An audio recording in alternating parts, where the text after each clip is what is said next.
Oh, great.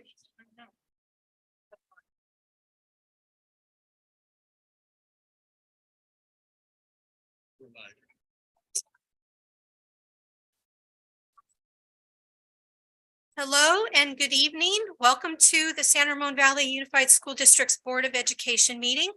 We want to let the public know that we are video recording this evening's board meeting, and the recording is being live streamed on the district's YouTube channel, and a link to the recording has been posted to the district's website. The views expressed during public comment are those of the individual speaker. The absence of a response from the board or district staff does not imply agreement. The district believes in an inclusive, welcoming, and safe environment for its meetings for all of our community. The board respects each individual's right to express ideas and opinions. Pursuant to applicable law and board policy, the board will not prohibit public criticism of the board or district. We kindly ask that when you make public comments, you refrain from the use of profanity, exercise tolerance of others and their viewpoints, and exemplify model behavior. Please be mindful that students may be watching. You are all encouraged to address the board and the public in a respectful manner, such that all those observing, from children to adults, are made to feel welcome, safe, and respected. The board will not permit disturbance or willful interruption of board meetings. Persistent or excessive disruption by any individual or group shall be grounds to terminate the privilege of addressing the board. With that, we'll begin the meeting, calling to order, and will everyone please rise and join us for the Pledge of Allegiance. I pledge allegiance to the flag of the United States of America and to the republic for which it stands, one nation, under God, indivisible, with liberty and justice for all. So we've made a change from last month in that we're going to do the student recognition first before we do anything related to the agenda. So I am going to begin with that. And I have a whole lot of different papers here, sorry. So the young men and women that we are recognizing tonight are all very gifted musicians who have achieved the highest level of accomplishment, all state, in band, orchestra, and choir. All state is an incredible opportunity for them to meet other talented musicians from around the state, work with guest conductors, and perform challenging music at the highest level. All state gives musicians an opportunity to excel and be recognized in an otherwise subjective field, since musical talent, unlike other areas of achievement, cannot be measured in wins, losses, and statistics. We applaud these students' commitment to their musical passion and commend this distinguished award. I would also like to make some additional points. I'll go ahead and do this. Tonight, we're also recognizing a group of students who not only are musicians themselves, but choose to give up their time in mentorship of others. The San Ramon Valley High School Music Mentors Club is comprised of students who volunteer to provide 30 minutes of instrumental music lessons to middle and elementary school musicians. Music Mentors has over 50 volunteers this year, so tonight they will be well represented by their officers and a few of the mentors who give most generously of their time. So with that, we're going to call up the groups of students in small groups, take group pictures, and then go through a cycle. So we'll begin. And the board, we're going to have everybody come up here, and so you'll all be standing up here while we read names.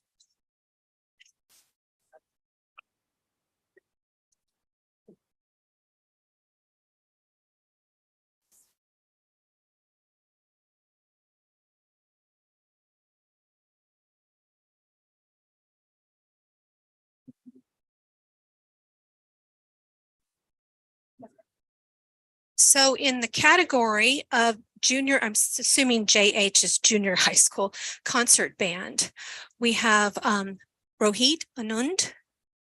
And if the students are here, please come on up. Jae Min Kim, Cannon Gage, Adam Lin, Ariel Liu, Del Pan, Livia Stone Prado, Sebastian Swee, and Enzo Q.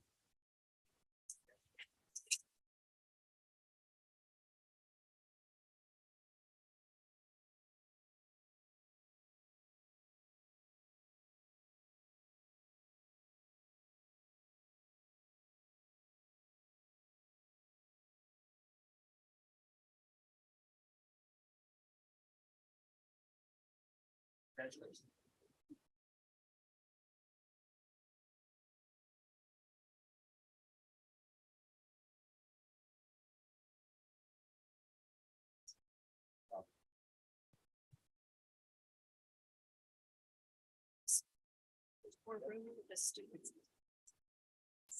All right, the second group is, and we will share the pictures, so it's not like you have to each take your own.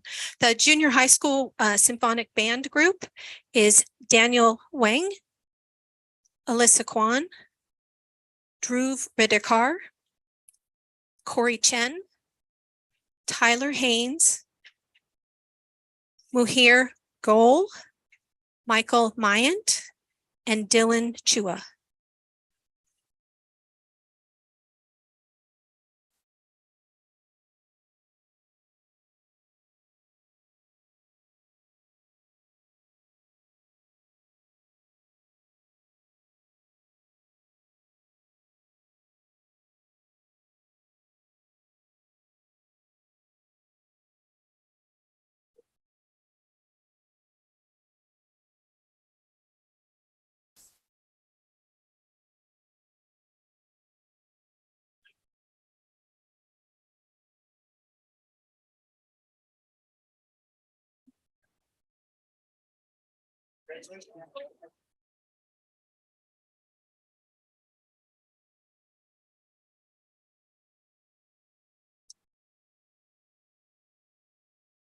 Okay, and our next group is several high school groups.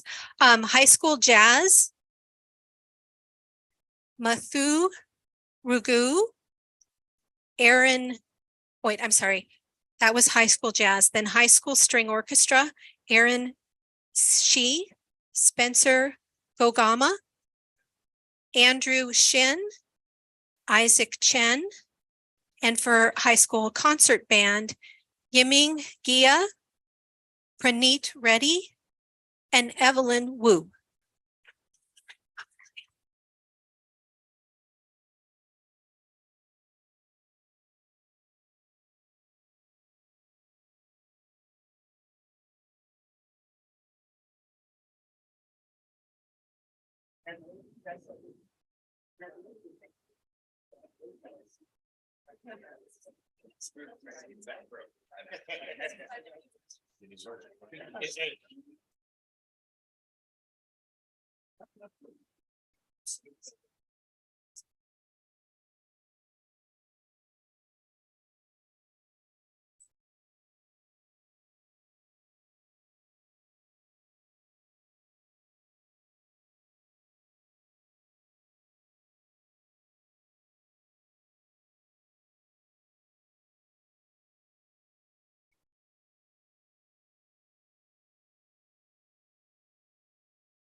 Okay, and then we have the high school symphonic band group, Eleonora DeCal, Aiden Matthew, Aiden Titlangari,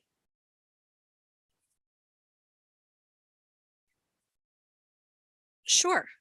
The choir group, Julia Farhang, Mia Scatini, Sumya Pradhan, and Prisha Pruitt.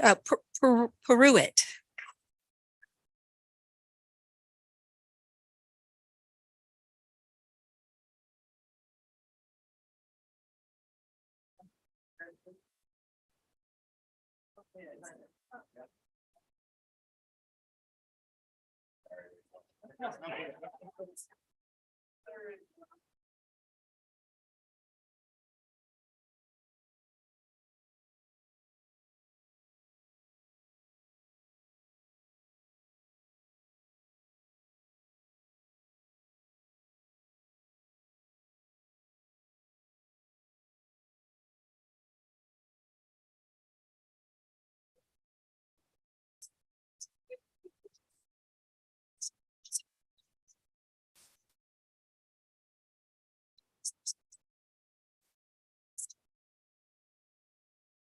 Okay, and then the very last group are the music mentors, Sydney Keppen, Hannah Lamb, Josh Choi, Tram Do Un, and Kylie Tang.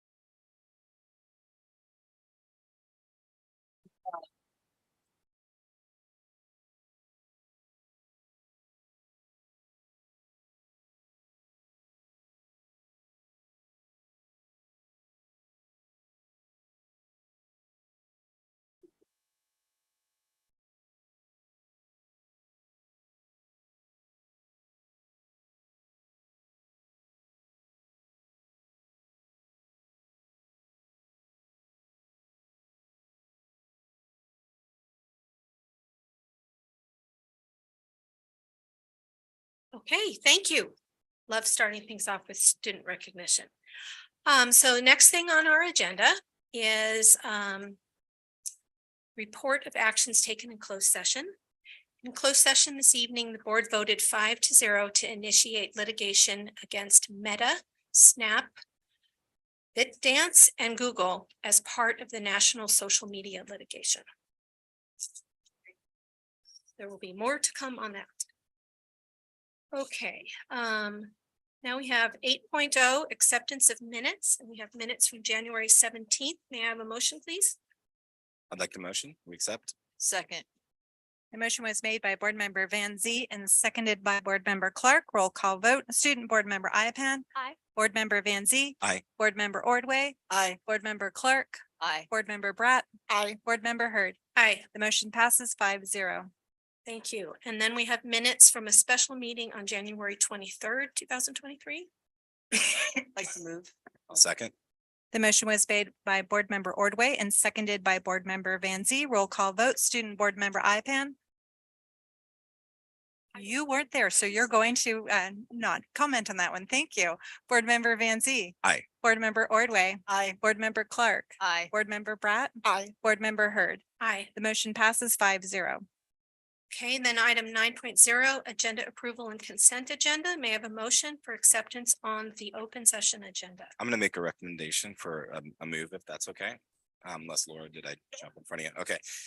If I was a betting man, I would guess there's a lot of people here who want to talk about 12.3. And I think just given the nature of that conversation, having that earlier when we're fresher and not hungry might be beneficial.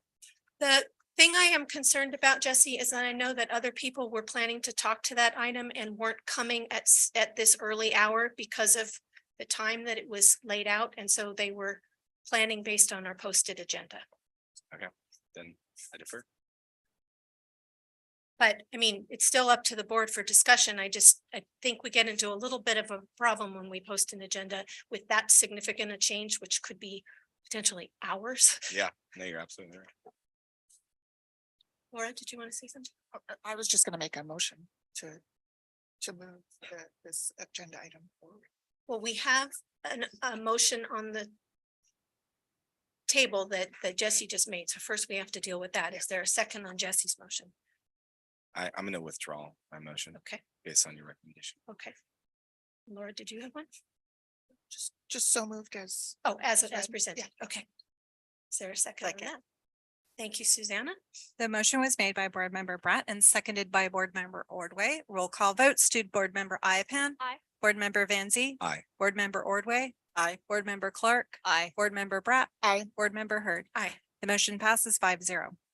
Okay, now we're at 9.2 consent, and I do have some requests from staff related to consent. The first one relates to 13.9, and it's not to pull the item, it's just to remove. It's 4 different bids, and it's to exclude the first one from the motion. So we can, I'm going to recommend that we just remove number 891, but keep the item in consent. And then the other one is item 13.10, and that's to remove it for tonight, right? Stella, we're going to bring it back. Okay. So it would be an edit to the recommendation on 13.9 of just not doing 891, sorry, and then removing 13.10. Are there any other requests to make changes in the consent agenda?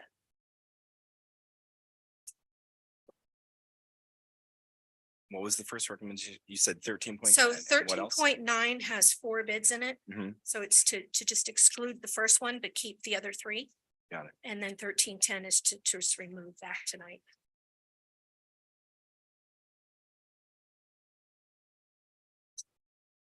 I make a motion to accept the approval of the consent agenda with the two changes. Okay, is there a second? Second. The motion was made by Board Member Bratt and seconded by Board Member Clark. Roll call vote, Student Board Member Iapan. Aye. Board Member Van Zee, Aye. Board Member Ordway, Aye. Board Member Clark, Aye. Board Member Bratt, Aye. Board Member Hurd. Aye. The motion passes 5-0. Okay, and I just was trying to make sure that we didn't have any cards on any of these things. So now let's move into reports to the board. First one will be the school highlight for Live Oak Elementary School, and I'd like to invite Principal Carolyn Dobell up.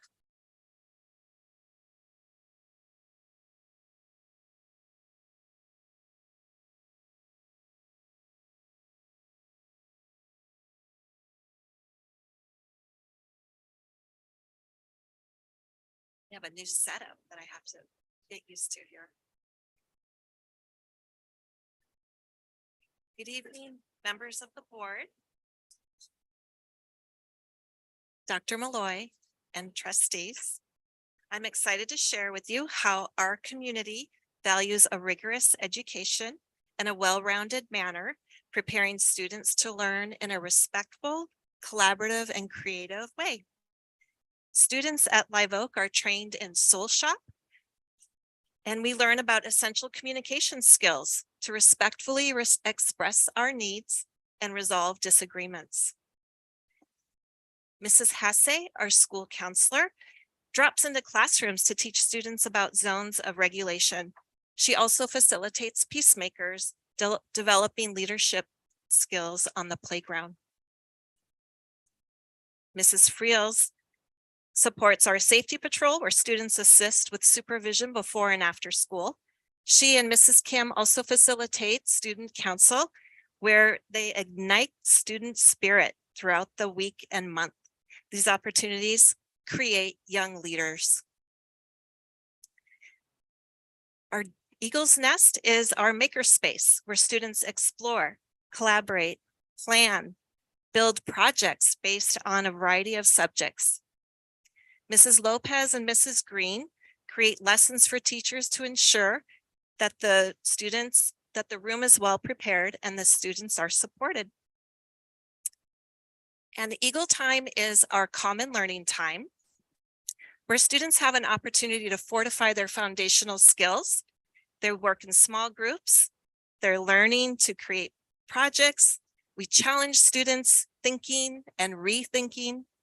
Mrs. Howard, our MTSS liaison, has facilitated the logistics and trained paraeducators. So teachers challenge students to communicate, collaborate, and creatively problem solve. Teachers offer a safe space for students to make mistakes and to try again. This is how we learn and grow lifelong learners. Students at Live Oak are creating memories to last a lifetime.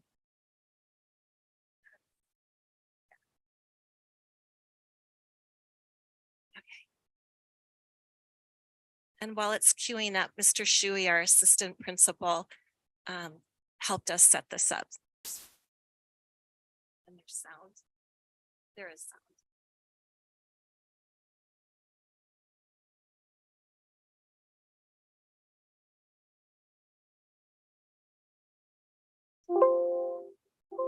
We'll try again.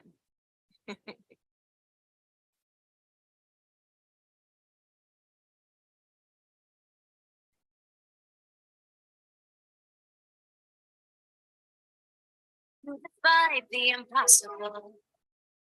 Got a heart unstoppable. You are more than ready. Yeah.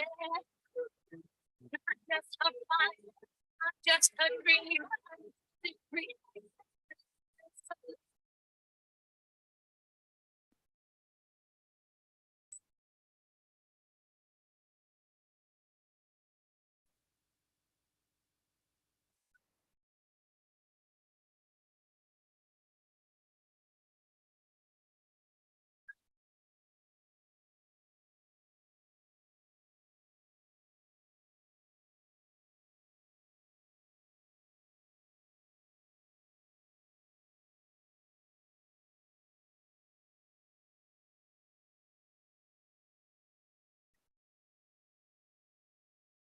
So many roads for you to take.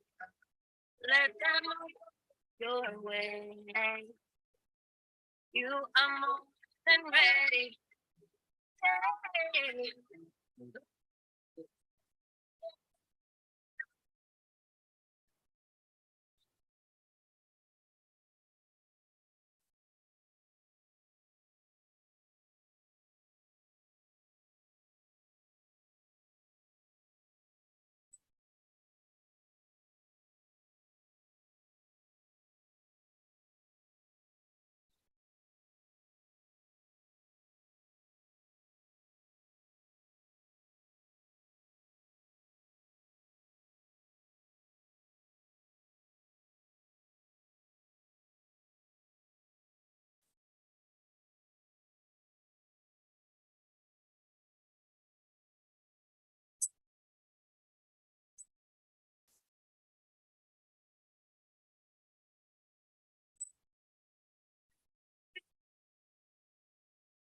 That's what the world needs.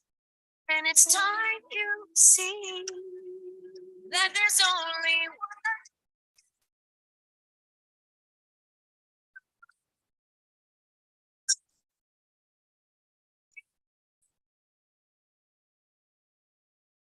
We're second graders in Live Oak, and when things get hard, our second grade teachers are always there to help us.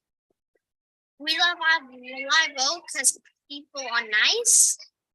We are grateful for Live Oak because they always give us food, water, and all sorts of things from the Eagle Nest too. We love it here in Live Oak. One of the best things is to garden.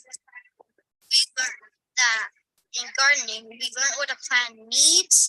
We learn how to change soil, and we learn how to water plants. And it's a fun way to get outside in the sun and like help the nature with oxygen, of course, that makes, and just get out and touch. We love Live Oak because it's a really nice school and it has so many fun activities. All the teachers care about your interests, and Live Oak enforces kindness. And there's many opportunities for new friendships here at Live Oak.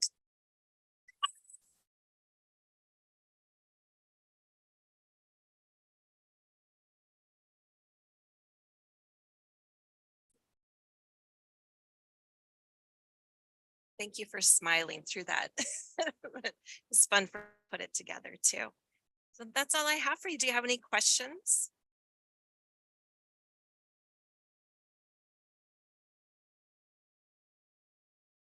Just thank you for sharing a little bit of what goes on at your school. Looks great. I see a lot of learning and community. This, Thank you. Love the smiling faces and the outdoor gardening activities is amazing. Well done. Thank you. It looks like you've created an amazing educational experience for these kids, and for that, I thank you. Thank you. Yeah, and I think that the entire community should be proud of what you guys have created. So thanks. Thank you. Live Oak was my elementary school, so this is particularly, Yay. particularly special for me. I remember participating in some of those projects, and it's great to see how it's grown. Wonderful. Thank you. And must be nice to have a little more breathing room there than you used to have.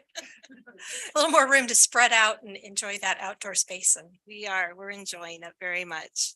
Very much so. So thank you, Carolyn. Yeah. Thanks. Yeah, thank you.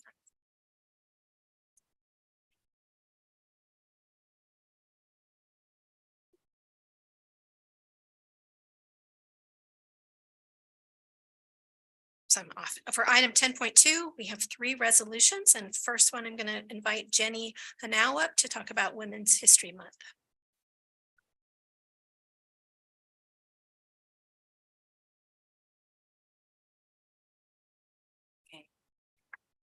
How's that? Yeah, okay, perfect. Well, hello, I'm Jennifer Hanau. So hello to the trustees and Dr. Malloy. It's almost March, which means Women's History Month. So I've had the pleasure of actually presenting on this for the last couple of years. So it's a really fun one for me. This year's theme is celebrating women who tell our stories. And so it's a lot of fun to think about the different ways that we tell stories and think about the women who tell stories in so many variety of ways. So we're going to talk about a little bit of that tonight. So Women's History, this day, the International Women's History Day began with the goal of raising awareness of women's issues, celebrating women's accomplishments, and then working towards closing the inequities that some women experience. And so some of the women who are doing this amazing work, there's 3 of my favorite women when I was doing some research. The first one is Dr. Chang, and she's a mathematician. She wrote a book on mathematics and baking. So it's a very cool combination. And so how to bake, so fun book to read. Dr. McGee is a herpetologist and a science communicator. And one of the things that she does to reach the general public is she has this on Wednesday on Twitter, she does a find that lizard. And so she posts a picture and you have to go in and find the lizard. And it's great. She just opens, her DMs and you can send her pictures and she'll post it. And then she'll tell you something about that lizard, which is pretty cool. And then Cara Santa Maria, she's awesome. She's a podcaster. She has a television show. And so she brings STEM to young people and skeptics. So it's a fun podcast to listen to. Many books about women that celebrate women. I love these women storytellers. Bana is actually an autobiographical children's book. So the author was born and raised in Syria before and during the war. So it's her kind of love story about growing up in Syria. And then Frida Kahlo is an amazing storyteller through her artwork. And this is a great series of books, Little People, Big Dreams. It's a huge series of books on all sorts of influential people, men, women, from all eras of history. So really cool series of books. And then Shonda Rhimes, you might have heard of, a little show called Grey's Anatomy Scandal, has this wonderful book, Year of Yes. So it's her autobiographical story about her life, but she's also an amazing storyteller. So you'll have some of these read alouds possibly in some of our classes. So San Ramon Valley Unified celebrates women. There are so many ways that our teachers are celebrating women. In years past, I've talked about like our Girls Who Code Club. I've talked about some of the competitions that are for women only. And we take girls to these competitions where they can compete in like hacking and coding. So we've got a lot of high-tech ways that we're celebrating women and encouraging young women and girls to pursue technology as career paths, but we have all of these fun, like low-tech ways too. So you can see we've got some artwork up in the upper right-hand corner or left-hand corner that, girls, it was a research project and then the students made artwork to showcase their the women that they were learning about. I love these 2, the Frida Kahlo ones. You can see they're like superheroes. So it was an app that the kids were using where they got to turn the person they were researching into a superhero. We have some Canva, which you can see in the middle. those are just research reports, but a really neat way for the students to showcase what they've learned about the women that they were studying. And then we have some low tech ways you'll see on the right hand side. And this is just students talking about like perceptions of women in society and really kind of uncovering some of the beliefs that they have. And then learning some facts about women in our society. And then we also have in our like older students classes in high school and secondary school, we have students learning about women scientists. So women that are currently doing work in science. And so this is a woman who helped find a new element that was put on the periodic table. First African-American woman to do so. So really cool stories like this that we're seeing in our classes and kids are talking about. And that is all I have for you. So thank you. Thank you, Jennifer. I have a question for you. Since your presentation shared a lot of great resources that I know I would like to look at, and I would imagine members of the community would too, can we link these to the board meeting so that people can easily find them on our board page? Okay. Yeah, it's like, you just need to provide the presentation. There are other people who can get it there, but I think that's a great way that we can share these resolution presentations. Thank you. Thank you. Anybody else? Okay, right. Thank you. And next up, I'd like to invite Dave Kravitz to talk about prescription drug awareness, prescription drug abuse awareness month in March.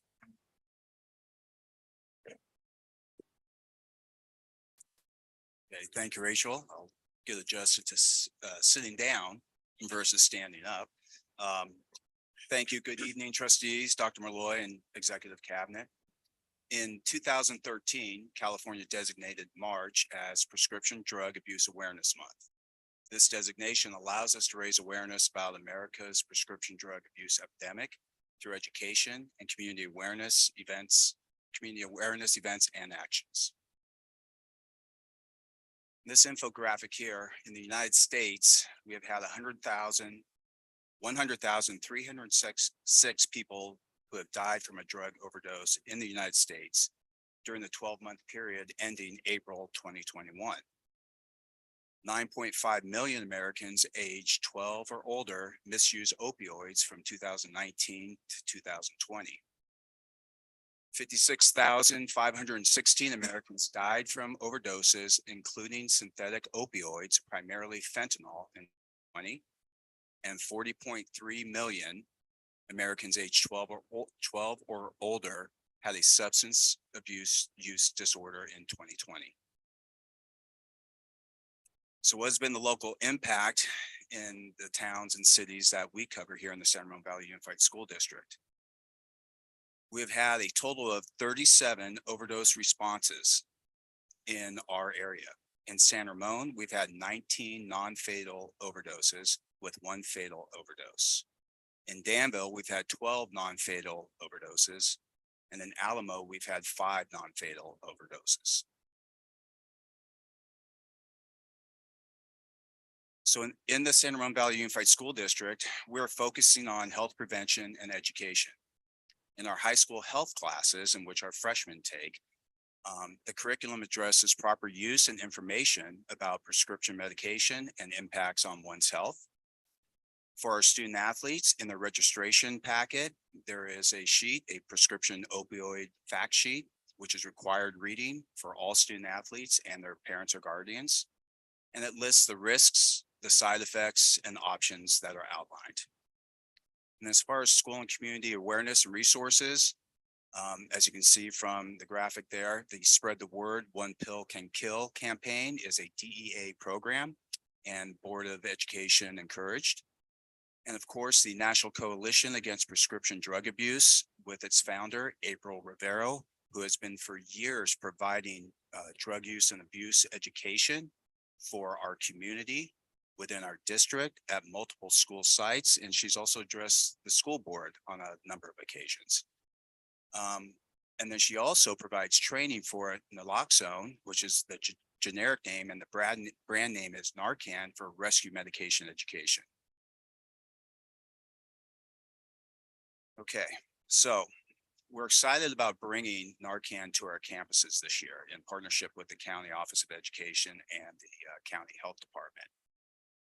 Naloxone is a life-saving medication that reverses an opioid overdose while having little to no effect on an individual if opioids are not present in their system. So effective January 2023, all school sites and district locations will stock Narcan. Volunteer training includes recognizing the signs and symptoms of an opioid overdose, how to administer Narcan, and then post-Narcan support. Our next steps are this month and in March of 2023, Narcan will be added to all AED units across the district. The work that's being done in our school district is done by our hardworking, tireless staff. They're listed are a group of individuals that have been doing this type of work for years. And quite frankly, their work has become even more and more important and critical to our school district. And this is not an exhaustive list, but our school counselors, our school psychologists, our social workers, and our school nurses. For the 3 tiers of support, I've listed some of the items that they've been working on and will continue to work on. The tier 1, presentations to students and staff and collaboration with the County Office of Education and with our PTA for presentations to students and families. At the tier 2 level, brief intervention for substance use, district staff trained through tobacco use and prevention education, our TUPE program that we work with the Contra Costa County of Education. And then also collaboration with school site teams and outside providers to support students' needs at school with a coordinated plan and refer families to resources in the community if needed. And then at the tier 3 level, for our most needy students and stuck in these types of situations, collaboration with outside providers, families, and school site teams to support needs of students returning to school from hospital or inpatient treatment programs through a coordinated plan. Thank you.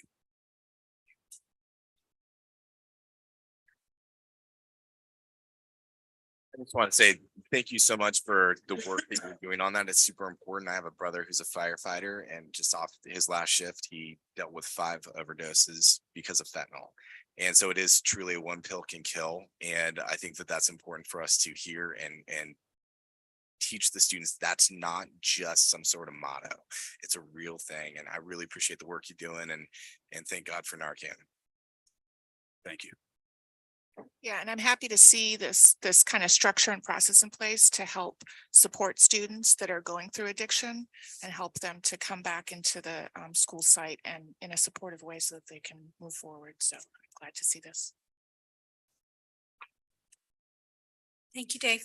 Thank you.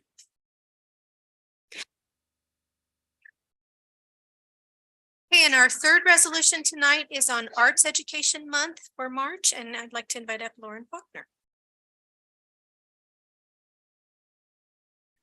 Good evening, trustees, Dr. Malloy, members of the executive board. My name is Lauren Faulkner, and I'm the coordinator of curriculum and instruction. And it is my honor and privilege to speak with you tonight about celebrating arts education in our district in honor of March, which being Arts Education Month.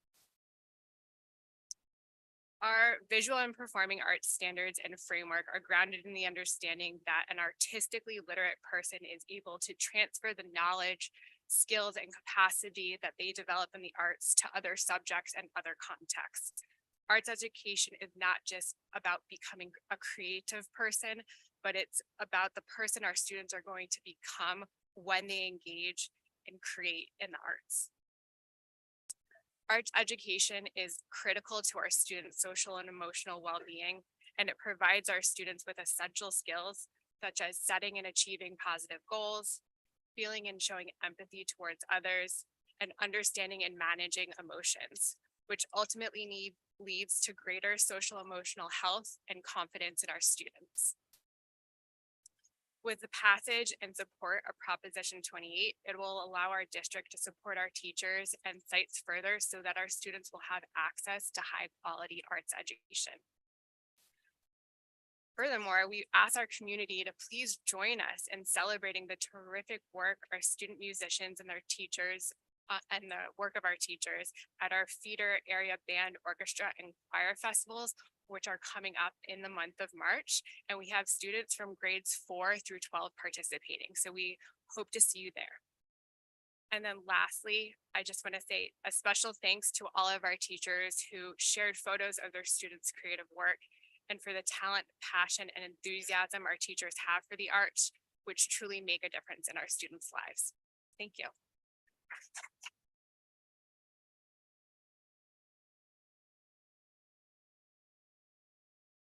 Thank you, Lauren.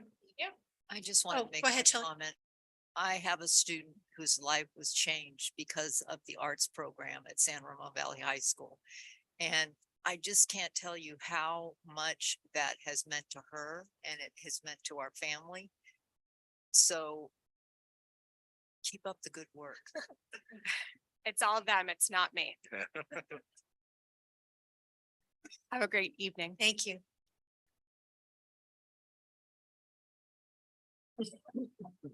Okay, now we're on item 10.3, which is our public comment for non-agendized items. So I would like to read a little bit about public comment.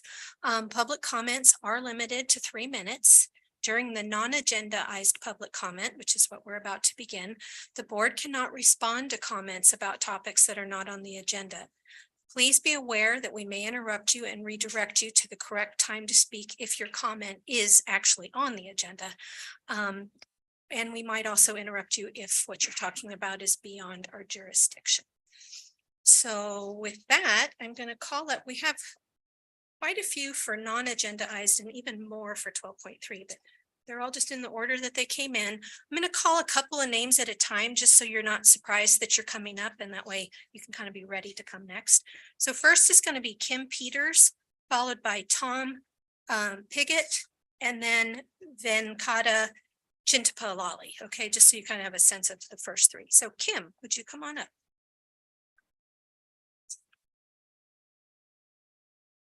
Thank you. So happy to be the first one. Hello. My name's Kim Peters and I'm the teacher librarian at Los Cerros Middle School. I'm here on behalf of the SRVUSD secondary teacher librarians, and I wanted to come here on behalf of us all and invite the board and all members of cabinet into our spaces to answer any questions about our programs and collections. Dr. Malloy, we appreciate how you've already met us with open arms, and we welcome continued conversations with you. Our doors are always open for questions, comments, conversation, and the services we provide for our school community. Thank you. Thank you, Kim.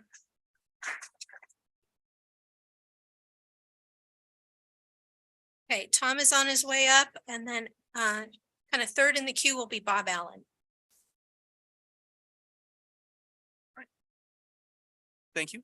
I'd like to go ahead and start and say that I think it fits that we recognize music and the arts tonight.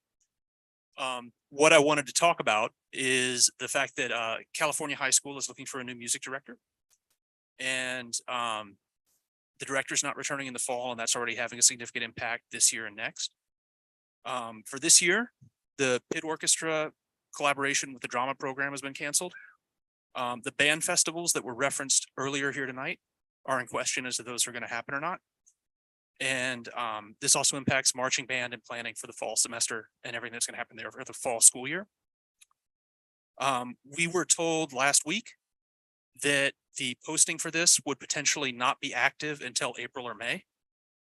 And Foothill in Pleasanton is recruiting a band director as well. And so we are hoping that the school community, the parent community, and the administration can work together to fill this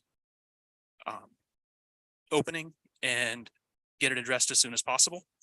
And things that I would like to say is my daughter has been through the program already, and the organizational and leadership skills that she earned there helped her succeed in high school and also in college. And I think that the band provides an opportunity for those skills to develop in students that may not be able to get that in other areas.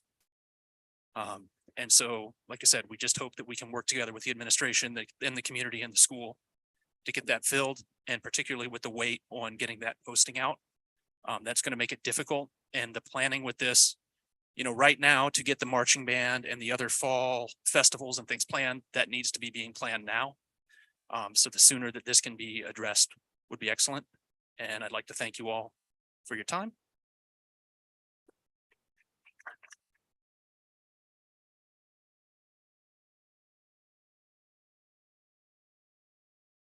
No problem.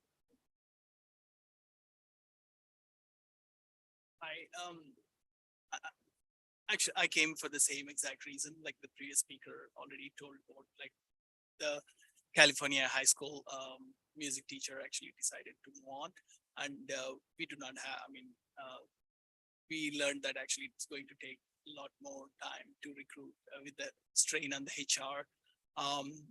So my daughter actually moved from Gale Ranch area, so like which is actually feeding to Dottie Valley High School, to Cal High to participate in the marching band program.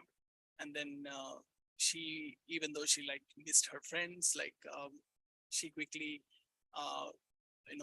was able to get new friends and then like acquaintances. And then like, she's like really enjoying the program until we actually heard about this disruption. So, and also we learned like, the district, like the HR actually has, like so many backlogs, and then like, the posting can be done in April. So that's going to actually delay the entire recruitment process. And given that, like, within the same area, actually there the similar position open, we would like to see an expedited action from the board. I have full trust and faith in this school district actually. And not only a Cal High student, like, I have the middle school and elementary school kids going to the same school district. So I would like to take this opportunity to thank you guys for all your hard work, and see to it that, the recruitment can be done in a faster pace. Thank you.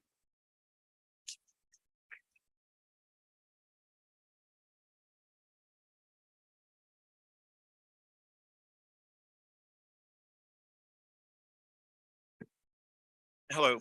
There are many people who want to speak, so here is your quick monthly reminder that, one, I would much rather be home with my partner of 20 years making dinner, or more likely grading because progress reports are due tomorrow. I have never been more welcome as a teacher who is also a gay man than I have been at Cal High. As far as I know, no student or parent has objected to me being a teacher of their student.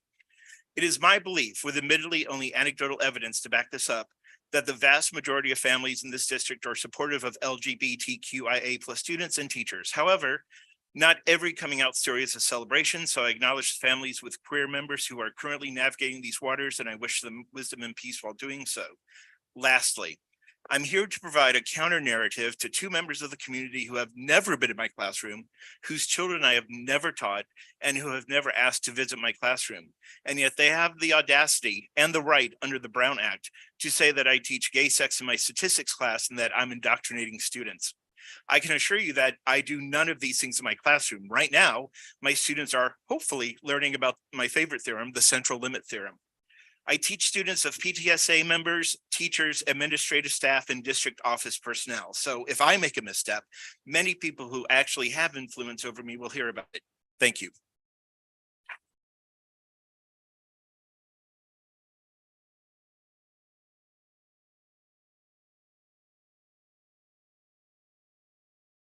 Riley, before you start, I just want to let Raina Pasternak know that she's up next. Hello, my name is Zaylee Fogelman. I go by they, she pronouns. I want to thank everyone for being here tonight and hearing me out.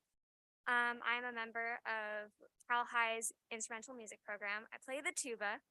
I love this program, and I can't imagine Cal High without a music program. When I was able to sit down because of all the people here, it was during the subject of art for emotional, social well-being of students. And music is an art, and without music on this program, it will affect my personal well-being. I love music. I've participated in music since 5th grade. Well, technically 4th grade, but choir didn't really work out for me. I can't imagine my coming years at Cal High without music. I'm just a freshman, but I've thought about my years coming, and I so excited to see what classes I can get into and the future of our marching band, color guard, and winter guard. But I'm also getting so much anxiety for what this program may look like in the future with all these happenings. And I want to know that I will be able to do this, even though I know I cannot be assured by here that it will happen. But I wanted to make it clear that students such as myself are anxious about this, and we really want these coming years to be, or excuse me, to have this music program, even if it's just a few classes, even if it's parade marching band and not a field show. We love this program and we do not want to see it go. Thank you, Zaylee.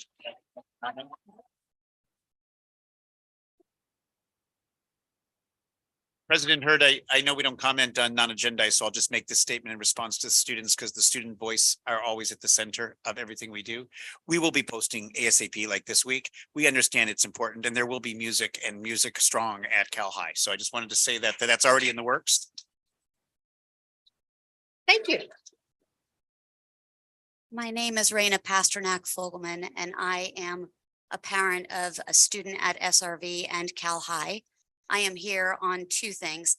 I'm here also for the band director position, but my angle is different as I have two kids in the program.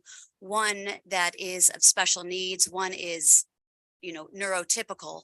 And I just want to make sure that people understand what a far web that these programs reach for kids. Cal High is over 3,200 students.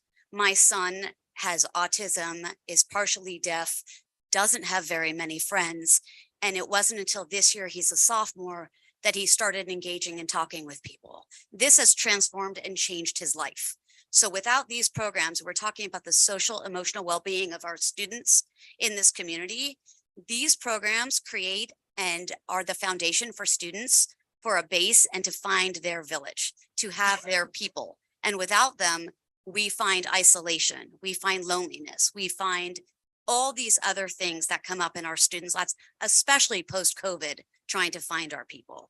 So I'm just here again to say that we strongly encourage the movement, and not just within these confines of the Bay Area, of our San Ramon Tri-Valley, but farther reaching. I encourage you to go further to other states, to do what you can to bring people here. And we also need to address the issue that there have been 5 to 6 band directors in as many years. So that needs to be troubleshooted first to figure out why and why there's such turnover, because the demand and the need for the program is paramount. On the other side, the books, I also have students at both of these schools, and these topics keep coming up. We support. I have 3 students in these 2 high schools and other friends coming up. The fact that there is a question about whether our students should be allowed to read certain books that help them find who they are, a space and place in this world.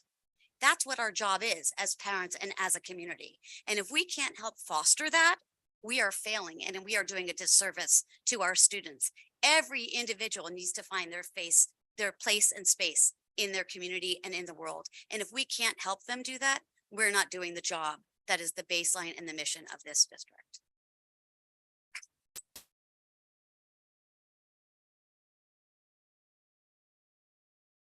Okay, the next speaker card I have is for Ava Matei, and then she'll be followed by Natalie Matei.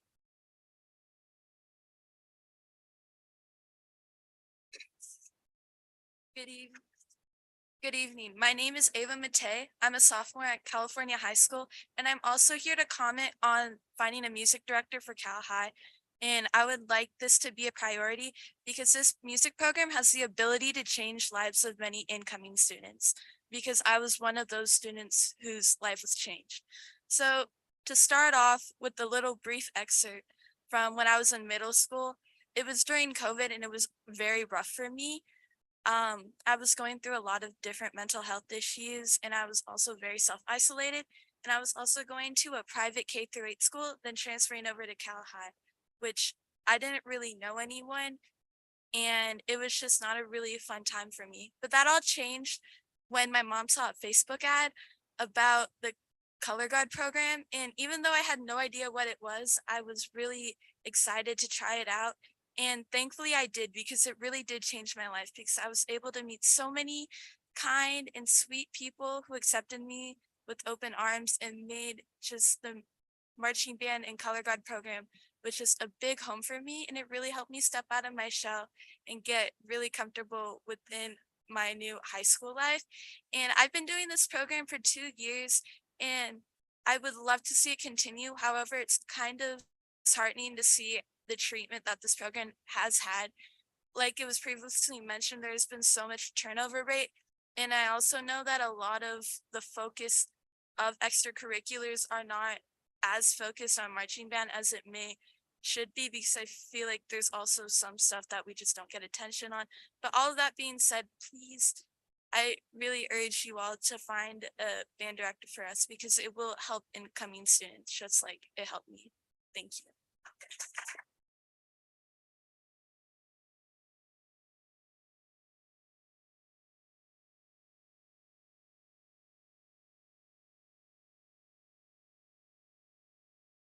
Good evening. My name is Natalie Matei. That was my daughter, Ava Matei, and I am the proudest mother in the room. I know there are other proud moms as well. We all join together in the pride of our children, and that's why I'm here tonight. I'm a resident of San Ramon. This is, as Ava mentioned, this is her second year at Cal High. The music program has been life-changing for her and for our family and for the families of all the other children that have been involved. It is most unfortunate that we're without a music director right now. This program, I'm not sure if you know the details of it, it effectively runs year round. Planning for next season, 23 to 24, started yesterday. So very much appreciate coming out of the gate stating that HR is going to get the position posted. We would like to see the momentum of that posting. We would like to also recommend if there's an executive recruiter that can be brought on board to help expedite that. The boosters and a number of parents are willing to help and assist in that process. We appreciate the meeting that the principal had with the boosters and the families last week. He took a lot of questions, a lot of hard questions. We appreciated him showing up and his staff as well. They commented that they would be getting back to everyone on March 2nd, that they were listening. We again very much appreciate that. We would like to, we will stay engaged and ensure that that continues to happen. And at the school district level, we want to ensure that you're fully up to speed with what's going on at Cal High. I cannot imagine an instance where Cal High does not have a music program. And as a parent, that's what it feels like is on the line. I can't imagine the city of San Ramon not having a music program, not having a marching band at either of its high schools. It would just be mind blowing. And that's what feels like is on the line. So we are here, the parents, the boosters, we have wonderful boosters, and we are all engaged. We will assist and support the school district and the school's efforts to get this filled. We'd like to request ongoing communication so that there's transparency, everything is open book. Please, you've heard it from the students tonight, and that is echoed across the entire group. It's a wonderful group of children, a wonderful group of parents, and we'd like to continue this. Thank you for your attention.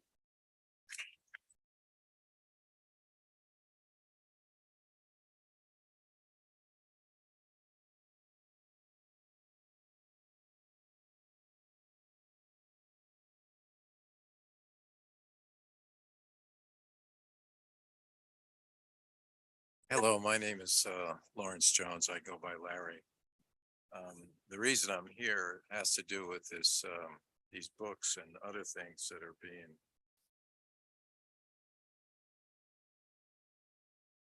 I put 12.3 in there. I'm sorry. Oh, yes.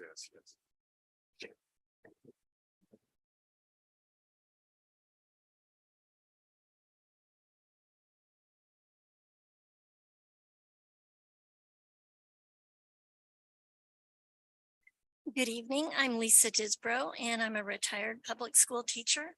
And I too benefited from music programs throughout my education. And I just am so excited to see the response from the board and get this happening ASAP. I really came because I have an idea, and it relates to the student profile that parents fill out at the beginning of the year. That's very, very helpful.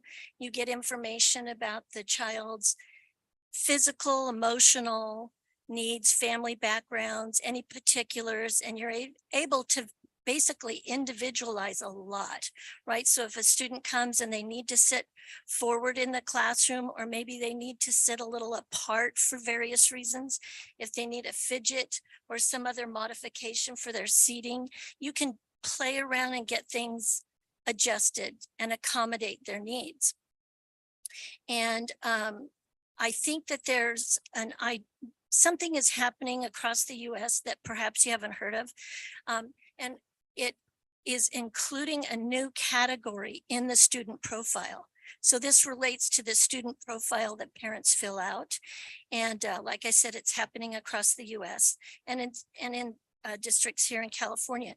And it relates to parents indicating their preferences regarding reading material. So it's generic.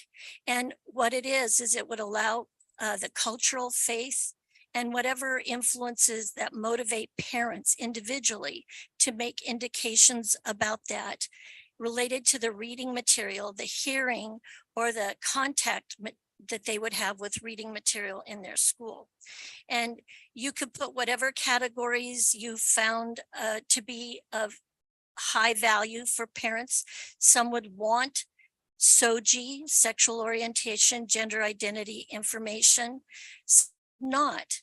And based on the various categories that there's controversy about, you could give parents an opportunity to individualize for their student.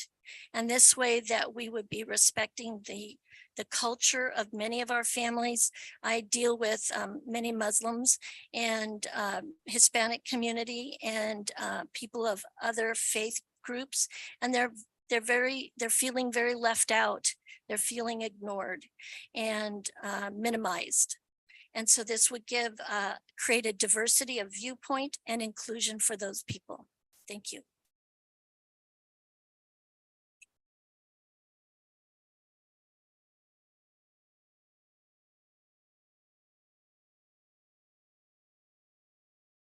Keep turning it off so that I'm paying attention. I didn't, yep. Say it for me one more time. I want to get it. Hi, I'm Aydin Yelkoven, a senior at Monte Vista. You may remember me from the last meeting when I briefly covered traffic's and first students price gouging of bus passes as a response to transport demand, the price being raised from $285 to $475 in the past few years. So last meeting, I addressed how the district's current solution of selling expensive passes to a low capacity fleet of buses is not only ineffective, but also perpetuates systemic inequities. I had outlined the more tangible benefits of providing transit for students like safety and traffic relief. And today I'll be going over a more abstract benefit, integration. Eliminating cost-related barriers to accessing education directly allows for a more integrated community. We all know that this is an expensive place to live, one that's out of reach for most. And sure, we can attribute much of the insularity of our community to housing costs and shortages, zoning regulations, and so on. But in doing so, we ignore how our district solidifies the barriers that keep working class families from being able to live in the area. By not providing transport, we create an inequity that divides access to education by access to private vehicles. If students aren't provided the service requisite of attendance, school districts and towns like ours become more exclusionary. More equitable access to education leads to a more class-integrated community. In return, students are exposed to more perspectives throughout their education and receive a more well-rounded education. So today my proposition is the same as last meeting: free bus passes for students, high capacity fleets owned by the school district, bus drivers employed by the school district. The difference today is that I'm going to be giving a more actionable critique of policy. Perhaps instead of filling the pattern of faculty telling me to take it up with the county or state, someone in this room can make it their duty to advocate with me. So let's look at how the 2024 state budget can see improvements. Back in June, California legislature finalized the 22 to 23 state budget. Assembly Bill 181 intended to allocate over $1 billion to fund zero emission school buses to replace internal combustion school buses. So by directing the funding toward replacing existing fleets, California lawmakers aren't maximizing the potential greenhouse gas reductions that could be made possible by prioritizing the development of entirely new fleets. Existing fleets of school buses are already effective in displacing emissions regardless of their energy source. The areas that need most attention are districts like ours with no buses at all. Schools with existing transit infrastructure don't need this large allocation of funds. So in 2024, instead of replacing existing buses, our budget must aim to increase overall transit volume. This increases the lifespan of pre-existent buses, thus increasing the ratio of private transit passenger miles to displaced private auto miles. And to wrap this up, I'd like to remind anyone that student transit isn't about economic competition, it's about academic accessibility. And instead of contributing to the problem by solidifying the barriers to an integrated community, our district must be insistent on setting a precedent of equitable policy. Thank you.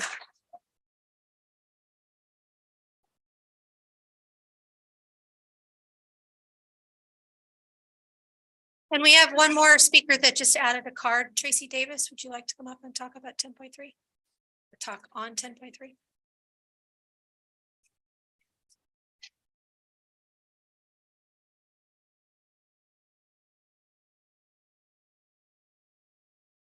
Yeah, I'm here to talk about the unbelievable racism in the school district. And I have 3 kids who've gone through this school district. I've been here before talking about it, and to see that a student at San Ramon Valley High, which 3 of my kids went to, had the audacity to call another student, a Black student, a racial slur in the middle of a basketball game is outrageous. And what's more outrageous is the game didn't stop.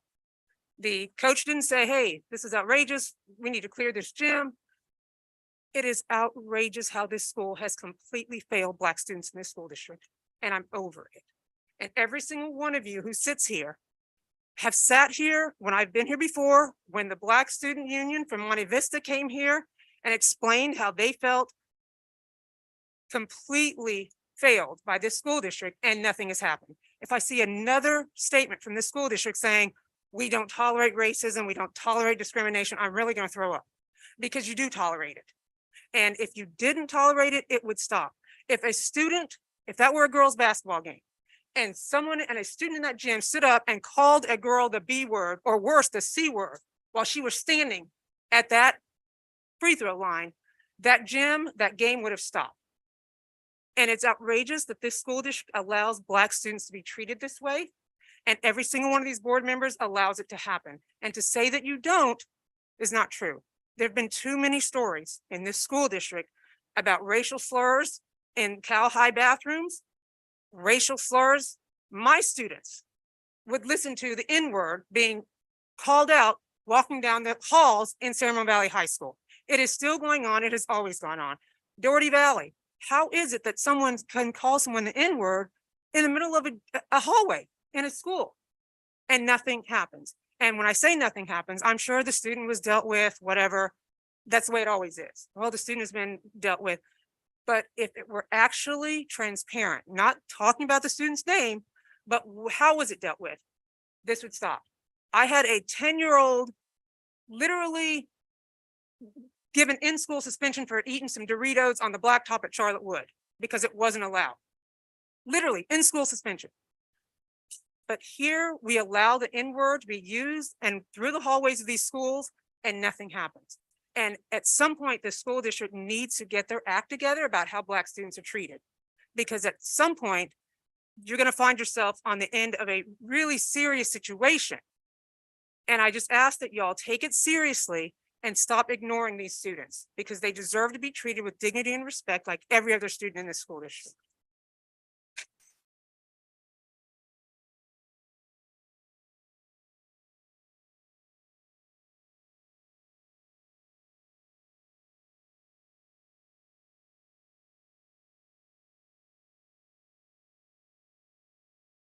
Okay, that's the end of public comment. We're on 10.4, Association President reports, and I see Tammy Castelluccio is making her way up.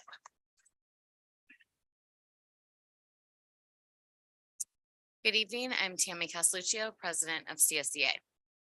We have been working and negotiating on 4 MOUs with the district. We've negotiated a hiring incentive MOU for all of the hard to fill positions that we have in child nutrition and special ed paraeducators. We will be ratifying the MOU with membership very soon. We've also discussed layoffs, which is on the agenda before you tonight. These layoffs are only happening with some of the parent ed funded positions. I would like to thank classified HR department for working so diligently to place employees receiving layoff notices into positions that are vacant. This is the second year they've been able to do that. It makes it so much easier to be able to offer employees other options for positions and make them whole or better. We also have negotiated the tiebreaker MOU for layoffs as well. And we negotiated the 23-24 due year calendar, and all will be ratified soon by the membership once I receive approval from the field office. Today we had our classified staff development day. We had about 600 classified employees that attended. It was a great day to see all classified employees together. Our keynote presenter was Dr. Maisha Beely. It was a wonderful day of conversations and engagement around inclusive learning environments. We talked about implicit and explicit bias, intent versus impact, that stereotypes are incomplete, and that there is danger in the single story. We were able to discuss and listen to each other, hear each other's stories, and begin to change the narrative with each other, as well as how we can change the narrative with our students. We help educate every day. I would like to thank Dr. Hong Nguyen, our equity director, the equity liaisons, classified HR, and all of the staff that helped to put this day together, as well as Dr. Malloy for his welcome and message this morning. I'm looking forward to meetings like this. Thank you. Thank you, Tammy. And next up is Laura Finkel. Just warning you guys, you can have a photo opportunity. Sing. Please take a moment with me right now to acknowledge that the land that which we are gathered here is traditional lands of the Ohlone Nation and the home of the Takan people. The Ohlone Nation has remained committed to the stewardship of this land over many centuries. It has been cherished and protected as elders have instructed the young through generations. We are honored and grateful to be here today on their traditional lands. My name is Laura Finko. I am the president of the San Ramon Valley Education Association and representing the over 1,700 non-managerial certificated personnel in this district. I want to take a moment and share our congratulations to all the students that were recognized earlier this evening. Something that I thought was really great as I was sitting in the audience as students were walking forward was also hearing exclamations and pride from their teachers. Hey, that one was in my class. That one's in my class. As teachers, we share a part in the educational journey of our students, and we're very proud of these young people. Many here know that as an association and as educators, SRVUSD has always prioritized our students in all that we do. We know our students deserve the best opportunities, and when I say our students, I mean all of our students. As educators, we do not take lightly our responsibility to our students. This includes all of our work and especially our negotiations. When we remain student focused, our kids win. This is why I'm thrilled this evening to present to SRVUSD the Student Success Trailblazer Award. This award was given by the East Bay Coalition for Student Success in recognition of the partnership that we have cultivated. Before I read the resolution and have the photo op, I want to note that this award would not have happened without this partnership and the willingness to work together, build upon trust, and be willing to do things differently. I want to recognize management's team, Rachel Hurd, Keith Roginski, Christine Higuaro, Evan Miller, Carrie Vandestar, Amy Capurro, Meredith Bullock, Kevin Ahern, but especially Melanie Jones and her leadership. I also want to shout out to the SRVUSD team, Johan Somerville, Sarah Cohn, Melinda Daly, John Vespi, and our lead negotiator, Dee Judice. San Ramon Valley Education Association partnership with the East Bay Coalition for Student Success. Whereas the East Bay Coalition for Student Success launched in September 2022. Whereas the San Ramon Valley Education Association and management negotiated a new contract for the San Ramon Valley Unified School District that prioritizes funds to provide the best for our students' learning and educator retention and attraction.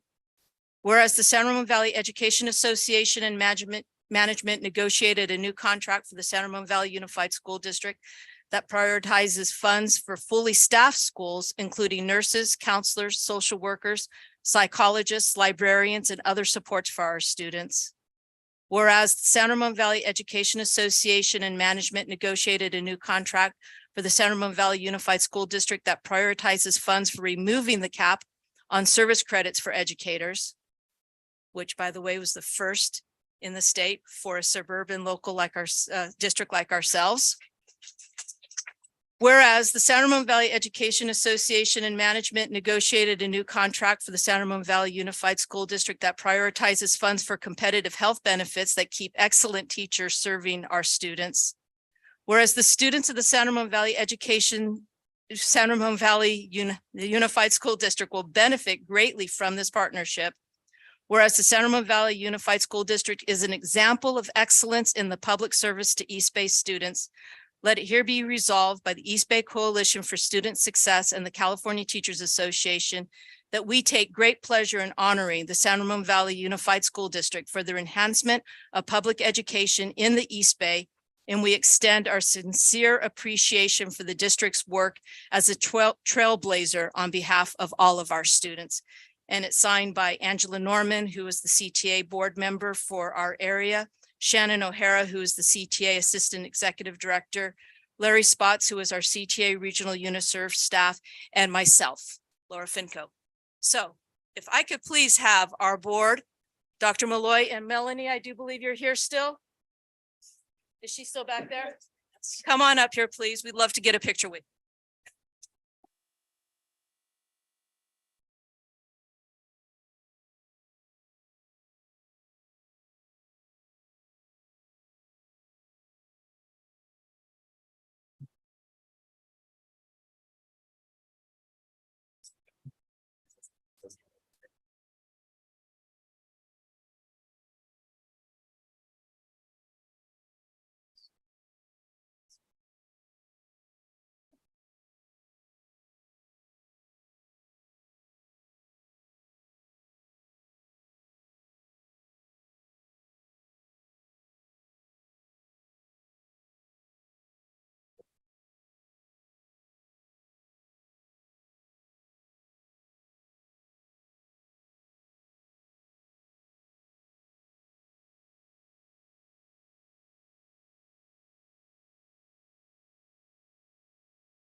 Okay, next we have 10.5, our student board member report. Anya.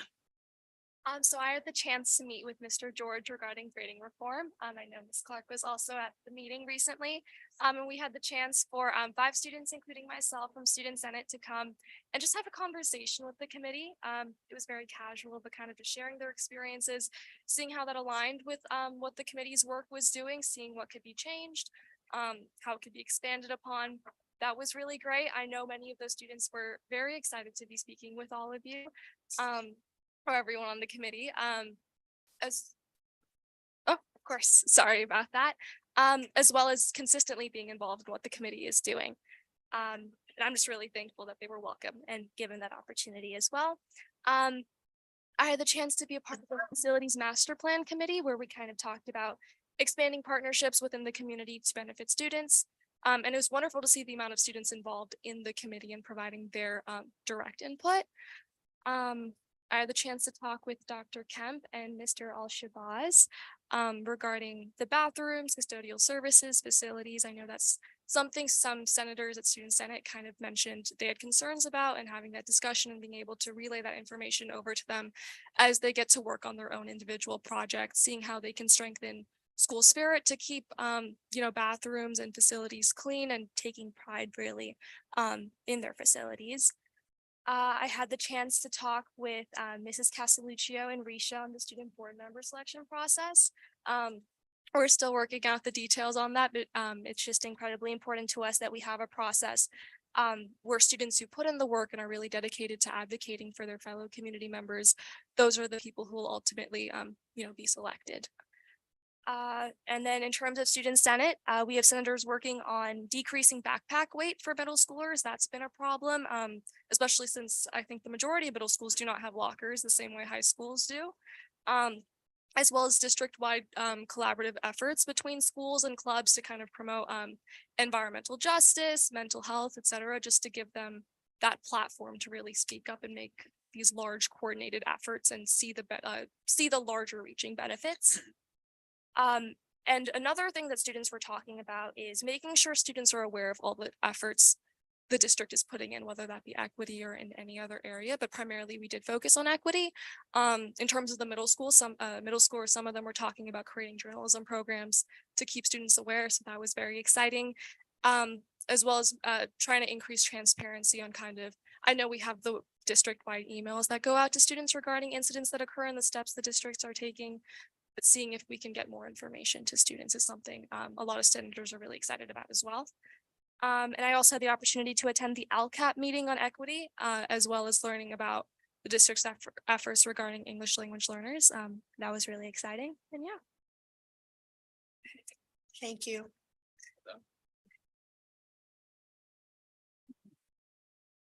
Okay, now we're at superintendent's report. Thank you, President Hurd, and I will offer just a few remarks because I know that we have a long agenda tonight. Special thanks to Christine Huardo, Debbie Pettish, and the entire Ed Services team for a really important professional development day today. I was able to get to a number of sites. I was able to see teachers and staff members collaborating. I was at the classified professional learning at Doherty, where we filled the entire gym, and the energy was great. And I just know that days like today really strengthen the work we do for our students and our community, and I'm really grateful for that. The other thing that I'm really enjoying, and if any of our community follow on social media, we're taking a deep dive into each and every school, and you are accompanying me on that process. And what I appreciate from all of our schools is that they are able to communicate their focus. Why are they doing what they're doing? They're able to communicate their joy for why they are in this profession. We see great things happening in classrooms and in schools. We meet with students, random group of students, to tell us what they need us to hear. We meet with our staff at lunchtime in a voluntary fashion.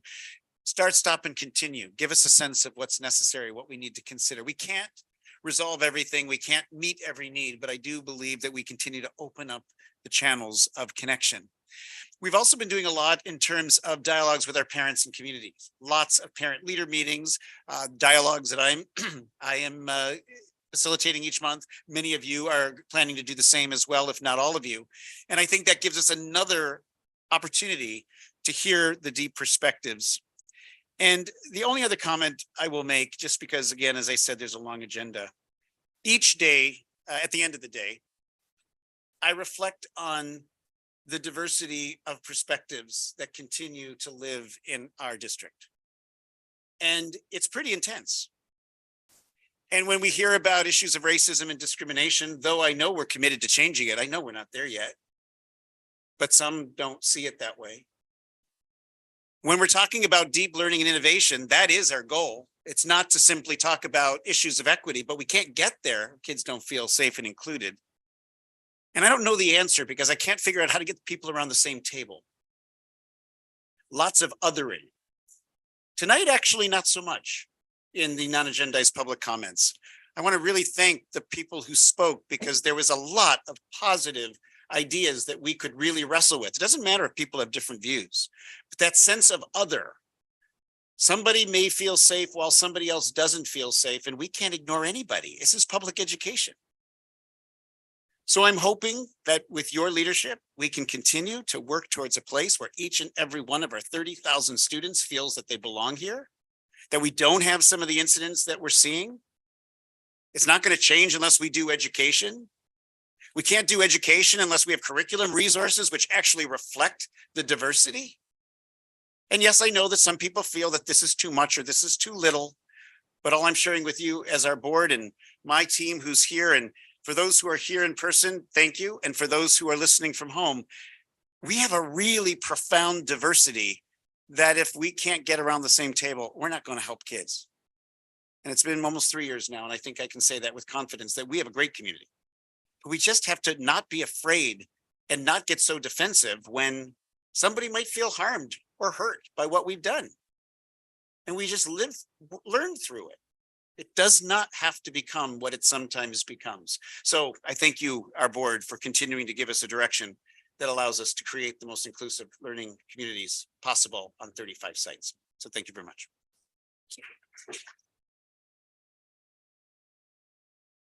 Okay, so transitioning to action items, the first one, 11.1, is consideration of acceptance of the independent financial audit for the past school year. Turn it over to Stella Kim. Yes, good evening, trustees. Before I introduce the auditor who is joining us online, who will speak briefly regarding the 21-22 audit, I wanted just to set a little stage for this. The purpose of the financial audit is to provide assurance that the financial statements are presented accurately and in conformity with the general accounting principles that allow us to make confident fiscal business decisions.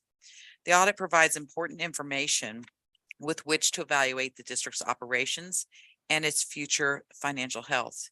In addition to the board review and acceptance of the audit, the Contra Costa County Office of Education is responsible for reviewing the district's audit and including any audit exceptions, and to ensure that adequate corrective action plans are developed if needed.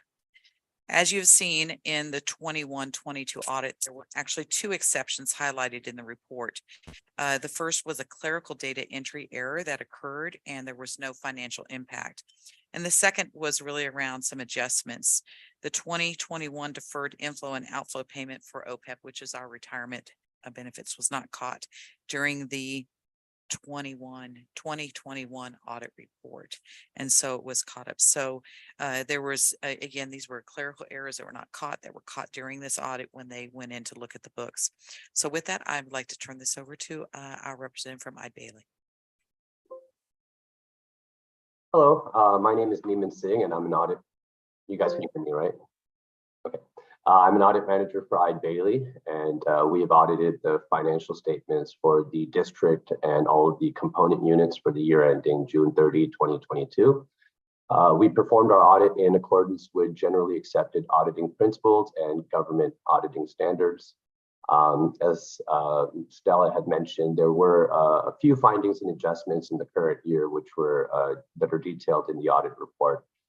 They're related to deferrals from OPEB expenditures, certain deferrals for bond refunding, and also there was a reconciliation of ASB funds. And so those are all mentioned in the audit report. And beyond that, there was also just that small clerical error for inputting the data for the ADA for special education. So with that, I'm here to answer the questions that you guys have. Anyone have anything? Well, that was easy. May we have a motion to accept the audit? I'll make a motion to accept the audit as submitted. Second. Motion was made by Board Member Clark and seconded by Board Member Ordway. Roll call vote, Student Board Member Iapan. Aye. Board Member Vanzi. Aye. Board Member Ordway. Aye. Board Member Clark. Aye. Board Member Bratt. Aye. Board Member Hurd. Aye. The motion passes 5-0. Thank you, Neiman. Thank you. Okay, now 11.2, consideration of acceptance of the 2022 Parcel Tax Oversight Committee's report. And that one is also to Stella. Yes, good evening. So our POAC has met several times now to review the parcel tax. This is an annual report from the Parcel Tax Oversight Committee. We have a new president, so John Yao is here this evening to provide this report to you, and you've had this in your packet to review already. So hello, I'm John Yao. I'm chairman of the Parcel Tax Oversight Committee. For those who are not familiar, the Parcel Tax Oversight Committee is a all volunteer group of individuals who are impaneled under Measure A to ensure that the parcel tax funds are spent consistent with the law as passed. Special thank you to Stella Kemp and Laura Bratt for helping us get through this year and answering a lot of questions, especially from me. Background on the parcel tax is it's essentially a way to supplement revenues that through the community that would otherwise be received from the state. And they are, for the current fiscal year, it's about $6.8 million went to, which is a $144 per parcel tax on the within the district. And it came through Measure A, which was approved by the taxpayers in 2015, and I believe goes through 2025. What we're here for is there are specific ways the partial tax funds have to be spent. Those are set forth in the slide. Essentially, they have to be spent for core programs and other programs in support of students and not for administrator salaries. And so our main job was to make sure that the money was spent consistent with those stated reasons. So how did we do that? We went through the financial audit, the financial statements of the district. We went through county partial tax records to see how much money came into the district. We went through budgeted information to see how the money spent was coded, where it went, and to make sure that all of those numbers tied out to the amount of partial tax funds received from the school district. And what did we find? And to quickly summarize, the way that this is done is partial tax funds are spent on teachers, which is the committee felt was very consistent with what the partial tax measure was designed to do. It funds 54.28 teachers. And by funding the teachers, it's not just the salary, but it's all the back end benefits, workers' comp, and healthcare, Medicare, et cetera, for them. This partial tax accounts for about 6.3% of all teacher salaries within the district. So it's not a lot, but it is a nice chunk to supplement what we would otherwise receive without the funds. And based upon our review, which I'm happy to go into any detail on, we voted unanimously that the partial tax funds were spent consistent with Measure A, and happy to answer any questions.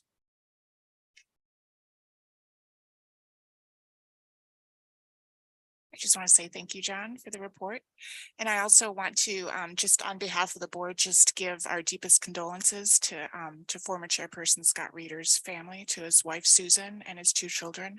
The commitment that he showed to our school district, we're very proud of, and we really appreciated it. So. Thank you. Any other questions? Okay, can we have a motion to approve the report? Oh.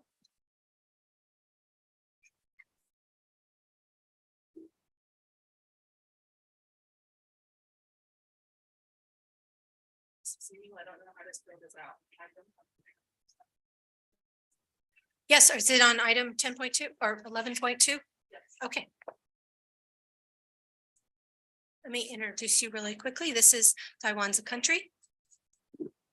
So I really apologize. I just walked in because you guys changed your time and it conflicts with the San Ramon Teen Council meeting. That's why I'm late. When I walked in though, I saw the presentation board. Thank you for having that outside. I caught a glimpse of a chart. It says that the parcel taxes are mostly spent for elementary school. And then middle school, a lot less. And then high school basically is minimal. I think I saw 17%. I'm wondering why that is. And if that's the case, then how is our high school funded? One would think that high school is the most important time because that's when the students are truly core knowledge to be sufficient to be able to go to college or, be integrated with the society. So I'm wondering if that aspect can be clarified and explained. Thank you.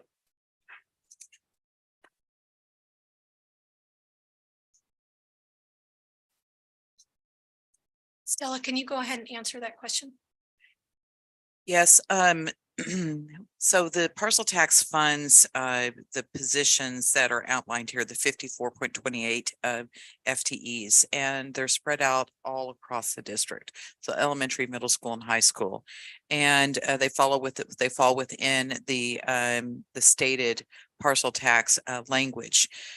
originally when the parcel tax, the parcel tax funds portions of teachers in different salaries and different positions across the district. So if those positions weren't filled with the parcel tax funds, they would be filled out of our general fund monies that we receive from the state. So the parcel tax is an enhancement to the district. I also wanted to let the board know that our parcel tax oversight committee is an open meeting and that any member of the public is welcome to attend the meeting and can ask questions at the meeting. It's a little bit more more informal, and clarification information was clarified. I'm sorry. Information was clarified to the parcel tax committee regarding the various positions. I don't know, John, if you wanted to speak to anything else that you recall from the positions that we discussed. No, we were more, I mean, slightly in reference to the prior comment. I mean, our jurisdiction, for lack of a better word, is to look at, was the money spent consistent with the measure? And our determination was that it was based upon the teachers. The allocation, I think, is a matter of discretion for others to figure out, but the money, I do believe, it's been, we determined was spent the way it should have. Yes. Can I make a comment? Yes. I spent 3 years on the Parcel Tax Oversight Committee as a chairman. And the reason why it's disproportionate is because we have more elementary schools than we do high schools than we do middle schools. So it's actually proportional. It's just by school site that we did it so that it could be equitable. So when you look at that at first glance, it looks like, oh, we're spending it all at elementary. Well, we have a lot more elementary schools, so that's why. In addition to schools, we have more grades in elementary. So if you figure there are 6, now 7 with TK grade levels in elementary, it's elementary, secondary is about half and half. So it was done that way by design. John, did you want to add something? I thought you were leaning over. Oh, okay. All right. If there are any other questions, can we have a motion to approve the report? Motion to approve the Parcel Tax Oversight Committee report. I'll second that. The motion was made by Board Member Clark and seconded by Board Member Ordway. Roll call vote, Student Board Member Iapan. Aye. Board Member Van Zee. Aye. Board Member Ordway. Aye. Board Member Clark. Aye. Board Member Bratt. Aye. Board Member Hurd. Aye. The motion passes 5-0.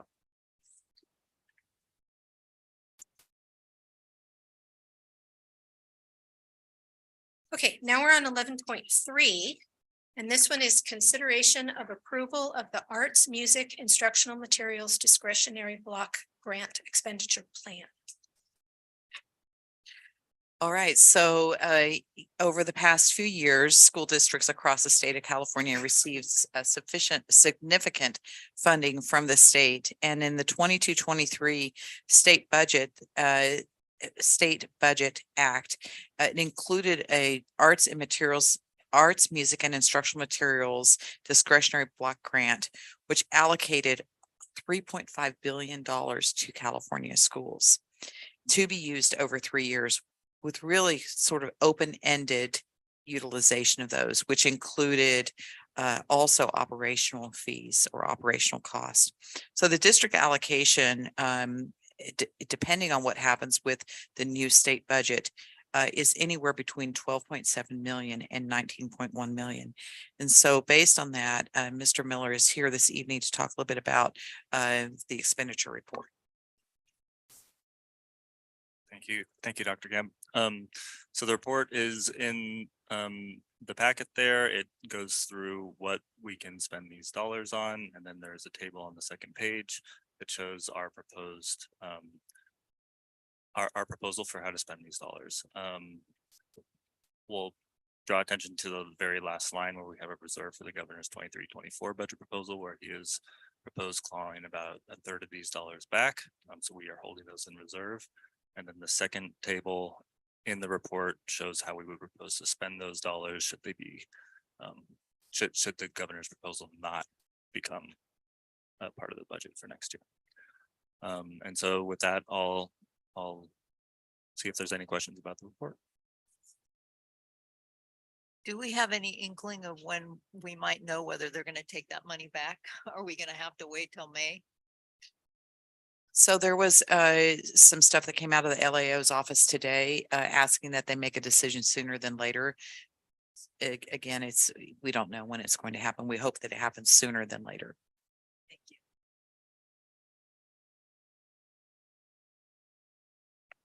Any other questions from board members? We do have one card on this item. Taiwan's a country, they'll come up. And Evan, you might want to stay close. Thank you.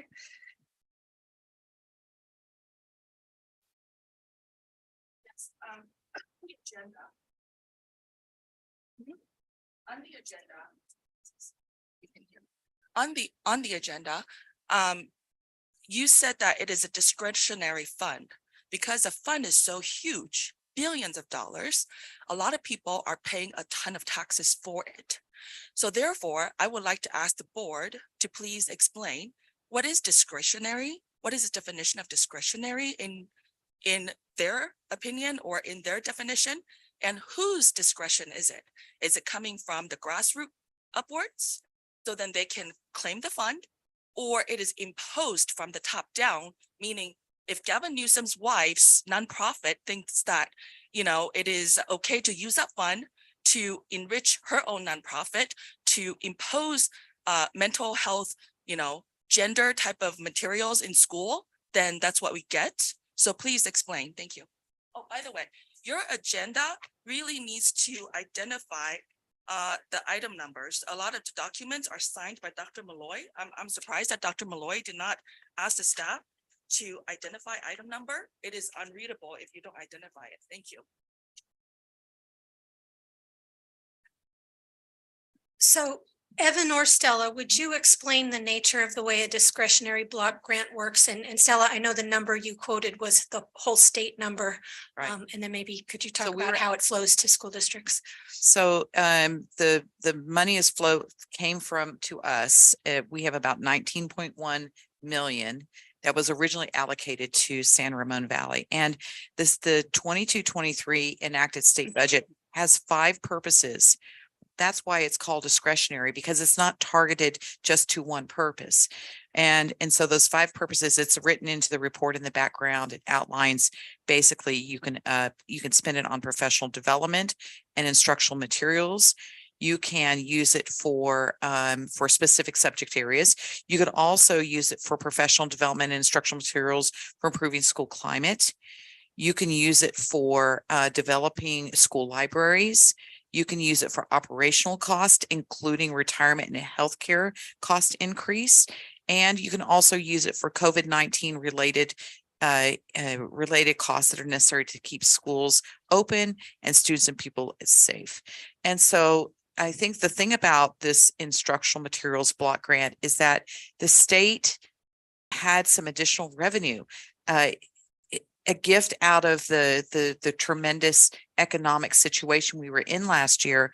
And so they identified this as a block grant to schools to help them as they're coming out of the pandemic. And so what they asked the school districts to do is to say, look, we know your costs are going up. We know that there are things you have to do in order to be able to maintain the schools.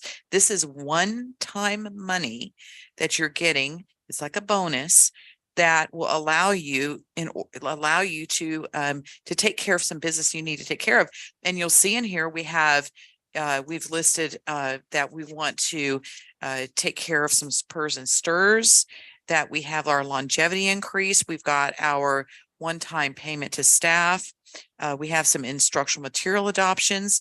We have some vehicle replacements. We have to do that because there's new legislation out there regarding our diesel vehicles that if they're more than 10 years old, we cannot operate them. So we need to replace those. So those are the kinds of things. And then later on, if there's more money, we have software licenses. We have tremendous need for one-to-one devices to get those into our budget because our students need updated devices. So we're beginning to build that budget out for that. So this is actually a gift to the districts in California. And we hope that the state decides not to take back a portion of this. 30% is what we're hearing from the governor, and that we're going to be able to use the whole 19.1 million. And so part of receiving this money was that we needed to be transparent with the board of how we were going to use this. And so that was the purpose of tonight's report. And so just to add one little point, I think that addresses the commenter's question, is discretionary means it's the district's discretion to put it where our needs are, right? That's correct. Anything else from any other board members? We have a motion to approve the plan as presented. So moved. I'll second. The motion was made by Board Member Bratton, seconded by Board Member Van Zee. Roll call vote. Student Board Member Iapan. Aye. Board Member Van Zee. Aye. Board Member Ordway. Aye. Board Member Clark. Aye. Board Member Bratt. Aye. Board Member Hurd. Aye. The motion passes 5-0. Thank you. Okay, now we are on item 11.4, consideration of approval of revisions to board policies and administrative regulations. And I'm going to turn this one to Stella too. Boy, it's a busy night for you. Okay, so we have before you this evening, we have a number of policies. The first few, well, 5117 does not apply to me, but I did work on it with Ed Services, the inter-district transfer tenants. I wanted to talk a little bit about 1330 use of school facilities, because there isn't a line item in here that struck out. It's at the bottom of the first page under fees, where it says that in addition, the board shall grant the use of school facilities or grounds without charge or at a reduced rate to historic user groups or joint use partners due to prior agreements. And I think that is actually covered in the next line below. So it was sort of redundant, and that's why they took it out. Yes. Thank you for clarifying that one. I just didn't want those community groups to kind of be caught off guard about where did this come from. Okay. Did you want to address any of the other items? No, the next set of policies I want to talk about. Okay, These are- so we have one card on this item, and it was related to the school facilities thing. And since this is a bunch of policies all in one motion, do you mind if I take that card now while we're still on facilities? So Taiwan's a country. Can you come up and talk about 11.4?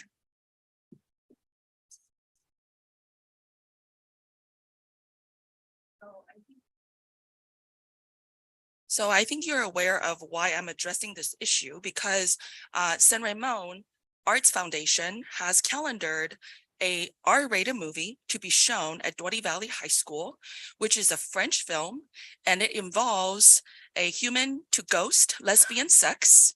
And also in the scene, there is going to be abortion of a maid.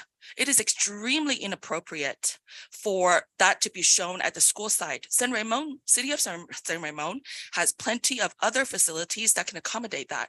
I'm really surprised that our school facility paid for by taxpayers is showing that kind of R-rated sex-related movie, and it is extremely inappropriate. And I cannot understand why the board didn't, wasn't notified. I understand that it's a fundraiser. And, in our society, I am beginning to realize that nonprofits have a lot of power, unsupervised power. And even though they use it as fundraiser, the last film that they shown under the foreign film category only had 55 people turn out, extremely poor. That means our general public isn't liking these kind of movies. If they're not showing about sex, they're showing about ghost or something scary. And this is all at our school site.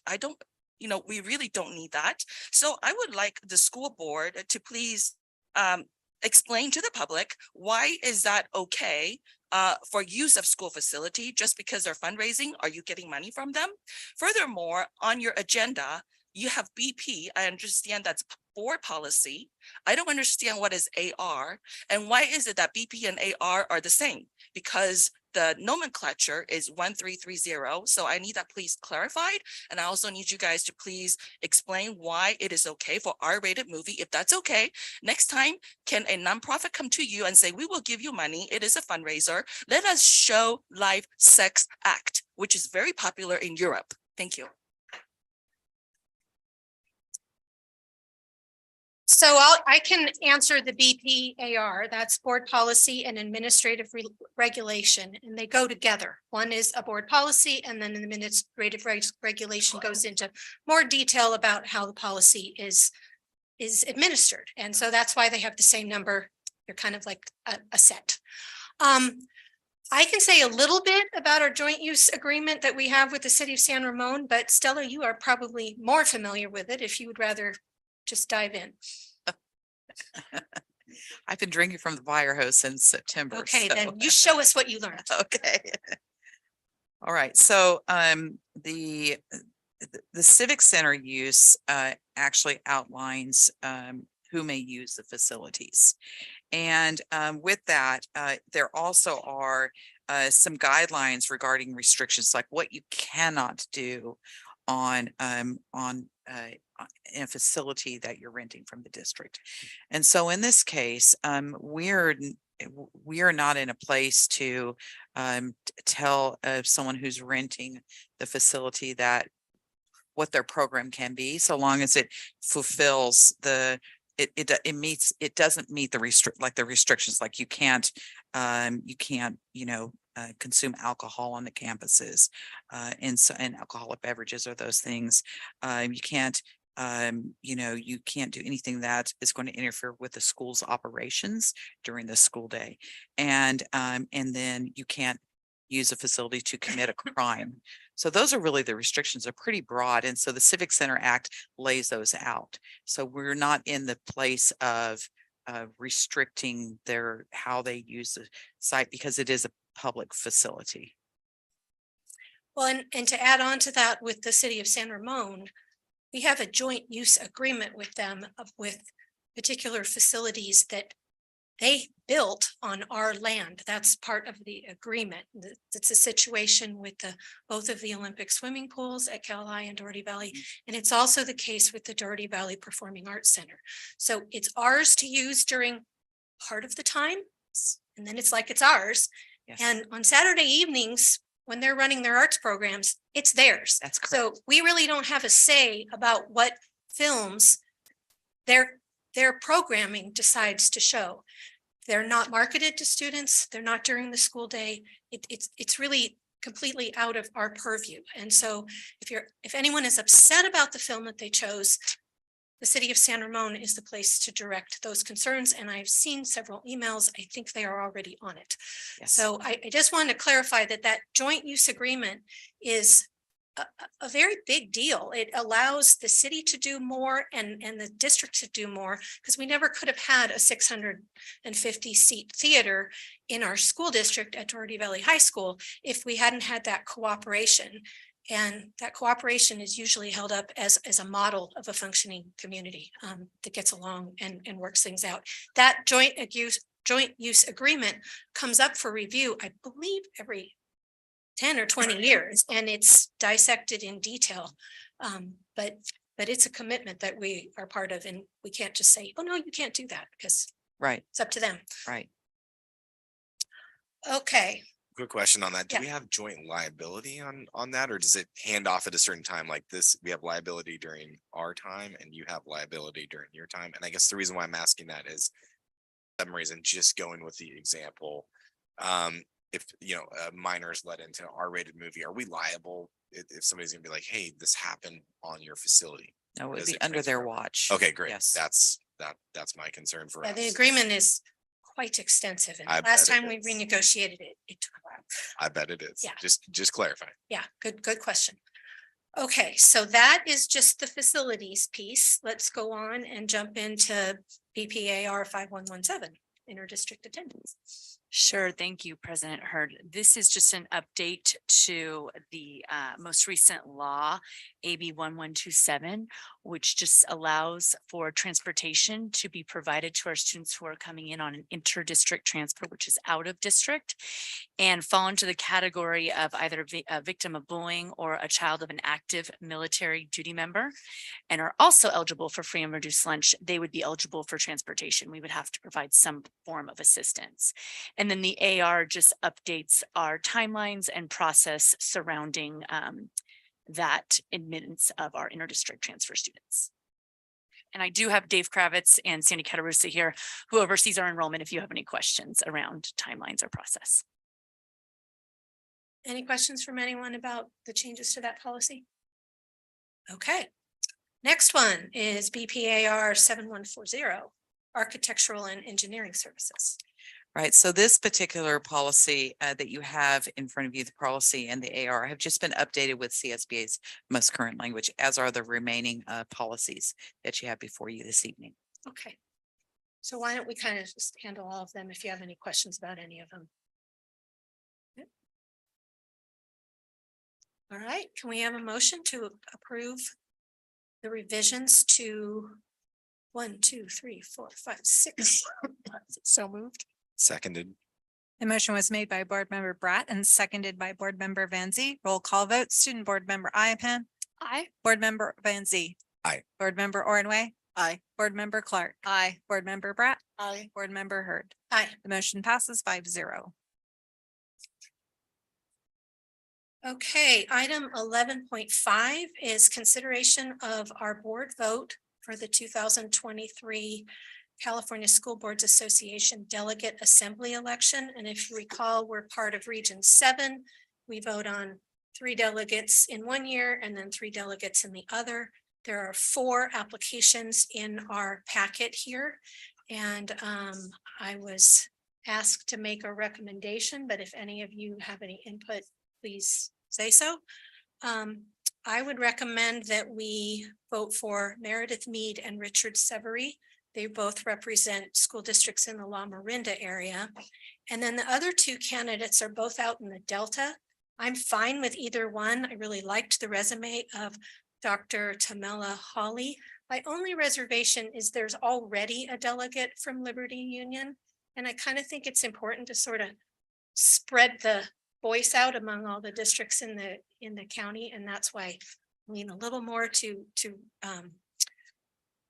re-electing Dr. Tui Dow Jensen, but I'm open to what you guys think.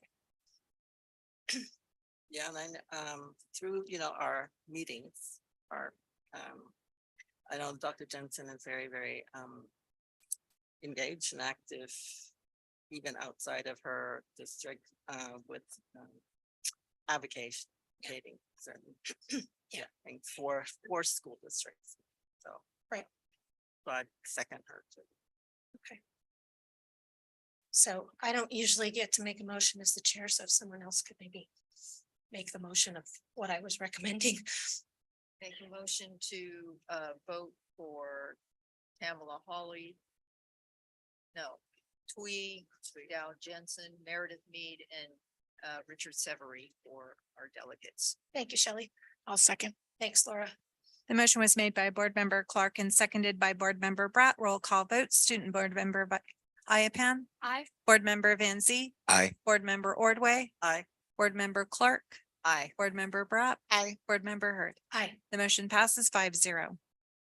Okay, now we're on 11.6, consideration of adoption of resolution number 84 for this school year to decrease the number of classified employees due to lack of work and or lack of funds. And I'm going to turn this to Keith.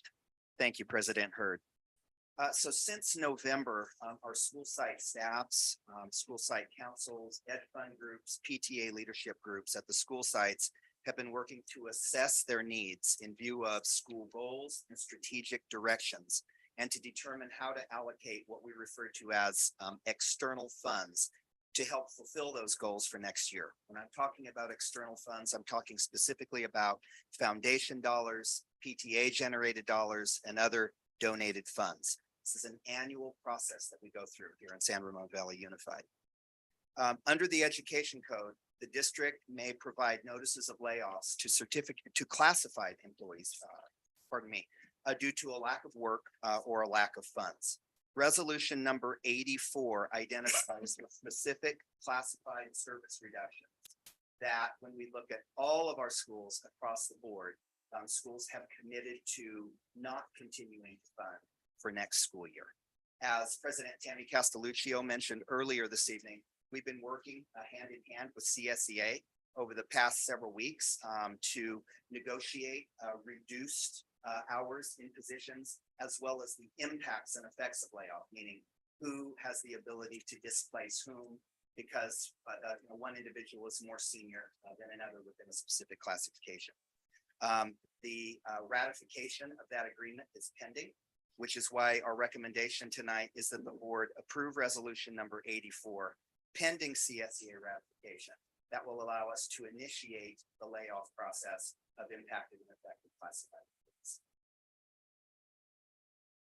Can I ask a question on clarification? So it's just hours reduced, or are there any positions that are going to be eliminated? There are both. And strangely enough, under the law, we are not required to negotiate the complete elimination of positions. We are required to negotiate the reduction in positions.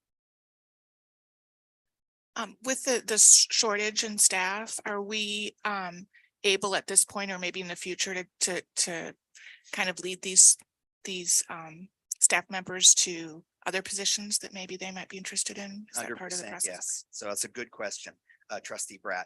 And so, yes, because there are a number of vacant positions, we're actually able to look at those vacant positions that for whatever reason are either not filled currently, or that for whatever reason, again, are not scheduled to be filled for next year. So in places where we could make employees whole, I think President Castelluccio mentioned that earlier, we're actually able to place most of the employees who are subject to layoff in vacant positions, and in some cases, vacant positions that have more hours attached to them than the positions that they currently hold.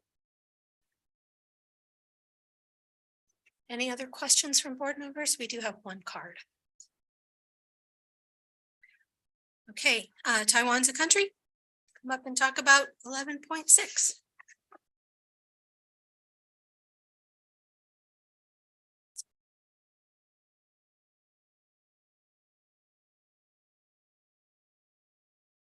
I would like to request the board to allow me to sit there if it's possible, because, I speak a lot and I'm going back and forth, and I'm like wasting people's time. So anyways, for this item, I like to know what is the school board's discretion on who to lay off. When I was a teacher, it was by seniority. So the younger you are, the more vulnerable you are. I'm wondering if you guys are still going by that standards, or you guys are going by, say, performance, or I don't know what you go by. It must be extremely stressful for the teachers. I can imagine if, because I was once a teacher, I think it would be a good idea. What did she say? This particular item doesn't address teachers. It's about classified positions. Classified, okay. But Sorry they about also are under So a you're union not planning- contract, and they do have a seniority system, which I think was part of what was discussed. So you're not planning to lay off teachers, to certificated? Sorry, because today was a little bit confusing, so I thought you were laying It's off. about classified employees due to lack of work or lack of funds for those positions. Okay, so then can you disclose to the public regarding what do you consider as lack of work? I am extremely concerned if you are going to lay off janitors, because we don't know when we're going to have another pandemic. And, since you guys mess with people's or students' bathrooms, and, our teen representative had mentioned a few times that bathroom is a major concern of the students. I would really ask you to please not touch that area. So can you please disclose to the taxpayers, where you're gonna, consider thinning down if it's within the parameters of law, so that, we can anticipate that at least the students' quality of life at school will not be compromised, which they really deserve. If you don't have health, if you don't have cleanliness, if you don't have sanitation, what is the point of going to school? Thank you. Mr. Raczynski, can you clarify what kind of positions you did Yes. explain it, part of it? I Yes. think there's an empty seat right behind you. You could sit there. I don't want to put it, and it was not, that folder is to be shared by everyone. Yes, but nobody's using it right now, and I'm not allowed to use it. No, it's for everyone. Okay, well, if anyone wants to, raise your hand. Is there? Okay, fine.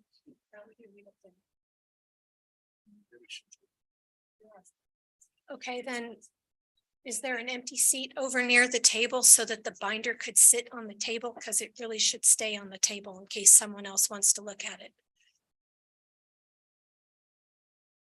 But meanwhile, I guess you need, before you answer, person who asked the question needs to be listening. So the only classifications that are being reduced in the school district right now are the 10 classifications that are identified on resolution number 84. In the next Custodial resolution. services is not one of them. Okay. The other thing that is important to keep in mind is that when determining which employees are subject to layoff, seniority is the driver. This is not a performance related matter at all. So we go with least senior employee is the first one subject to layoff. Next least senior is the next subject to layoff. I'll speak about resolution number 85 in just a moment, which is how we break ties for same date of hire. Thank you. You're welcome. Okay, is there any other discussion about this item? May I have a motion, please? So moved. Second. The motion was made by Board Member Bratt and seconded by Board Member Ordway. Roll call vote, Student Board Member Iapan, Aye. Board Member Van Zee. Aye. Board Member Ordway, Aye. Board Member Clark, Aye. Board Member Bratt, Aye. Board Member Hurd. Aye. Motion passes 5-0. Okay, now we're on 11.7. Consideration of adoption of resolution number 85, establishment of criteria for the order of layoff and reemployment following layoff of employees with the same first date of paid service in a probationary position. Thank you. So essentially, resolution number 85 simply identifies what process we are going to be using that we have agreed to with the bargaining unit, in this case, CSEA, to break ties for employees who are subject to layoff, who have the same first date of paid service in a probationary position. And essentially what we've identified is that we will assign a certain number of points to individuals subject to layoff based upon the number of years that they have served in the district in any classified position. And where assigning points does not break the tie, we conduct a lottery. Okay. This is also subject to ratification of CSEA. So we're asking the board tonight to approve resolution 85 with the understanding that once this is ratified by CSEA, this can be implemented. Thank you, Keith. Any questions, board members? Okay, can we have a motion? So moved. Seconded. The motion was made by Board Member Ordway and seconded by Board Member Van Zee. Roll call vote, Student Board Member Iapan, Aye. Board Member Van Zee. Aye. Board Member Ordway, Aye. Board Member Clark, Aye. Board Member Bratt, Aye. Board Member Hurd. Aye. The motion passes 5-0. Okay, now we're on 11.8, consideration of adoption of resolution number 83, approval of provisional internship permit PIPS requests. We are seeking tonight board approval for resolution number 83, which requests authorization from the board to hire a math teacher at Diablo Vista Middle School. This vacancy was created as a result of a mid-year vacancy. I believe it was a relocation. Okay. May I have a motion? I'd like to make the motion. Seconded. The motion was made by Board Member Ordway and seconded by Board Member Van Zee. Roll call vote, Student Board Member Iapan, Board Member Van Zee. Aye. Board Member Ordway. Aye. Board Member Clark. Aye. Board Member Bratt. Aye. Board Member Hurd. Aye. The motion passes 5-0. Okay, now we're on 11.9, consideration of approval of certain certificated and classified staffing allocations and new position descriptions and staffing allocations for certain management positions. Keith. Thank you. So for the past several weeks, Cabinet has been engaged in an assessment of a variety of staffing needs in preparation for the 23-24 school year. Those staffing needs apply to certificated employees, classified employees, and management employees in position. Specifically, we have determined that there's a need to combine the multi-tiered system of support, or MTSS, and equity liaisons into one role for next year, which we will call liaisons. There is a need to augment the existing staffing of custodians in the district, specifically at the high school level, in recognition of the fact that we are understaffed relative to CASBO guidelines for custodial staffing, and that there's a need to provide additional management positions within the child nutrition services operation, as well as to improve parent and caregiver engagement throughout the district in recognition of what we are called to do under the strategic directions, and a staff and management position that is focused specifically on early childhood education programs in general education and special education. What we're seeking with regards to certificated employees is to approve the staffing of 28 full-time liaisons for next year. That's based upon an allocation of a half-time liaison at each of our 22 elementary schools, one full-time liaison at each of our middles schools, as well as on our alternative program, and 2 FTE liaisons to each of our high schools. As has been discussed at board meetings in the past, MTSS and equity liaisons have been critically important to the leadership and support of the district's curriculum and instruction work that we are engaging in throughout the district. We believe that combining these separate roles into one position, will better mobilize these resources in support of the strategic directions and allow this work to continue seamlessly between the 22-23 and the 23-24 school years and beyond. For classified staffing, I mentioned custodial needs. Again, we are understaffed specifically at our 4 comprehensive high schools. With regards to custodial staffing, that's based upon square footage guidelines and things that we have been implementing over the past few years that have created increased demands on cleaning and sanitation provided by custodial staff at our schools. We believe that this understaffing has impacted adversely our ability to retain custodians, which is part of the reason why we're asking for those additional staff.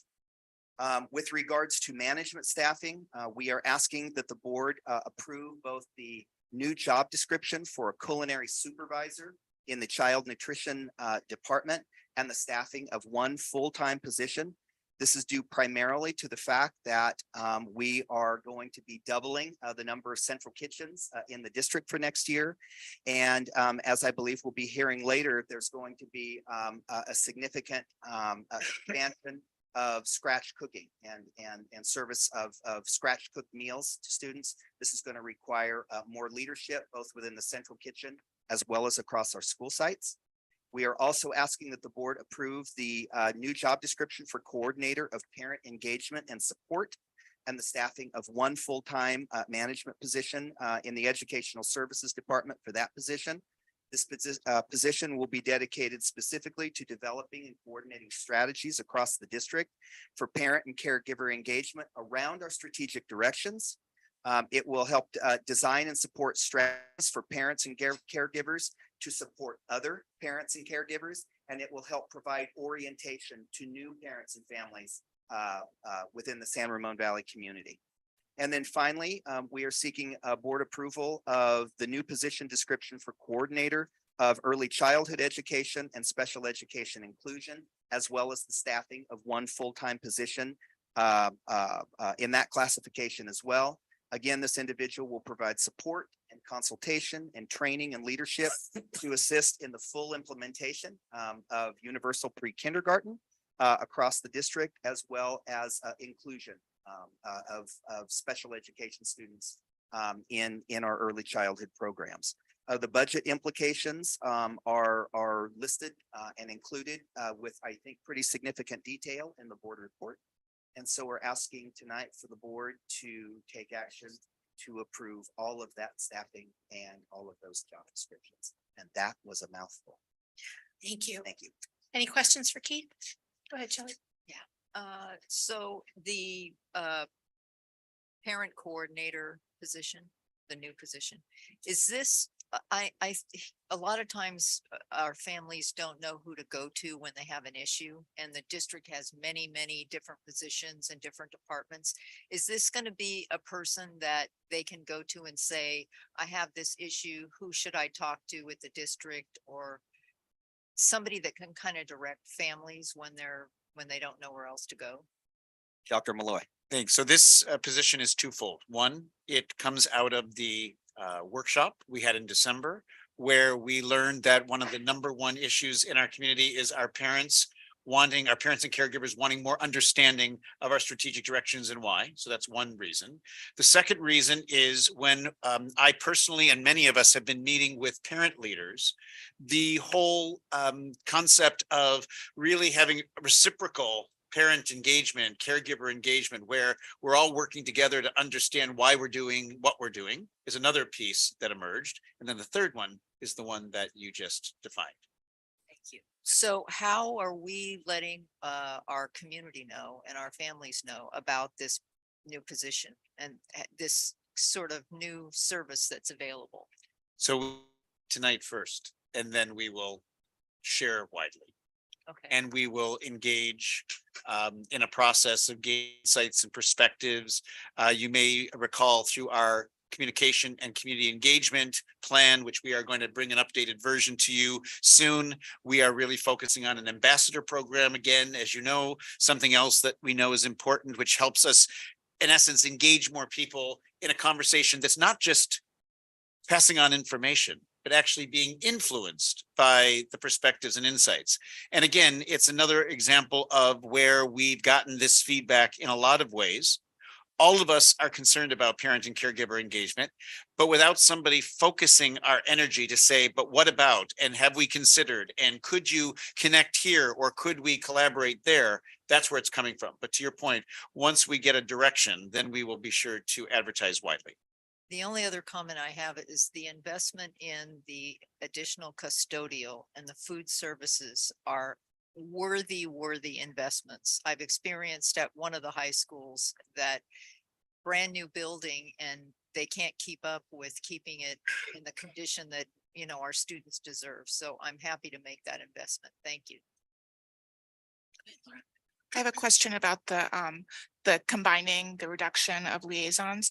So with the current liaisons that will not have positions next year, will there be other opportunities for them in terms of staying with the district? Absolutely. So remember, most of the individuals who are serving in a liaison role now were originally classroom teachers or worked in some other type of certificated position.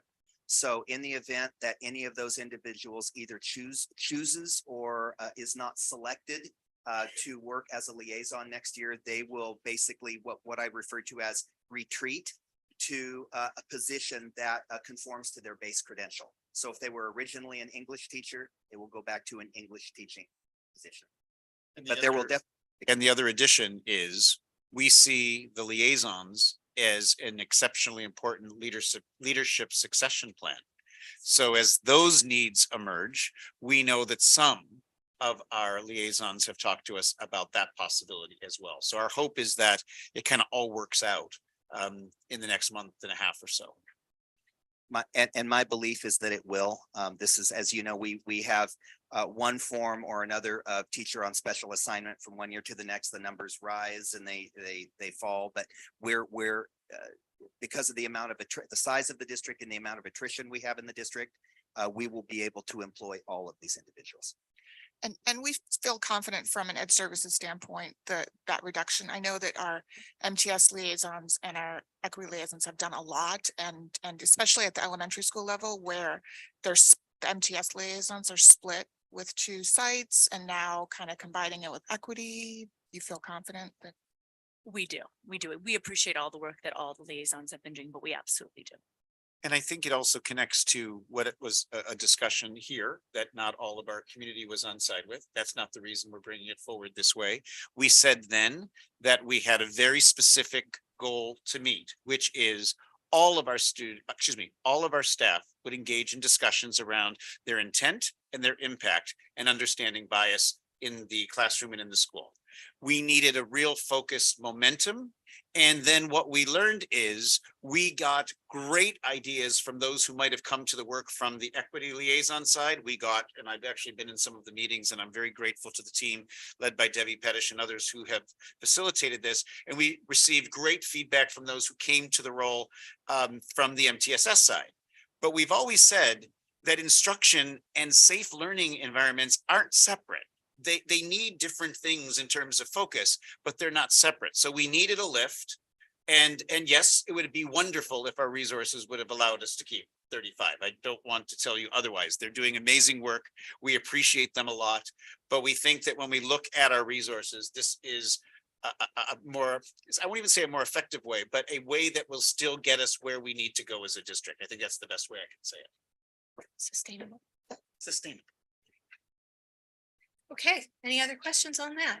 No, I mean, just to kind of piggyback on what Laura's concern was, it was the same concern that I had, which is we currently have 27 MTSS liaison, or what's the exact count? A total of 35 MTSS and equity liaisons combined. Okay, but are certain liaisons have a specific designation of MTSS? And what's that current count? 27. Is it about 27? Okay, rough, yes. Okay, and that would just be my only concern with that being such a critical role too, that now we're combining both of these. Are we reducing MTSS FTEs by 25%? Because it is such a critical role. And I would say that, yes, it's fewer people. And that is a consideration. And the way in which we invite those who are in the position not to do two different jobs, but to decide, and this again is something we look to Debbie to lead. So Debbie, if you want to come to the mic and offer anything, please do. We want to kind of focus the work on what is it that we need next. And frankly, if we don't feel that it's meeting our needs, based upon the improvements that have happened and where we want to go, we'll come back here at another time and ask for your consideration. But for right now, we always felt that we were going to do this model of 2 for a temporary period of time. But again, I just want to assert again that we cannot see our equity work as separate from our instructional work. So the other piece of the puzzle, even if we come back to you and say we might need a few more persons because elementary isn't served, I think we'd be hard pressed to separate them back into 2 different positions again. That I don't think is our plan going forward. Okay, there is a card on this one, so let me go ahead and have that go. Taiwan's a country to come up and speak to 11.9. So I guess the staff report is by Mr. Roginski. I see his signature here. So I have questions for Mr. Roginski, if I may. Helen, when you're, sorry, Taiwan's a country, your comment should be to the board and then we'll direct staff to answer them for you. Thank you. Got it. And thank you for, calling me Taiwan's a country. Because I don't want other Helens, there's really a lot of Asian Helens, and I have gotten a steak knife outside of my garage before. I really don't want other Helens to have my fate. So thank you. Don't involve other Helens. So in your report, the first paragraph is a little bit,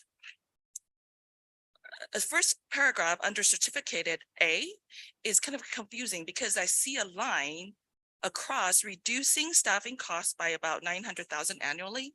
So you cross that out. So is that not part of the approval, or is that part of the approval? But okay, hold on. And I have other questions, or do you want to answer one by one? I have a few. But I have time. So let me just ask. Can you just go ahead and make all your comments and then we'll. Okay. So so that's the first one. And then in your report, you didn't say which school sites benefit. You just said that these are full-time positions for the school district. So are you going to rotate, say, like, the janitors and the child nutrition, positions? Are you going to rotate them through different school sites? Also, I think you said we are not able to retain janitors because of we're not paying them enough, or that they are, I'm not sure what the reason is, we can't retain them. Is it better to pay them more so they are, familiar with what they're doing and then they can do a better job because they want to stay here? Or, to hire more and then nobody really knows what they're doing and then you still have to train? Also, I would like the staff to please, because it's quite a millions of dollars we're spending. So if we can possibly have later down the road an update on how this money spent is improving the quality of life of our students, it would be greatly appreciated. And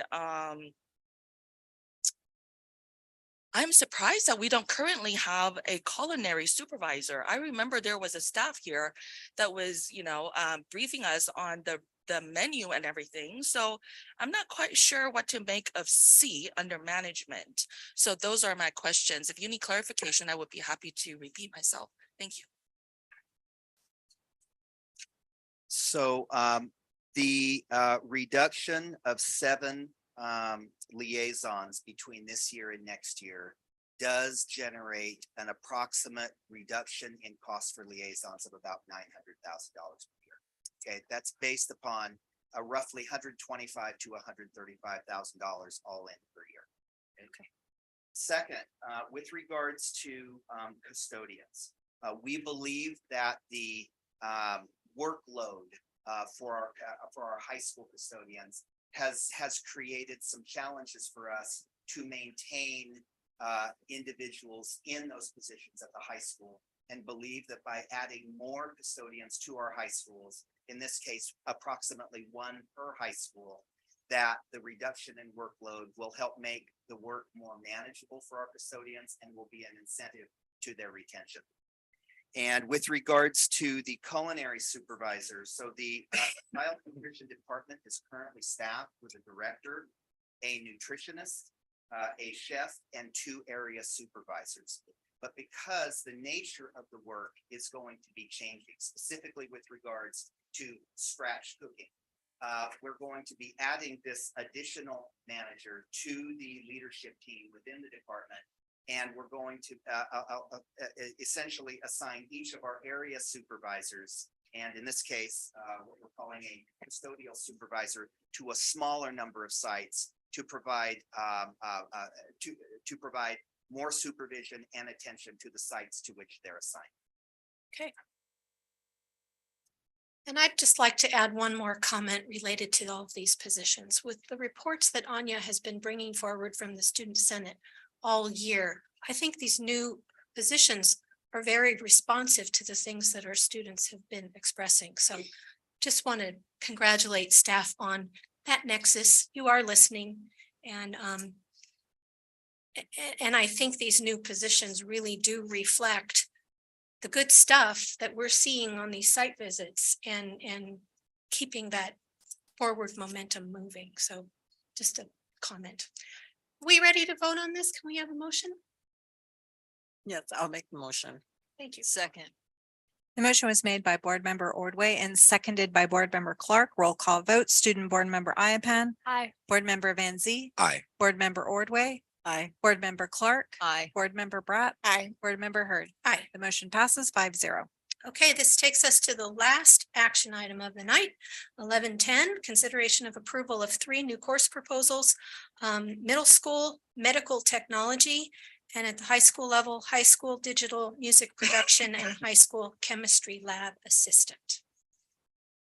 Thank you, Deb Petch.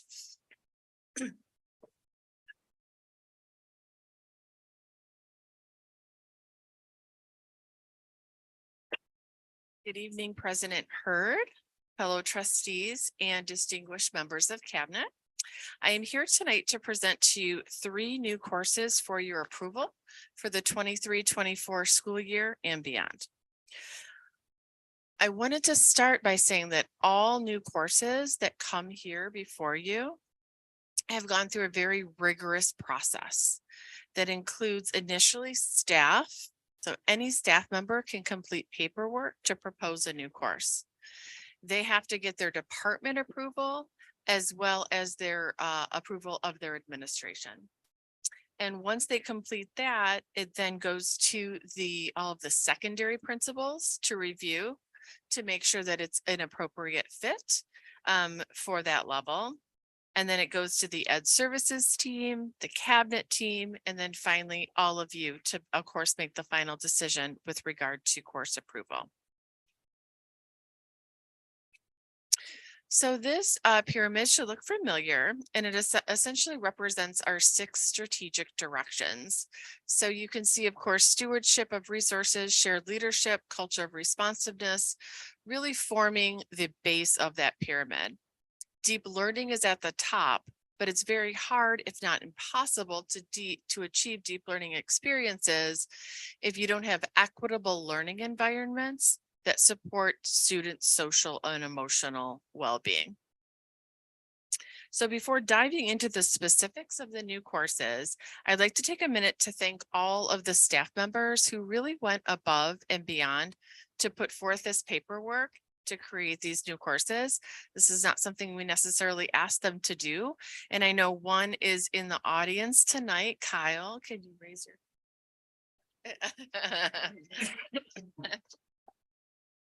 thank you again, because it really does take a lot of work. And so we really appreciate the staff members who put this forward.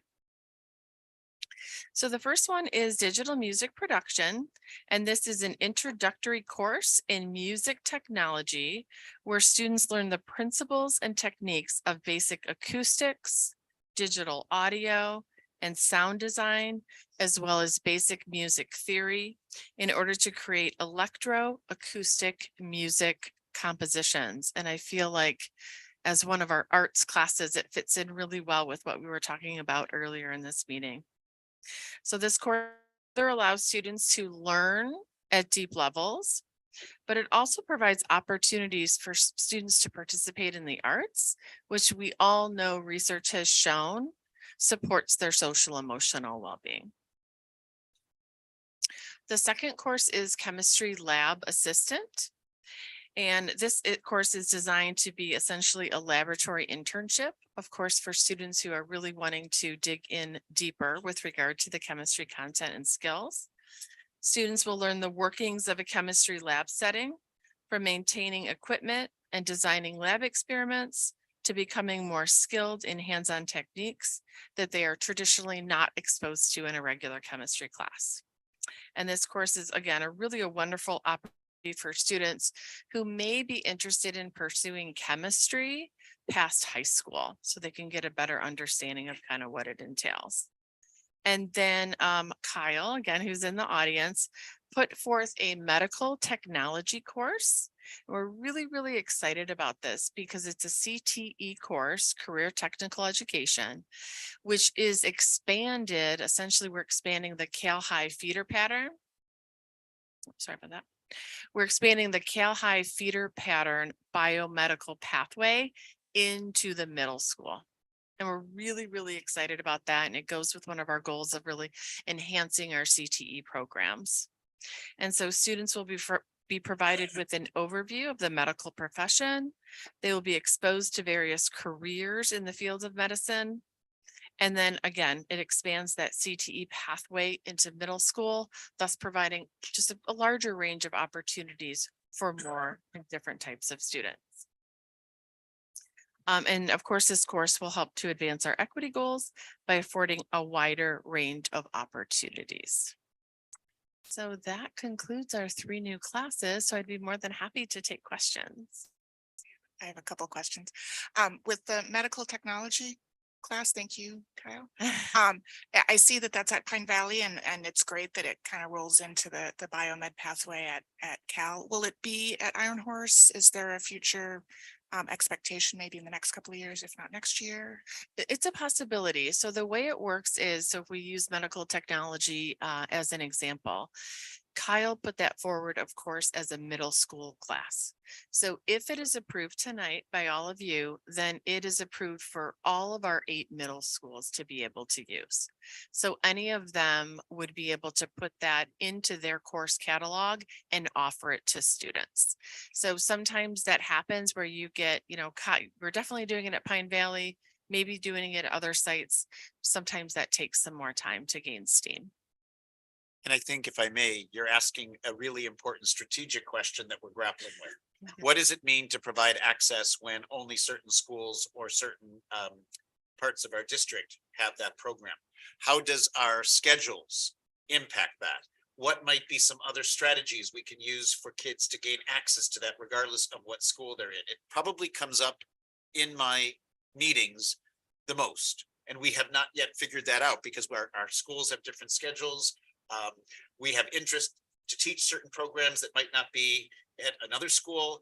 And what we're trying to think through with our educator colleagues is, how can we help kids tell us what they're interested in based upon all of the possibilities, and then figure out how to staff around what they want. And that's something that we're still grappling with. We've got a lot of collaborating to do. It's not something we can do in a minute. And yet it's front and center in terms of where we'd like to go next in terms of the access question, because we get it all the time. One more question. So with the music, the digital music production class. So I know that was put forward by Mr. Cerna, who is the, as we heard earlier in the non-agendized public comment, he will not be returning. He's resigned. So we'll have that class at Cal? And then, or will it just be open to any high school? And then if there's a teacher at a site that. So that once, so even though there might be one particular individual that completes the paperwork and puts it forward, it's not necessarily that individual that is, always attached to the class or even really gets to teach the class. It normally works that way, but not always. So if this is approved, then again, it'd be approved for any of our 4 comprehensive high schools as well as Venture, and they could offer it. The question is whether or not, there's there's a lot of scheduling questions and issues. An issue of, we have definitely student-driven scheduling here. So partially that will be dependent on how many students sign up for this particular class, assuming it's approved and then goes into the course catalog. I have a question about, I see this specifically with the digital music, that they need equipment. And so they're going to require some funding in order to really implement this in a really meaningful way. I see there's some suggestions on there about outside funds, which don't always pan out every year. Do we have a way that we could fund those? How does that work with these new categories of classes? So that's a great question. We really try to, of course, support classes that don't require a tremendous amount of funding for obvious reasons. Before bringing this class forward, Jessica Colson, our college and career coordinator, had extensive discussions with Cal High, and they feel very strongly that they will be able to provide the funding to support this class. With that being said, with Prop 28, we are hoping, we just aren't far enough down that line to really determine whether or not some of those funds could eventually go to a class like this, but that is our hope. And I have a question for the chemistry laboratory assistant. So as I read through, right, the application by a teacher and stuff, so it sounds like it's pretty similar to like a TA class. Exactly, Trustee Ordway. So so is it just a title change, or is it? That's a great question. So what we've been trying to do a little bit more at the high schools is make the TA positions more specific, because I think that some of our staff members feel that if we create a more specific, I want to say job description, course description, then they will be able to kind of attract and retain students who really want to dig in further with this particular work, as opposed to being a general TA who does various things around the classroom. And so that's why this teacher, Stephanie Farmer, who's been amazing to work with and extremely flexible, because we really wanted to ensure that this class was written in a way that we were able to ensure the safety of all students that would enroll into this class. So she was very flexible with regard to kind of rewriting and reworking it a bit.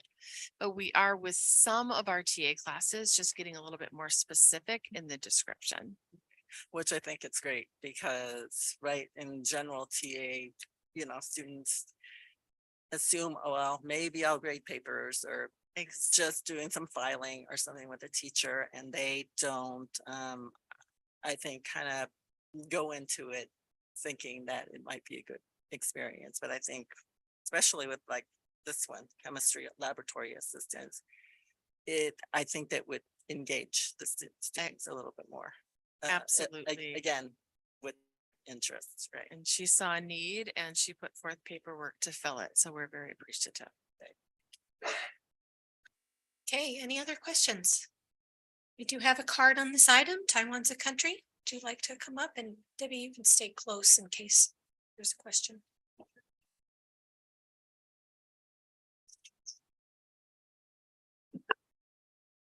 Okay, so I have some questions about the medical technology because I'm getting old and I'm wondering if this is a tricky class to confuse the actual terminologies that are used in the medical world. I'm not sure if this is by Tony Thurmond. Like, I don't think this is under the guidance of California curriculum. So I am wondering if I ever go to a doctor when I'm older and I'm able to see someone who came out of this class and is now working in the medical field, how would their medical technology or, terminology be a little bit different from the real world? I'm just wondering, what are the standards that you're going by? Because for every teacher, there is a set of curriculum, there is a set of, standards. I'm not sure for these 3 elective classes, how you're gonna be able to help the students, you know, be able to get the true and the correct knowledge so that they can plug right into the real world without, much, difficulties. And also for high school digital music production, I'm very excited for this program because I was a music student tested into a program when I was in Taiwan. Unfortunately, less than a year, I immigrated here, so I didn't complete it. But when we were going through that kind of musical training, we learned a lot of theories and musical senses in terms of sound. So happy songs usually come from major harmony. Melancholy, sad songs usually come from minor harmony. So I'm wondering, how do you guys define, because I keep seeing social wellness, equity related to these classes. How does that work? Are you I'm not sure how that works into helping these students.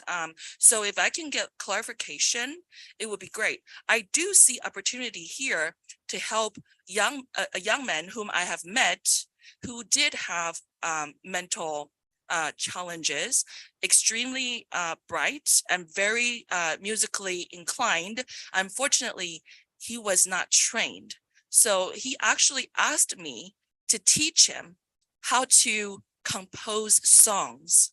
If you can help young men like this through these classes to be able to compose songs, I think it would be great asset for our community and for our society. Thank you.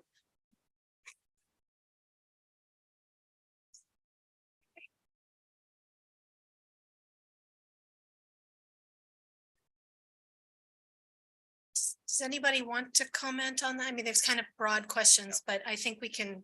I'd love to make a motion. That for would be us great, to- Laura. Yeah, To yeah, approve second it. these 3 courses. Yeah. Second, because I love these 3 courses. The motion was made by Board Member Bratt and seconded by Board Member Ordway. Roll call vote. Student Board Member Iapen. Aye. Board Member Van Zee. Aye. Board Member Ordway. Aye. Board Member Clark. Aye. Board Member Bratt. Aye. Board Member Hurd. Aye. The motion passes 5-0. Okay. We're now on information items. So the first one is 12.1, child nutrition update. Welcome, Zetta.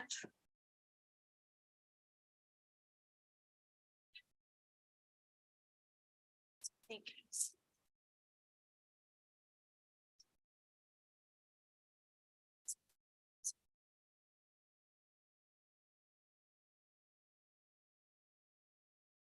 Good evening.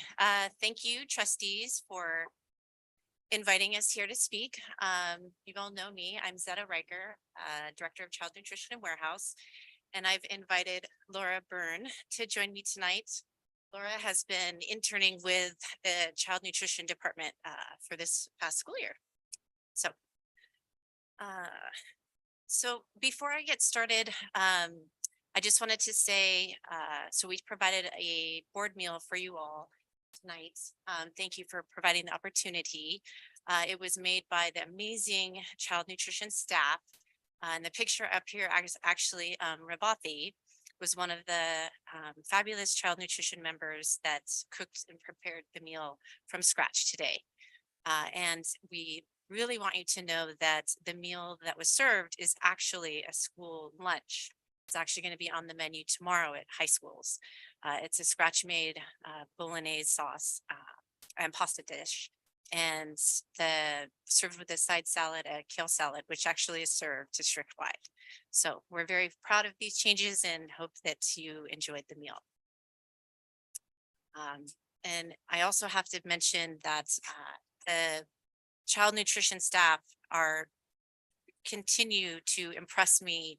I've been here for about 1.5 years now, and I really pinch myself sometimes at how hardworking and dedicated the child nutrition and warehouse staff, and really all of classified. If I can leave you with one thing tonight, is to really express how hardworking and dedicated the staff is, and how much they really want to prepare these meals. We are just really short-staffed, and they're just so dedicated. So.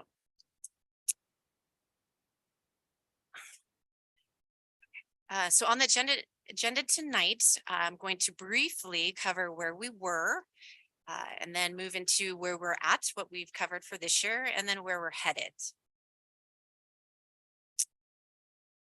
So some of you may remember last year, we gathered a task force and we worked with parents, students, high school students, middle school students. We gathered a ton of data. We really looked at what are the major themes, what are the major pain points that we needed to identify now that we were operating under the Universal Meals Program. And there were 5 main points that came out of this work. It was quality food, so moving to less processed, more scratch cooked, variety, everything from vegan to just different types of entrees, lines and times, which is specific to high school. So the amount of time to eat, being able to use the restroom, socialize, and actually consume and sit down and eat your meal. And then food and nutrition, education, feeling a connection to food, knowing what your food does to you, where it comes from, how it was prepared, who it was prepared by. And then finally, sustainability and waste, ensuring that we're being ecologically minded and sustainable. So we embarked on creating the infrastructure and the conditions necessary to address these issues. And I know it's not always necessarily sexy to talk about technology and equipment and organizational charts, but without these fundamental pieces in place, you can't make fancy food, things that are exciting. It takes a lot of infrastructure to move a large scale food production organization such as ours. So we partnered with Brigade, Chefs Brigade. It's an army of chefs that are moving into schools, and we were fortunate enough to have a chef start with us in January. Very highly regarded expertise that they brought to the table and have been great partners. We also started looking at our organizational chart and created a new cook position. It's a represented position. And then we moved during that time, or last year, we also updated or completed bond renovation work at our central kitchen. Also last year, we began planning for universal breakfast. At the time, we only had one elementary that was piloting a grab and go to the classroom breakfast program. And only 3 of our middle schools had breakfast, and all 4 high schools were offering breakfast at lunch. So now moving to what we were covering, or what we've done so far this year, and to show you the progress that we have made. We are very excited to announce that we were accepted into the Eat Real certification program. This was a program that was actually reviewed as part of the parent task force last year. And we reviewed several different organizations that provide this service to school districts. It's a third-party certification program, similar to like a LEED architectural certification program. And it's for districts that want to go above and beyond the USDA federal food standards, and we feel are more reflective of what the community is asking for. And so it measures 10 different standards, and they're all science-based, very well researched and vetted. It's not subjective, it's based in hard science. But there's 10 different categories that our district is measured against. So it's a multi-year process. We just received our first assessment that they completed this last fall. It was very good baseline, but it outlined some very clear plan and metrics of how to move forward to become certified. We have also continued to grow our capacity, and by that we have updated our org chart again. We were able to hire a district chef, as well as increase our capacity in our central office. We have spent a lot of time on recruiting, and we've actually held 2 hiring events just for child nutrition. We've really focused on this year. It's really been, during team meetings, it's like, what is our priority? Our priority is to hire more people, We've really worked hard, and HR has been a great partner in that, as well as CSEA. Tammy shared earlier tonight that we're very excited to have an upcoming MOU ratified to offer incentives to bring new employees in. You'll remember that these positions are, they don't pay quite a lot, and they are lower hourly rate or hourly. They're not full-time. And so it's often some of the hardest positions to recruit for. So we are hoping that that will make a difference.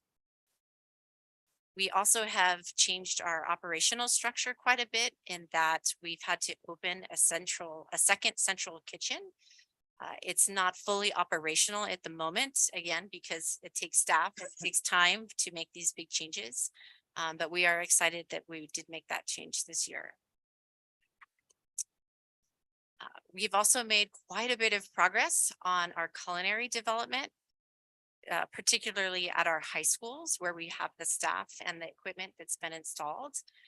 As of right now, we have 5 days a week that we're serving scratch made or meals that are made in-house. We're very excited about it. And then the other program update we want to share is that as of the first day of school, we opened with 26 new breakfast programs, which is not a small feat. So it was quite a feat to open 26 new programs on the first day of school. Our numbers continue to grow. As you can see, pre-pandemic numbers, we've more than doubled, and we continue to see the numbers grow on a daily basis. As we did last year, we are continuing to do our engagement work. This last month, we did work with another group of high schoolers. Thankfully, there was quite a few that did participate last year. They returned to participate in the workshops again this year. And with that, I will turn it over to Laura. Laura has been working with us on doing some surveying and research and has attended all of the workshops with high school students. So if you want to share. Hi, Laura Byrne. I'm a senior at Cal High. And I've been doing these workshops and sending out some surveys as well. And I think I was really surprised that for high schoolers, lunch is not just a free pizza you grab every day. They want to know what's in their food, how it's made, where it's sourced from. Is it sustainable? Are there diverse preferences? Are there halal options, vegan options? And I think with this new food program, I really feel like we're definitely moving towards that. I think we've talked to a lot of students, we've held workshops, and we've really heard that quality and variety are their main concerns. And I think with the scratch cooking, we're definitely getting a lot closer, and the students really love the new options we serve to them. So I think I'm really excited to see how the new scratch cooking rollout really impacts students. And I think this district has the goal of, innovative, equitable, and inclusive. And I really think with these new meals from different cultures for every dietary preference, I really do think we're getting a lot closer to that. And these meals aren't just going to be something students can grab. It's something that's going to nourish their bodies and their minds and get them through the school day and build community. So I really think we're doing a really great job. And it was really amazing to hear how involved and how much the students care. And I think we'll continue to do really well. And I think with that level of student involvement, I think that's just a recipe for success. Thanks, Laura. It's been so great having you on the team. Okay, so where are we headed? We are full steam ahead at full implementation. We will continue the culinary development, and Brigade will continue to be a partner. I know there's been some discussion about some of the new positions that we're opening. So we're excited about that. And we will work to achieve certification with the Eat Real program. And we'll continue to engage and get feedback from students and continue to refine the plan. Specifically, high school is an area that we're focusing on, looking at the lines and times issues and how we can continue to explore additional options and see how we can refine the plan. But we're pretty excited.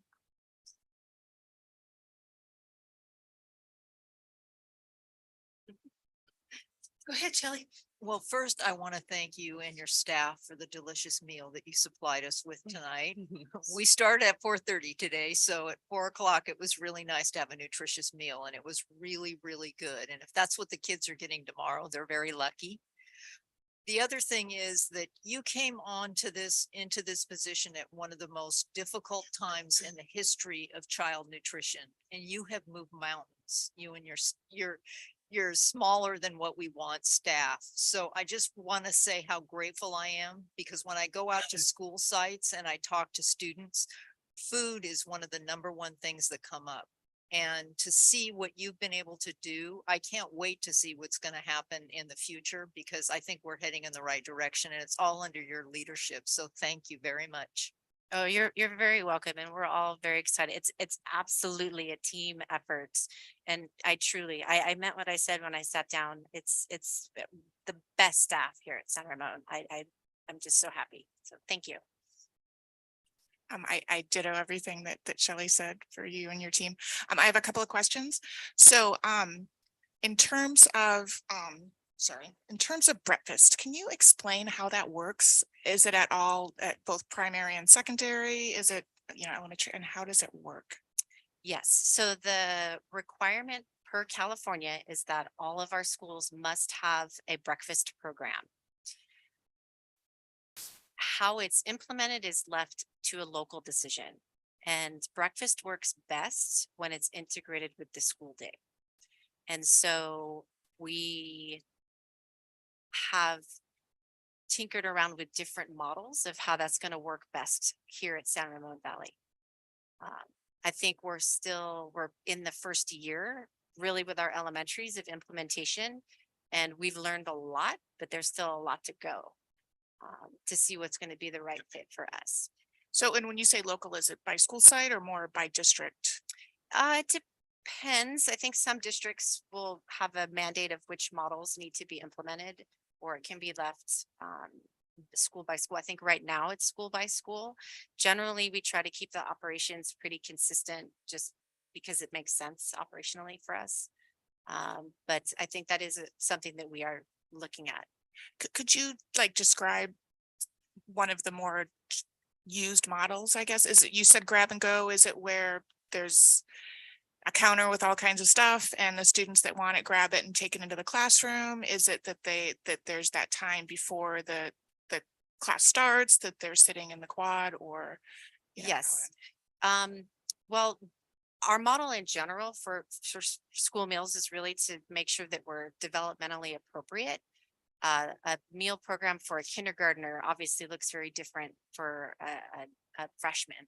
are very different needs. So the meal program should reflect that.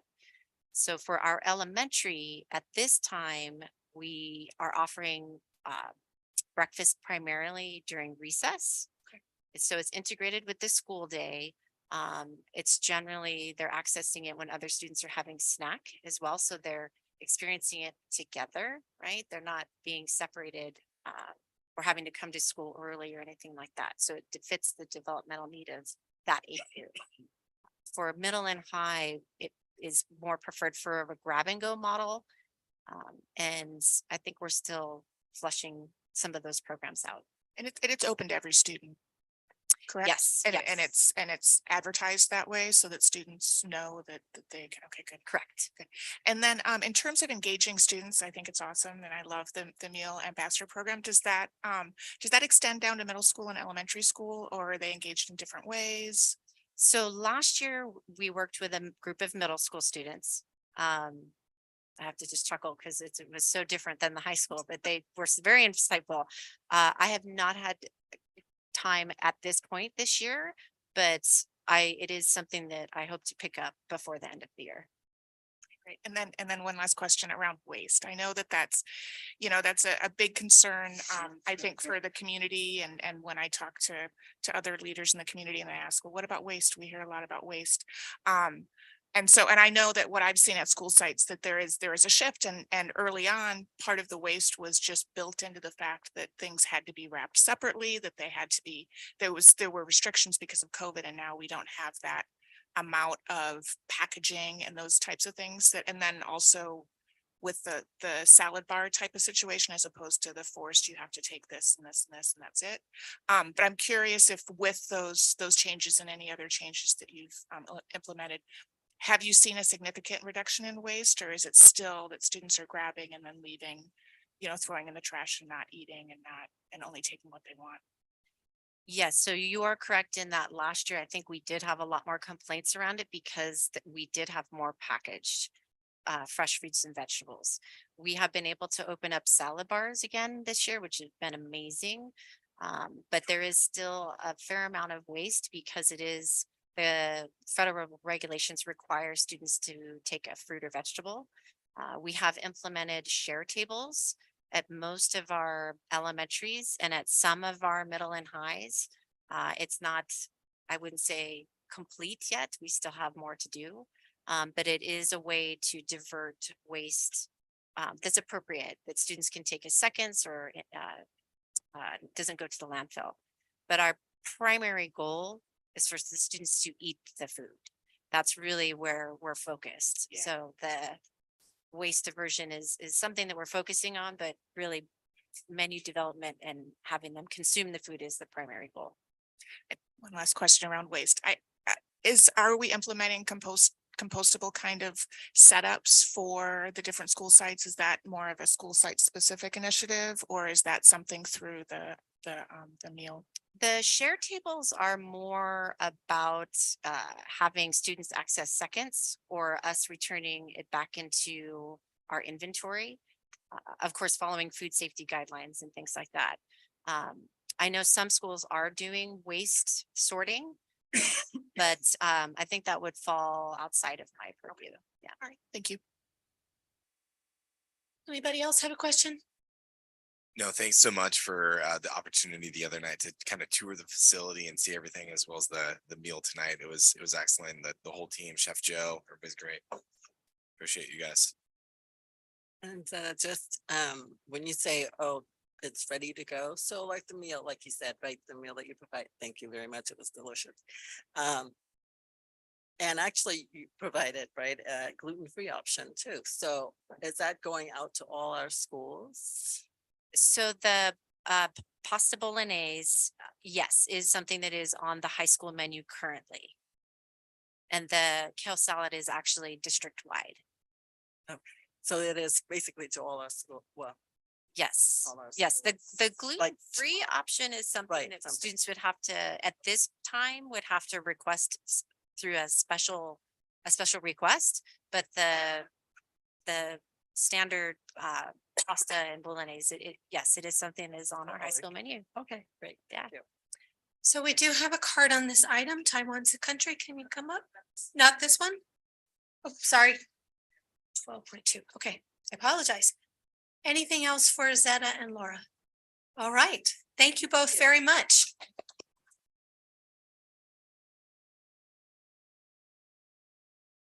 Okay, now we're on 12.2, which is the first reading of board policy and administrative regulations. We have 3 different ones, and as you know, on first readings, we're just giving input. There's nothing to approve. So Stella, I think you're first. Yes, so the first set, BPAR 3290.12 actually falls underneath BP 3290, which is gifts, grants, and bequests. One of the things that we are very fortunate to have in our community is amazing fundraising that's happening regarding capital projects at specific school sites. So fundraising for play structures, fundraising for Wall of Fames, fundraising for improvements at individual schools. The challenge we have with this is that there's no process in place. And so this particular policy and the accompanying AR outlines what we believe, and our director of facilities has worked on this. We believe is a way for us to move forward with the capital campaigns at specific school sites, and outlines what needs to be in place in order for us to properly plan for, install or build, and then maintain that particular capital improvement at a school site. So this is not related to a bond at all or a local building fund, but rather site funds raised for a specific site purpose at one of our schools. The next policy that I have is a policy that's actually was missing from our policy manual. As you know, we are currently in the midst of developing our long range facility plan. And so this particular policy 7110 comes from the CSBA policy book and outlines the purposes of a long range facility master plan and the components of the plan, and then our responsibilities around that. So it's just an addition to the policy manual that we're requesting from the board for consideration. The last one is a policy 1313, and I think John, you'll take that. Yes. And policy number 1313 is one that we have been thinking about in relationship to the commitment that when we are engaged in healthy, respectful relationships, even when we disagree, that it will allow us to not only effectively do the work of our board, it allows our staff to feel that they are supported, but also they can do good work. We create opportunities to listen and engage, but it's done in a way that can move us to a better place. And so this is something that many districts have incorporated, and we're bringing it to you for your first consideration. And it's obviously there in front of you. Okay, board members, any feedback on these 3 new policies?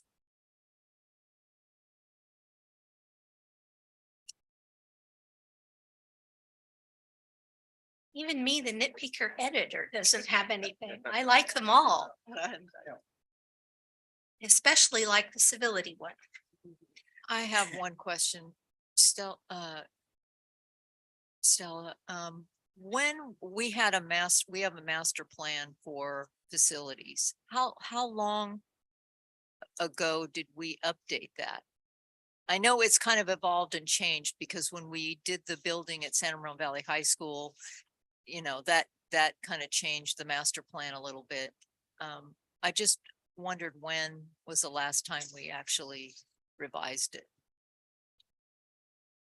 So the long-term facility master plan, I'm not aware that there is one actually. I worked with the facilities department to look for the latest. Now, there was a plan of a project plan that was developed prior to the last bond measure, but there wasn't a facility master plan that is as comprehensive as the one that we're currently undertaking. Maybe it was just that school site then, because there was plans for the administration building like that were on the master plan. True. It could have been a specific, a site specific plan. Okay. Yes. Thanks. Can I just add one more thing is that when you're getting ready to do a major renovation at a site like San Ramon Valley High School, you would do a site master plan for that site that then would have some longevity over the next bond measure or the next construction phase. But this is actually a policy about how one does a plan. It's not the plan. So it's an That's important correct. distinction, I think. Yes. We do have a card on this item. Everyone's country. You're already in your seat. Go ahead. Okay. I have a question, or actually I would like to request 2 words to be added to BP 1313 civility. And that is trustees and administrators. The reason why is that on the last paragraph, you only require students or staff to comply to your civility, but trustees and administrators are exempt, such as everyone just witnessed how I was treated when I had asked for clarification on the 2 new classes that are going to be established. How was I treated?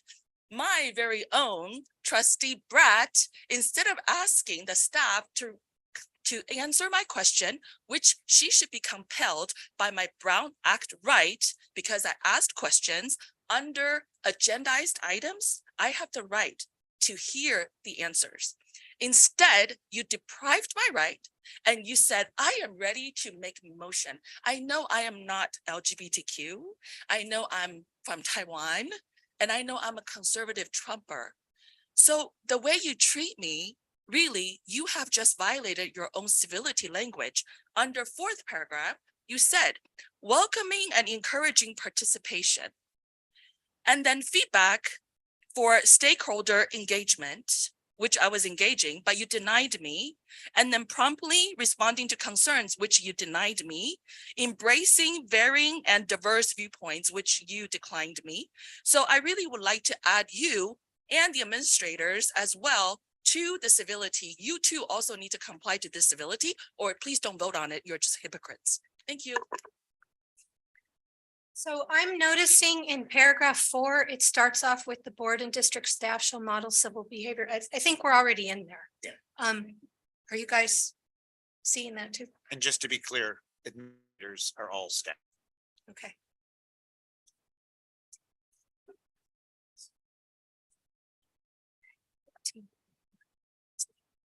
Okay, so no further feedback on the policies. We look forward to seeing those back again soon. All right, the moment of truth. We were all here for 12.3. Thank you all for waiting through 3 hours and 15 minutes. Before we do begin, I do want to make a point that we have, last time I counted, it was 25 cards. I think now maybe it's like 27. So I would like to caution us, we do want to hear from everyone, but just want to make the point that you don't have to take the full 3 minutes if you don't need it. And when points that you agree with have already been made, maybe you could say, I agree with so-and-so, and then transition in there, because we are supposed to end at 10. And the math doesn't work for that. So just please keep that in mind. I'm going to turn it over to Dr. Malloy to introduce the item. Thank you, President Hurd, and Executive Director will come to the table.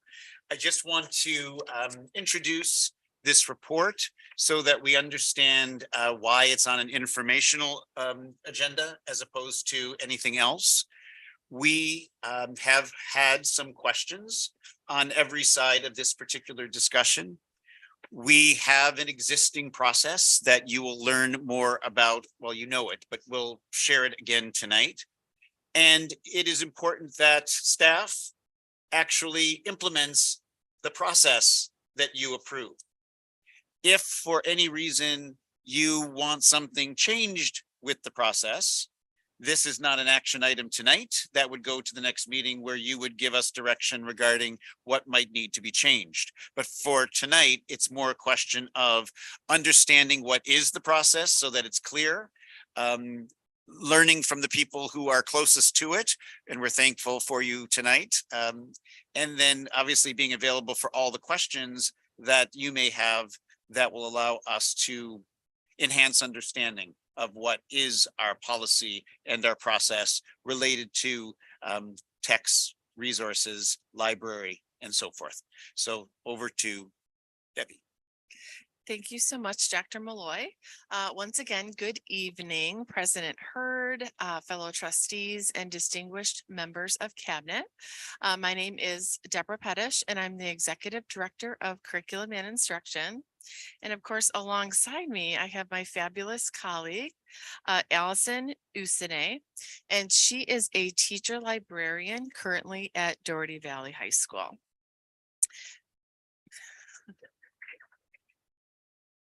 She gets a clap. All right. We are here tonight to discuss the process we use to add books to our school libraries and the steps that a staff member, district resident, parent, or guardian can take if they have concerns about a particular book.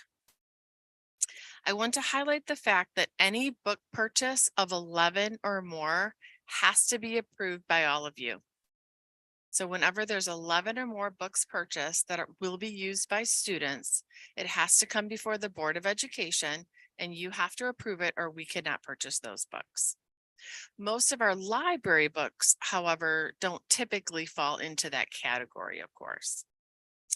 And I also want to acknowledge that as of late, not surprisingly, as you can see from the audience participation, we have had some members of our community express concerns about some of the books that are in our libraries. We view parents truly as our partners and respect the views that they bring to the table.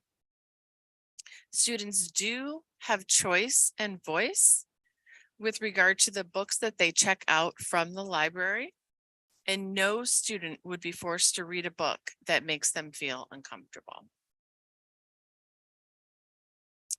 Alrighty, our strategic directions. We know that SRVUSD has a long history of academic excellence. We created our strategic directions in 2021 in order to provide additional guidance and how we could build on that success to ensure that each and every student has what they need to learn at high levels in SRVUSD. On this slide, of course, you can see our 6 strategic directions, and these directions support us in making pretty much all of our decisions, including about the books we place in our libraries. These books have the potential to impact not only our student learning, but also their social emotional well-being. Our equity strategic direction states that we will ensure all students are empowered to reach their full potential by valuing student voice, addressing systemic inequities, and closing opportunity gaps. We must create equitable learning environments so that all students are able to achieve at high levels. Students must feel safe, they must feel secure, and they must feel included in the school environment if they are to learn at deep levels. And our data tells us, both quantitative data in the California Healthy Kids Survey and a lot of qualitative data that we've collected over a number of years, whether it's individual student discussions, student focus groups, we know that there's a large percentage of our students who do not feel safe on our campuses. A component of creating safe environments is diversifying the literature that is available to our kids. It's essential that in our libraries reflect the diverse student populations that we serve. Diversifying our literature is crucial if we are to meet the needs of all of our learners. Books can serve as mirrors for our students. When they see themselves reflected in the literature that they read, they are more likely to believe in themselves and their abilities and to feel valued, accepted, and heard. The books that are chosen for our libraries are carefully curated by our teacher librarians, and I will now turn it over to Allison to highlight that selection process.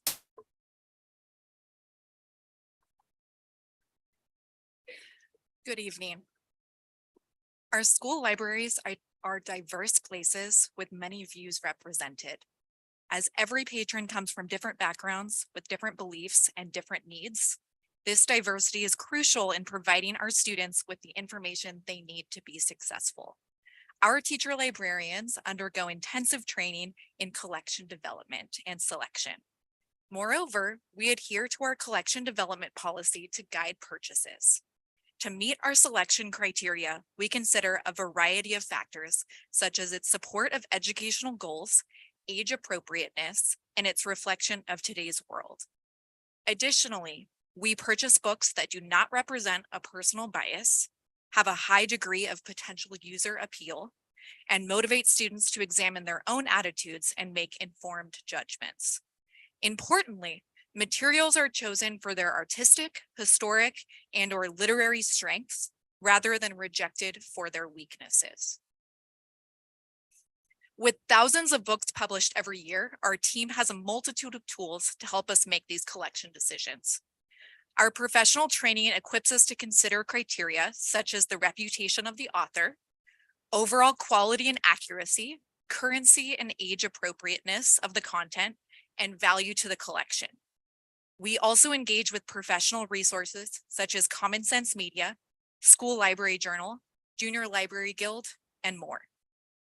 With experts in childhood development and children's media literacy, Common Sense Media has developed a research-based rating system to rate titles for ages 2 to 18. Another example is School Library Journal, whose reviews are written by a core of experts such as university professors. Moreover, Junior Library Guild titles are curated by a renowned editorial team who reads and reviews thousands of manuscript submissions each year prior to publication to choose the best award-worthy books for its subscribers. In conclusion, the school library and its resources are critical to the success of the district's strategic directions, including equity, social emotional learning, and deep learning. Reading is one of the safest ways to explore the world, and access to books prepares students for the variety of viewpoints that they will encounter out in the world. Our hope is that school libraries will be able to continue to offer students access to information and ideas that help them develop intellectually and emotionally.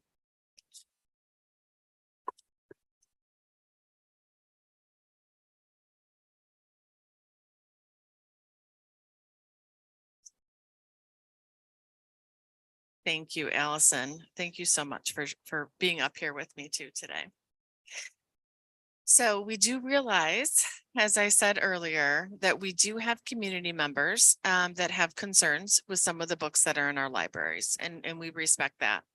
There is a board policy 1312.2 that outlines the process that an individual would use if they have a complaint about a book or a concern about a book. So the first step in that process is contacting the principal, sitting down with that principal, having a meeting where the parent, the guardian, the staff member, the district community member would then outline their concerns to the principal. If the issue is not resolved during the meeting, the individual would then complete a complaint form that would go to the superintendent designee, who in turn would make a determination about the book. The designee would use the selection criteria that Allison just presented, including whether or not the book is consistent with the educational philosophy and strategic directions of the district, the professional opinions of staff, reviews of the materials by reputable bodies, and the objections of the individual. If this person is still not satisfied with the resolution from that step 2 of the formal complaint process, then can make a formal complaint to all of you, the Board of Education. All of the pertinent information would be shared with the board, and your decision about the book would be considered final. So that is the end of our presentation. I want to give a huge thanks to Allison. Of course, we would be more than happy to take your questions. And we also have Namita Brown, who is an attorney from the law firm of F3 in the audience in case you have any questions that are about the legalities of this. And the only thing I'll add, thank you, Debbie, and thank you so much for all of what I'm going to say all of our librarians do and our librarian technicians, because there have been some earlier and there are still some here. So thank you for representing them so well. I also want to underline another important piece to this discussion, which aligns directly with our deep learning and innovation goal. Obviously, the written text is exceptionally important, and I am certainly a firm believer in books.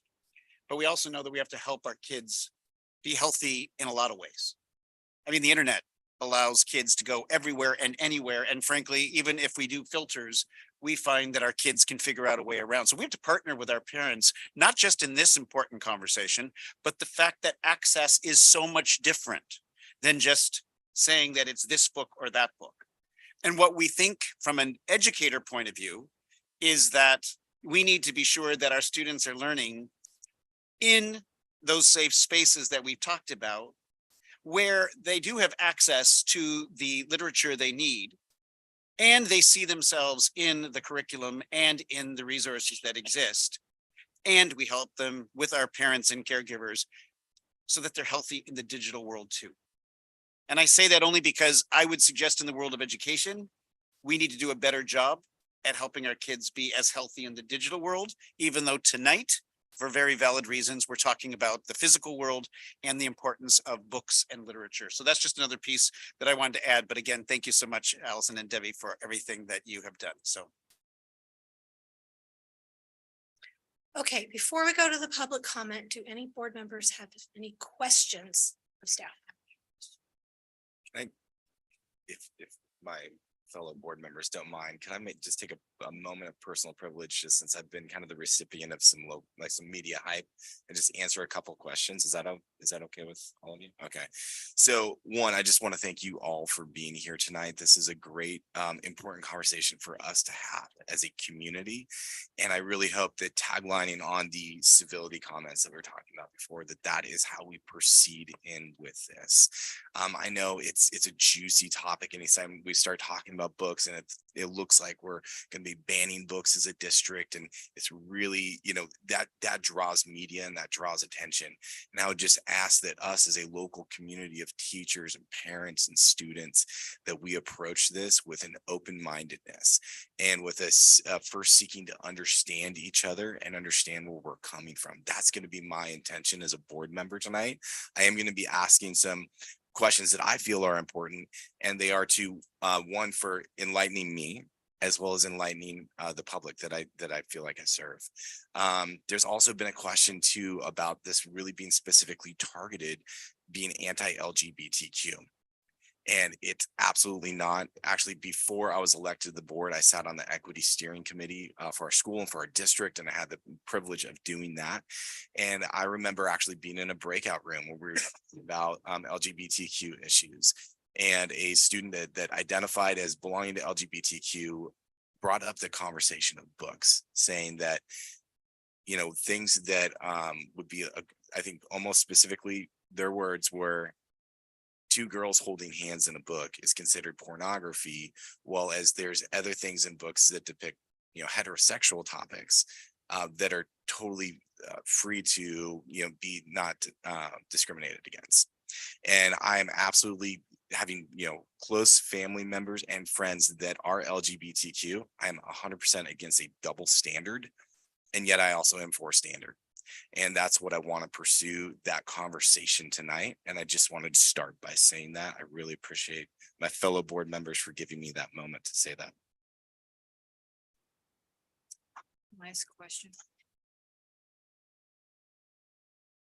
So I saw the process up there. What if a parent doesn't necessarily want to make a complaint about the book or carry it to that degree, but maybe they don't want their student to read a book that they've been assigned to? Would they just go to the teacher and ask to have a different selection, or would they have to go through that process? So absolutely 100%. Again, I want to reiterate that we do not want to make a student read anything that makes them feel uncomfortable. The library, we have thousands of books in the library. So again, I come back to this idea of student choice and voice. They are allowed to make decisions based on a lot of different things, their interests, their identities. The book might be for a specific class project, etc. They're able to make the decision of which books to choose from the thousands that are available for them.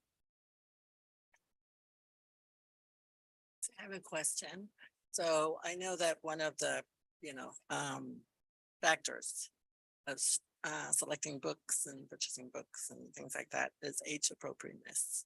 So since we're talking about libraries, school libraries, and especially in our secondary school libraries, right? Like a 10 or 11-year-old, their developmental is a little different than like a 13, 14-year-old. And same thing in high school, where a 13, 14-year-old might be very different than the 17, 18-year-old. So is how are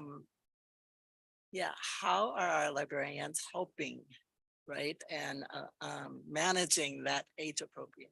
Absolutely. So first and foremost, we are always communicating as a team. We have monthly meetings where we are discussing new titles that are coming out, what we have in our collection, and having those conversations among experts that have been trained in collection development so that we're all on the same page in terms of what we have in our library. But even more so, we're always going back to the literature, Common Sense Media, School Library Journal, Junior Library Guild, American Library Association, and looking at a variety of sources to triangulate data in terms of what does this reviewer say is the age range that's appropriate? What does this professor say? What does this trade publication say? And gather that information and have a professional conversation together. And it can be very different what we decide to have in a high school library where it's grades 9 through 12 versus a middle school library, for example. And if I could just add a quick story. I was visiting a middle school recently, and I was told by the librarian that this is a strategy that's used across our middle schools because there is a designation called young adult. I kind of made it sound like PG-13. And some families might not want their kids to have access to PG-13, if I can use a more common metaphor. And so what the librarians were telling me that they do is that they actually engage the student in conversation. Are you going to be showing your parents that book? Our educators know when the red cheeks start to happen and all the rest. We kind of tell what kids are doing and without any problem.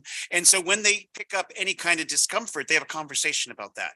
When I learned that that's a middle school strategy, especially around the developing child and their own being in different spots, and then learned that it's one that has been shared throughout, I thought that's a perfect example of our educator librarians who are credentialed and are professional to assist us to get to a good place for all of our families. So that's just a story that I wanted to share because it was really moving to me. Can I have you clarify that? Because there may be some misinterpretation of what you just said. So when a librarian asks a student, are you going to show your parents that book? Do they ask them that?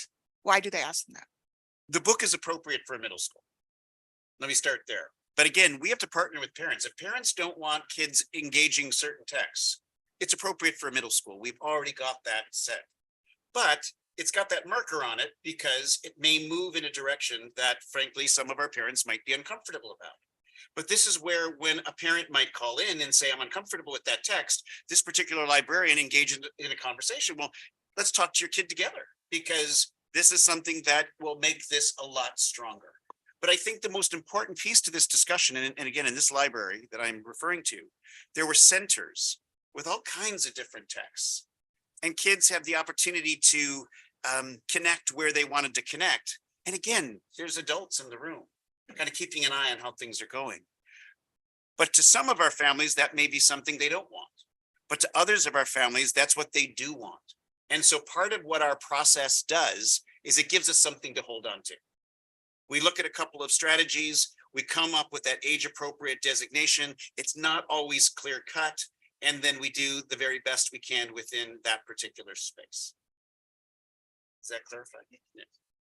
So piggybacking on that question, I know we have this strategic direction of shared leadership, and we see this take place in multiple forms throughout the district where we have steering committees and oversight committees that for a variety of reasons. Do we have that same thing for input on library content? So I'm going to take that one. because that was my decision. The policy reads or, and I'm going to be very candid. I wouldn't know how to put a committee together to deal with that away from you. This is your authority. When it comes to me, my job is to be sure the process is followed. I'm not going to do anything else. Setting it to a committee, I wouldn't even know how to set the committee up. Whose voices would matter on that committee? How would we actually determine that it was actually representative? So because the policy as it reads right now, again, you can change it, basically says superintendent or designate or committee. Because of the intensity around this, I feel it actually belongs with you. So that's a very conscious decision that I've made to do my part with staff to fulfill the policy and the process that you determine. Clarify that if you want a different policy or process, that is within your purview, and we would follow that. But if we tried to open this conversation to a committee where there would be less parameters for the discussion, because our committees are much more wide open, I would worry because of the intensity about this issue, not only here, but across the country, that would be setting us up for a real challenging situation. So I would suggest that's what your elected responsibility is. And you can talk to whoever you want because you are the representatives of the community. And then, as is important, you're bringing all of that feedback to this table where it needs to be, because it truly is a decision that has to come from you. So, and my question is, even as not necessarily a committee where it has to pass through in order to get a book in, but a committee of a diverse group of parents that you can have a conversation with, which here's of this month, this is some new books that we're considering, any inputs or thoughts on these sort of things. I'm just wondering too, is, you know, as a board, I personally don't want to be in charge of, 500 books a year coming here.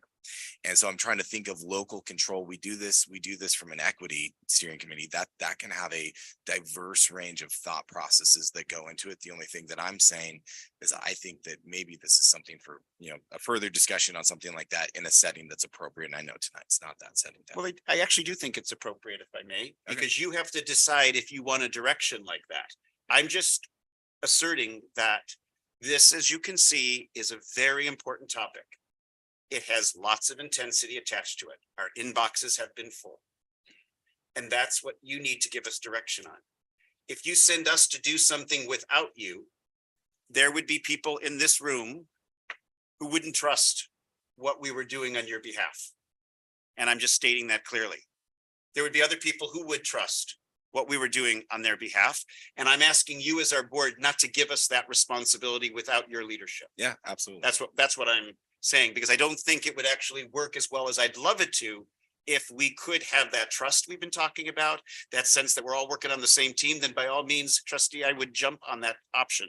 But right now, in the context we're in with the intensity it causes, I think we actually need you as a board, not just. Oh, and that's not an abdication of responsibility. That is a shared leadership inclusion thing that I would be hoping for. And that, again, I'm not saying it's the right thing to do, but I think it's, if we're throwing spaghetti at the walls, question that I had of if we're already doing it or not. And it sounds like the question is we're not. However, every Dr. Malloy dialogue, we can talk about whatever anybody wants to talk about. And I'm happy to have this conversation in that setting for anybody who would like to have it.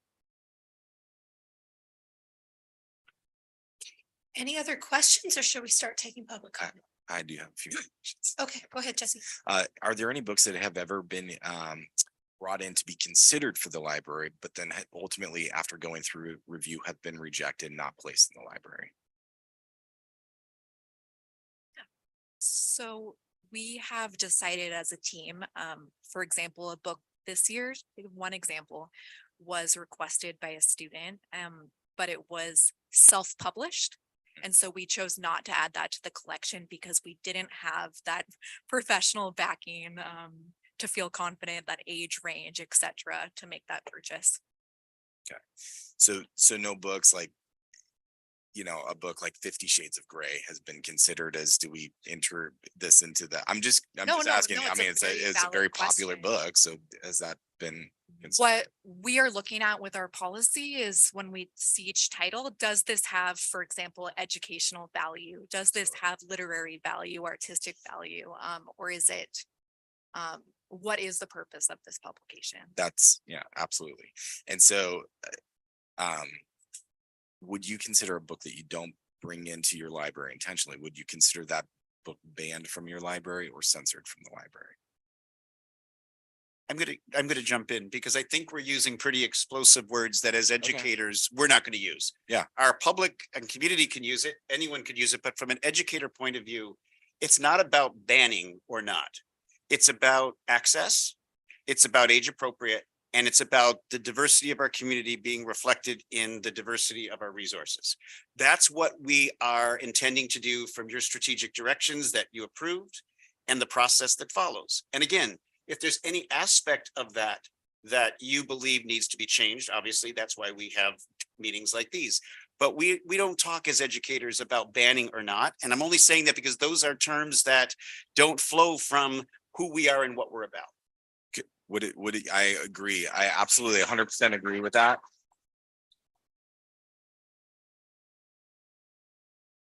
I 100% agree with that. And I also want to make sure that that goes back the other way, that parents have that have considerations about books, that we also apply that same logic and we do not call them book banners or censors, because I think that it's inflammatory both ways. So from a civility standpoint, I think we can agree on that.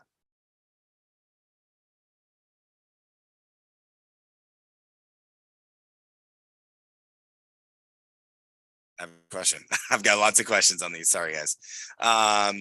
So given the fact that we have limited space in our libraries, do we ever remove books in order to make space for new books? So we do occasionally weed books, and that the term is to weed. And that is because, for example, the information is out of date. That would be one example, or the book is damaged beyond repair. Another example of when we would remove it. Excellent. And I think this got answered in the presentation, but I'm going to ask it again just for the sake of the public. Is can any and all books that are approved for use in the library be used by a teacher either as required or suggested reading material that can be used to be graded for coursework? Can you say I can that clarify. again? It's a long one. And really what I'll try to simplify it. What I'm trying to get at is I know we have approved books in the library and we kind of have this broader scope, of what's in the library because it's not technically considered, curriculum, but is it ever available for use, or do we have a specific policy about it being used as a suggested or required reading of go grab that book? It's going to be a part of your grade. That's very rare because of what I kind of said at the beginning of the presentation, which is if you are going to make an entire class or a large subset of the class read a specific novel or text, then it's probably going to be 11 or more, and that's when it comes to you. Yeah. So the vast majority of the books in the library, there's not 11 or more.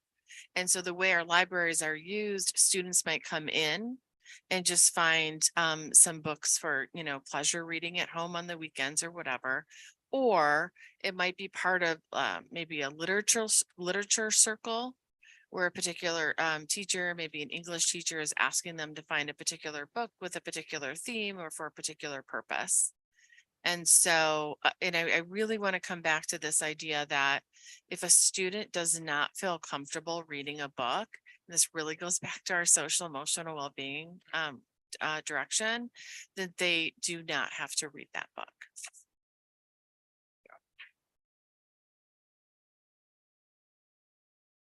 I'm curious if there's any case law around this topic, specifically in California or federally. Case law.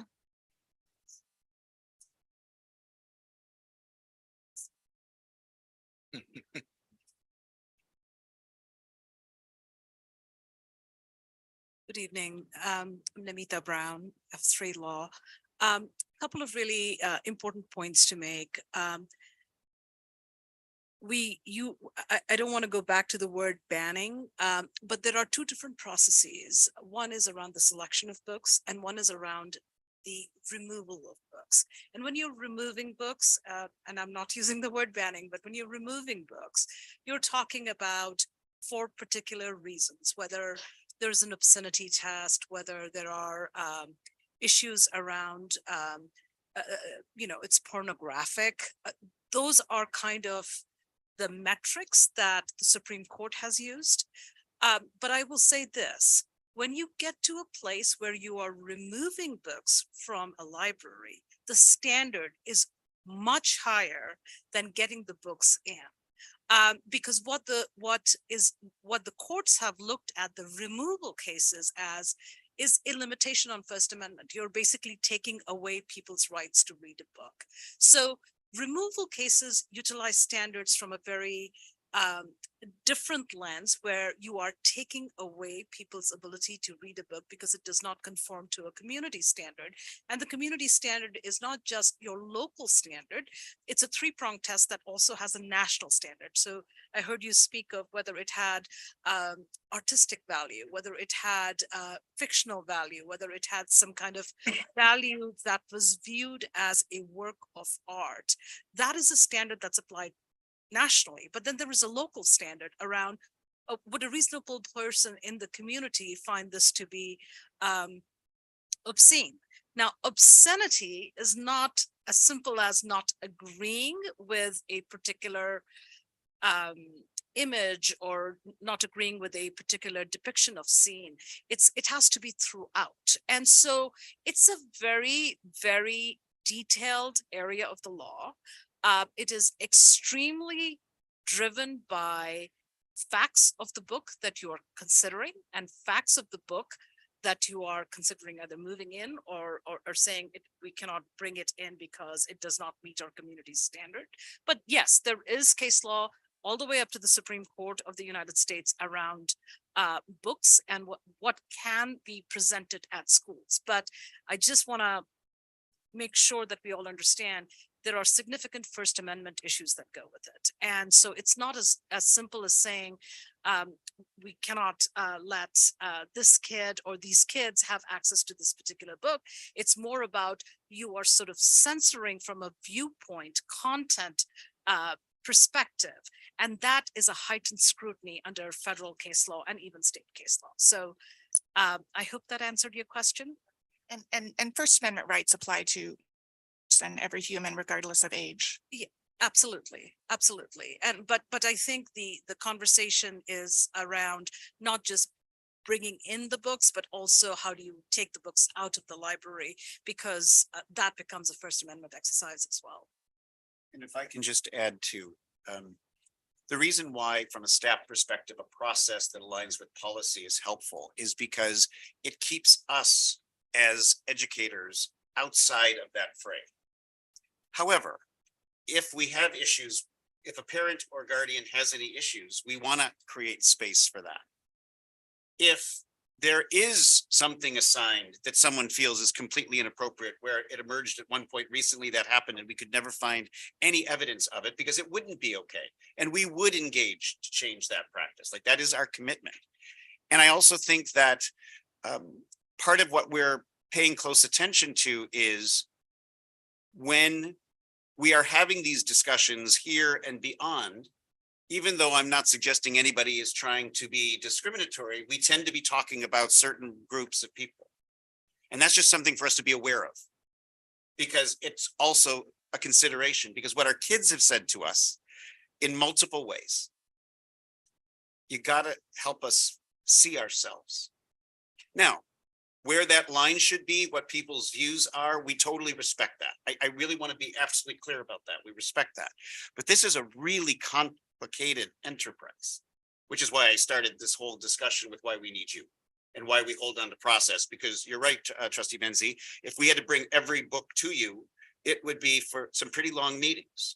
But the reason I was sharing about how I would be really reticent to take that responsibility on without you, because I think all that would do is take it out of this boardroom and place the same tough discussion somewhere else. And truthfully, with this particular issue, that's why I've reiterated we need you, because you have the authority through your elected position to help us navigate this very important discussion. So.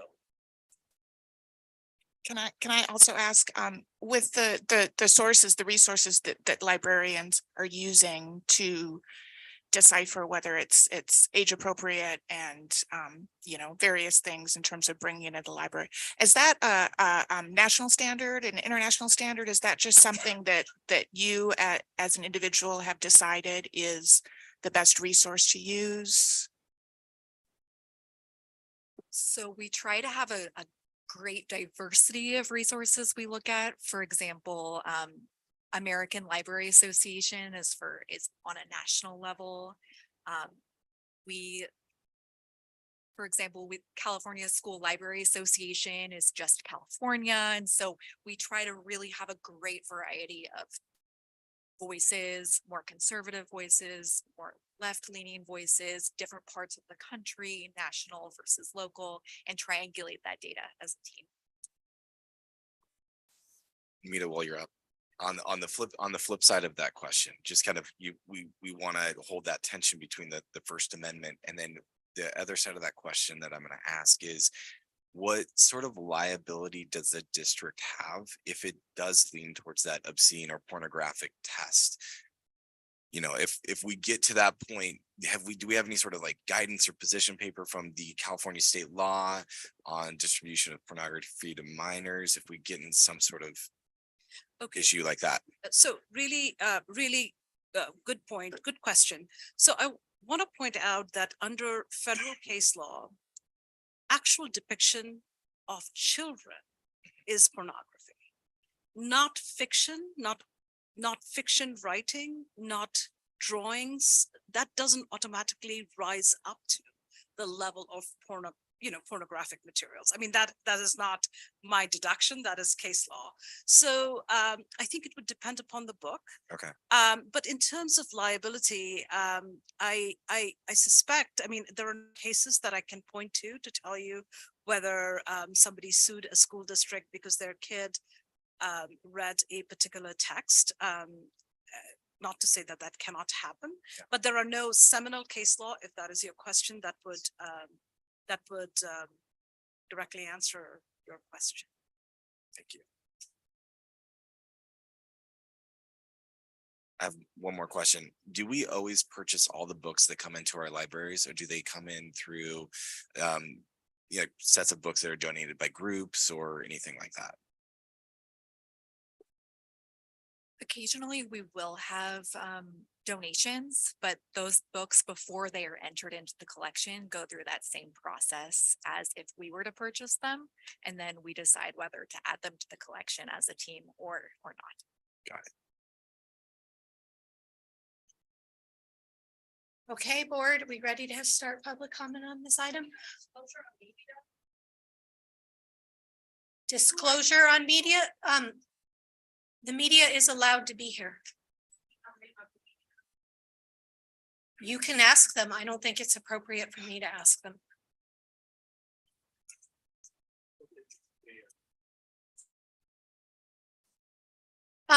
Noting the hour, our meeting is scheduled to end at 10 o'clock, so we need a motion to extend, and I think with 30 cards, midnight, but hopefully before that. We also have item 12.4 that we need to make sure we save space for. Okay, may I have a motion? So moved. Thank you, Jesse. I'll second. The motion was made by Board Member Van Zee and seconded by Board Member Bratt. Roll call vote. Student Board Member Iapan. Aye. Board Member Van Zee. Aye. Board Member Ordway. Aye. Board Member Clark. Aye. Board Member Bratt. Aye. Board Member Hurd. Hi. Motion passes 5-0. Okay. Everybody has 3 minutes. We're going to keep honoring that because we know that many of you prepared remarks, and I don't feel comfortable cutting people off if they came prepared. However, if you can get your point across in 30 seconds, please do, because it's late and it's late for all of you too. Okay, first person in the pile here is Taylor de Breitner. And then following Taylor, I want queued up Haiti Sarkany and Billy Piggott. Hey everyone, thank you for having me. My name is Taylor Denbroder. Good evening, everyone. My name is Taylor Denbroder. I am the chapter president with our local PFLAG chapter.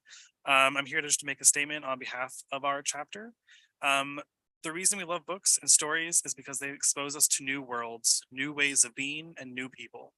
They also allow us to see people that look like us, which helps us feel seen, validated, and significant in this big world. When we begin to legislate which stories are told and which are not, we rob our students of these opportunities. When we ban a book with an LGBTQ plus character, we send a message to our students that the lived experiences of LGBTQ plus people don't matter. There are adolescents out there questioning their sexuality and gender identity, who don't have access to the stories of people who traveled the same journey. By providing these stories, we increase affirmation and acceptance, which can literally be life-saving. Thank you.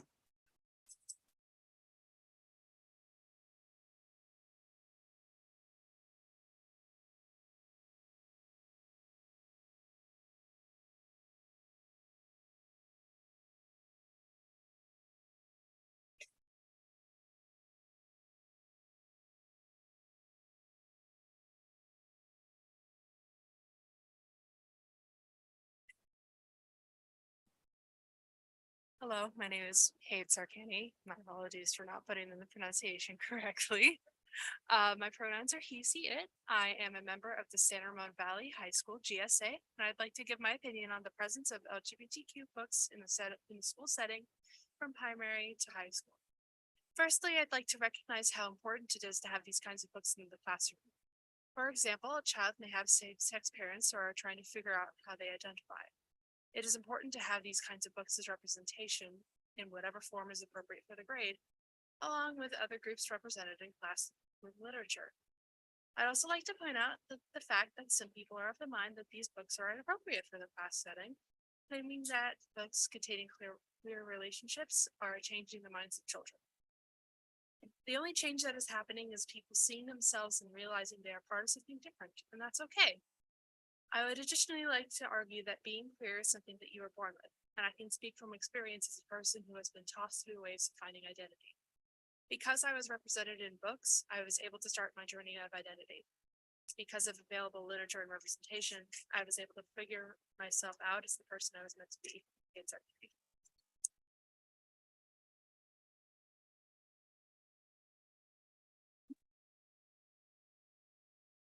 Okay, after Billy, we have Lacey Lowe and Linda Hurley. Good evening.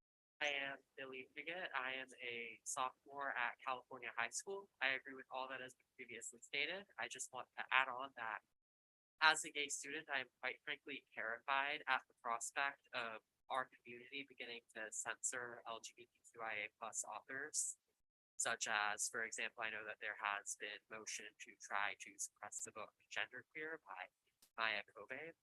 And I just want to add that these books create an ability for people to have discussions on topics of gender nonconformity and sexuality, which are very important, particularly at the middle school and high school level for the development of sense of identity among kids and teens. Thank you.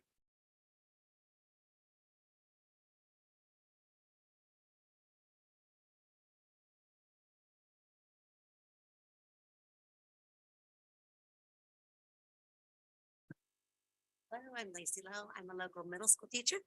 I'm here tonight to question our process of determining what are appropriate or inappropriate images for our students in San Ramon Valley. And I also want to clarify, the only way I heard about the book that I'm talking about tonight was because educators told me there was a ban on books coming. So educators are saying that. So I just want to put that to rest. I do not want to wish to vilify anyone or any group, nor do I want to be vilified myself. I hope to have an open discussion. When I said people were wanting to ban books, because that's how I heard it, I decided to look into what books were being discussed. Now, as an educator, of course, I want many viewpoints available because it leads to rich discussion like we're having here tonight, an exchange of ideas. However, when I looked at the graphic novel Genderqueer, I was taken aback by some of what I consider pornographic imagery depicted. I have shared the pictures with other educators at my school, and they were also taken aback. And one of the teachers was someone who helps with our GSA club. Again, just appropriate for different age levels. I'm not the only educator that disagrees with the appropriateness of certain images. I venture to say many have never even seen the images of the books we're talking about tonight. I'm aware that kids are inundated daily with sexually explicit images, but do our schools need to be that source as well? This book on Amazon, Genderqueer, is rated for 18 plus. Common Sense Media says 16 plus. Some say it's educational and a needed story. And I agree, people need to see themselves in literature. But do we also need to have all the imagery that goes along with some of these things? So years ago, I wanted a book in my classroom, and I know it's different because it was a book I was mandating my students to read called, in Spanish, Brandon Brown Wants a Dog. I had to get 2 teachers to read it, specifically to look to see if there's any harm or any images that were inappropriate of people or language, etc. Then I had to get my principal to approve it, and finally it came before this board for approval. So now everyone can read Brandon Brown Wants a Dog. I know it's a very different process because my students be required to read that, and it would not be a choice. Genderqueer is available to well over 2,400 students at each high school upon request. It's a choice. But again, how do we decide what images are appropriate in this district? My personal belief is if a 15-year-old student wanting to learn more and who is intrigued by the title of Genderqueer may not be prepared, expecting, or wanting to view images of masturbation, oral sex acts with a strap-on device as depicted within this book. Now, realistically, can every librarian read every book and look at every picture? No, but is there a middle ground? What is our expectation of imagery that is also shown within the district? Thank you.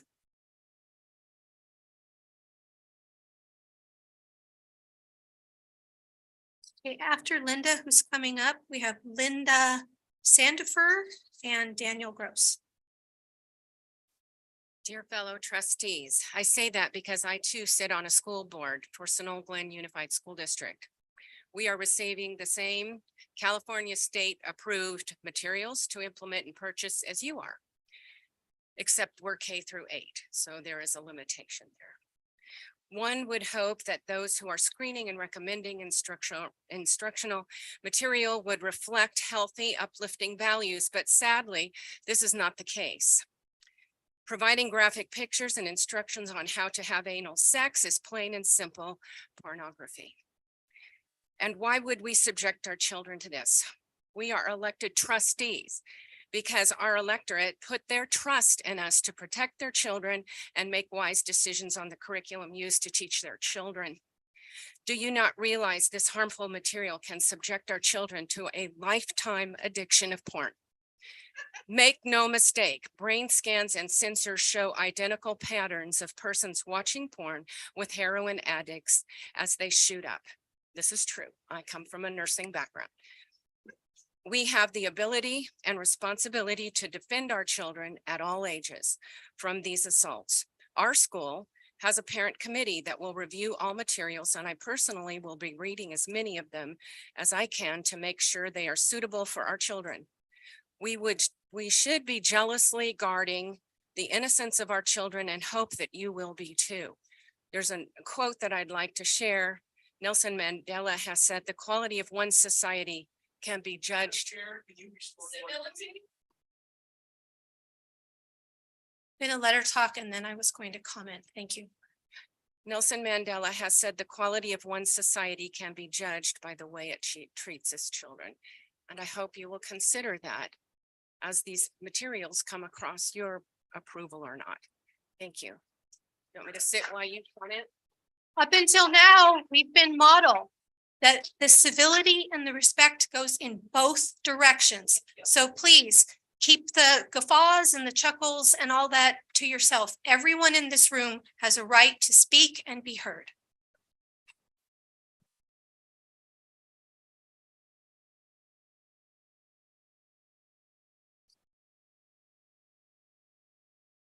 Good evening. My name is Linda Sandifer, and as a mother of 7 children that went through, all of them went through Pine Valley and Country Club Pine Valley and then Cal High.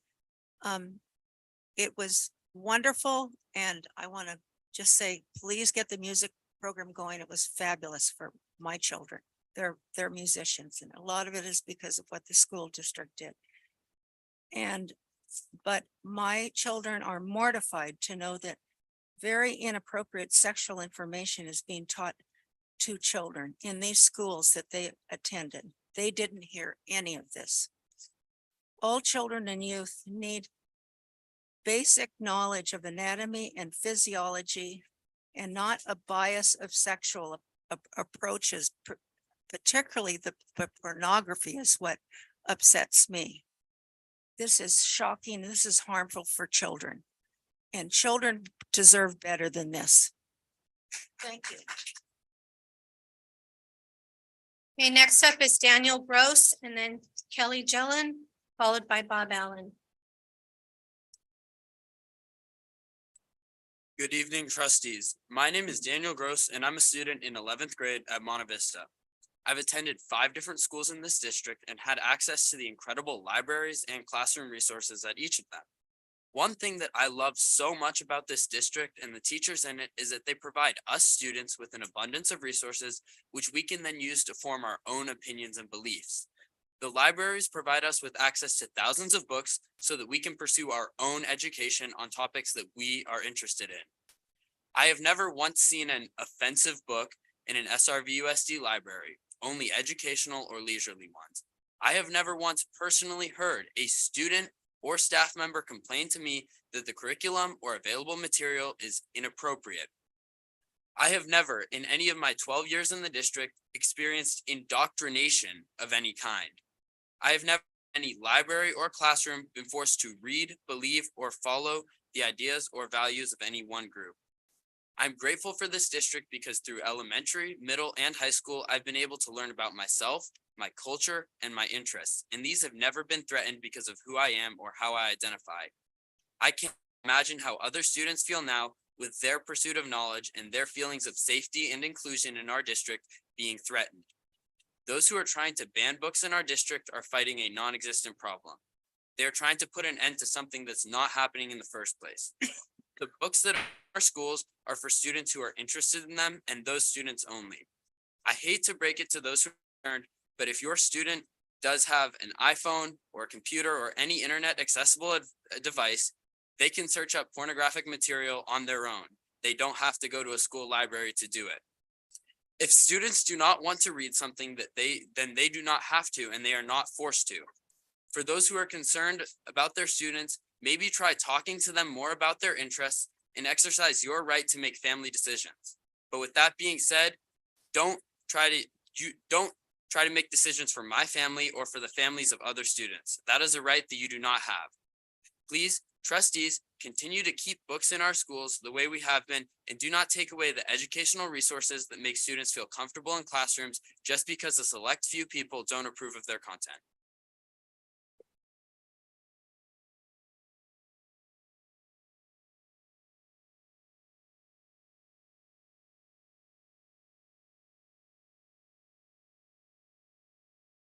Kelly Jellin, are you still in the room?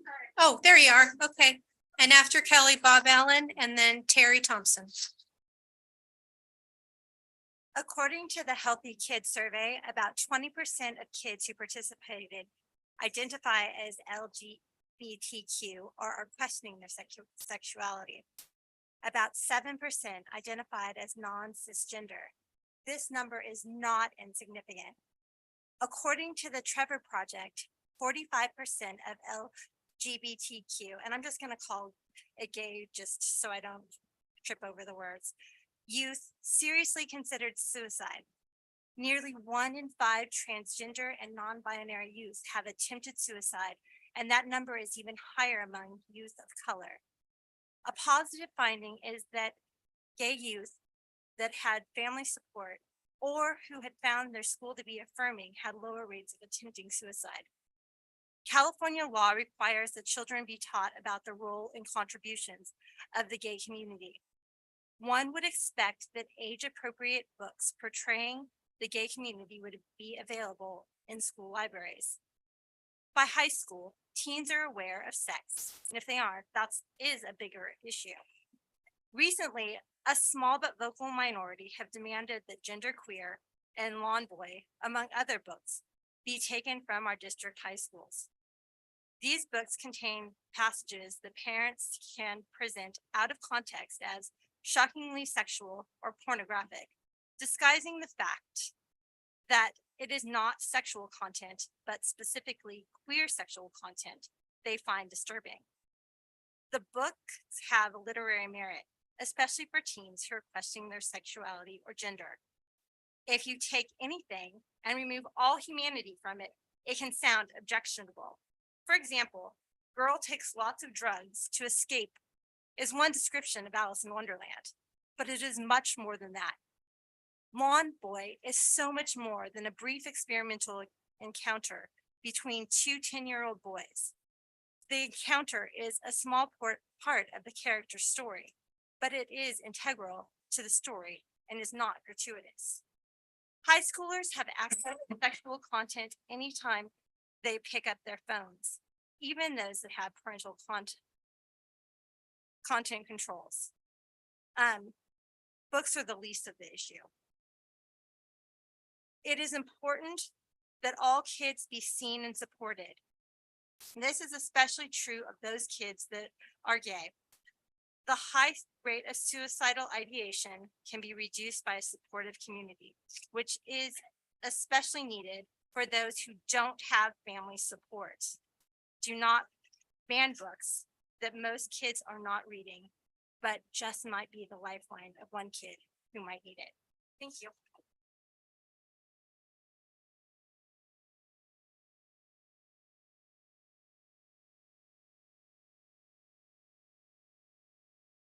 Hi, I would just like to start off with the civility comment, just if you would give me that one thing. The two people who stood up to yell the loudest about civility are the two people who have accused me of indoctrinating students, grooming students, and teaching gay sex in my statistics classroom. So if there's hypocrites in this class, in this room, there's at least two. So going to the book, here's the simple thing. If you don't want to read the book, don't check it out of the library.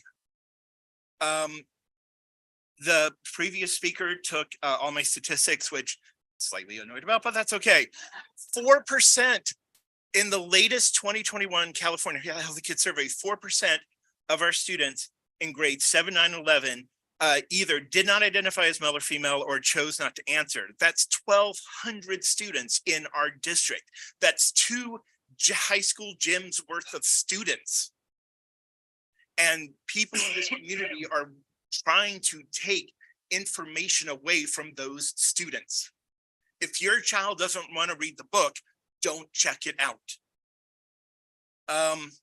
This entire tempest in a teapot was started on false pretenses. There is no evidence that the student or a parent exist that on the podcaster. One question the podcaster said, well, maybe it was last year. It was started on a false pretense. Again, if you don't want to read the book, don't check it out. As far as the charge for inappropriateness, I hope that the people in this community have some time set aside. In Romeo and Juliet, a priest gives a 13-year-old girl drugs to knock her out. In another play, Iago, it's Desdemona's father, that she is making the beast with 2 backs with Othello. These things exist. And just finally, I am surprised to see so many people in opposition to this. Last year, and I'm recalling this from memory, so please correct me, trustees, there were objections to optional readers for K through 3. I believe it was Trustee Hurd who suggested that the books be on display. At the next board meeting, Trustee Hurd asked if anyone had looked at the books. The answer was no one. Not one person, certainly no one in this room looked at those books. And now they're objecting to a book because it has one panel out of 200 pages. 200 pages of well thought out memoir that they object to. And that, do not let this take a foothold in this district. That's why a lot of us are here today. If they can object to whatever they want, that's fine. They don't have to check the book out, and trustees, do not let this become a foothold. Thank you.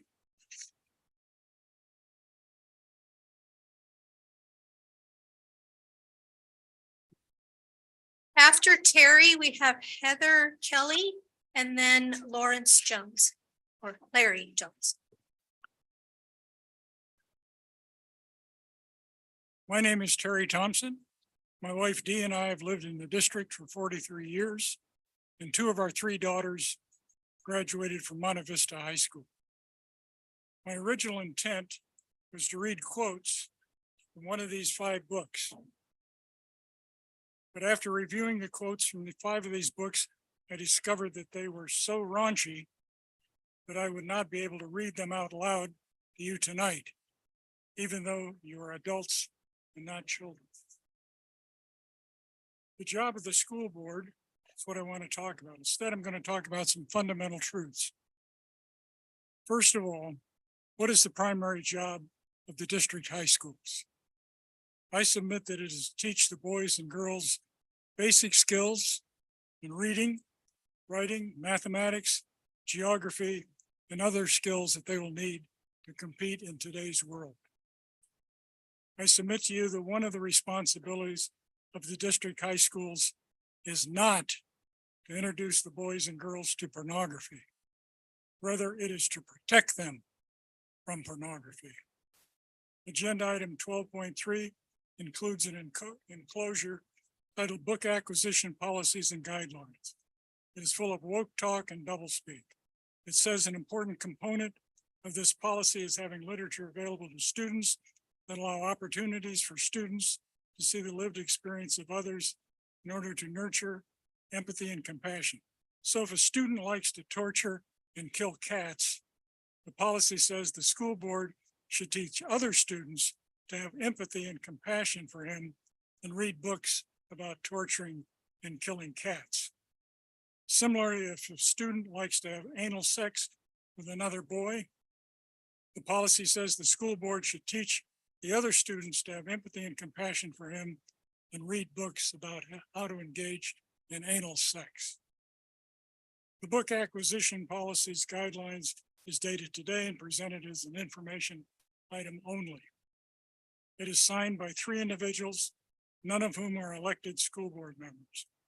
One of the signers is Dr. John Malloy, superintendent, who is an outspoken proponent of woke ideology, pornographic books in high school libraries, and equity rather than equality in district schools. I would like to make a request to you, the 5 elected school board members. This book acquisition policies and guidelines is too important to be left to the 3 employees of the district. I propose that you abolish this procedure. You have the authority to do this, and more importantly, you have a moral responsibility to the children and parents that elected you. Do the right thing.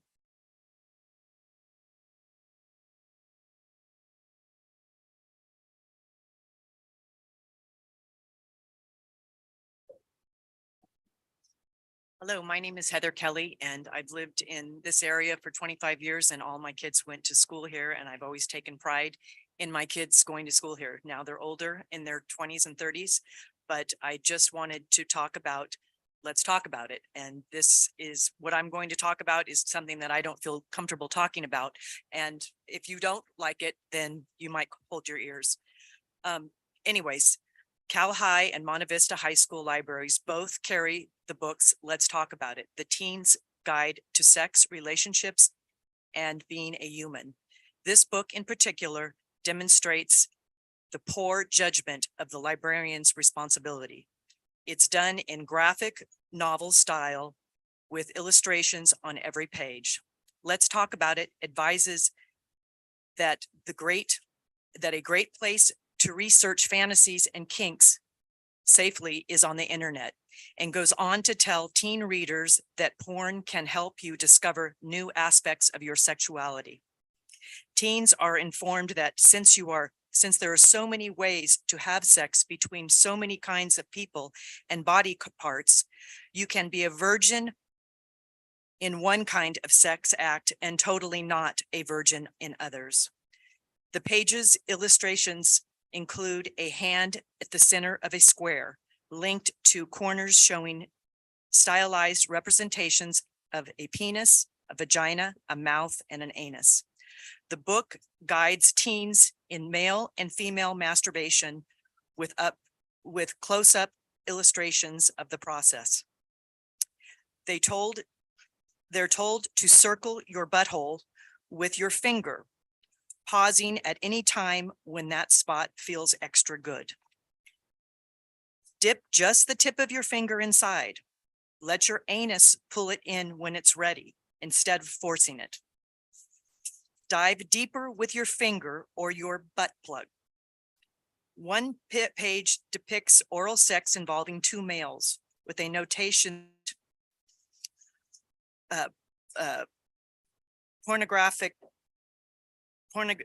pornography is performance.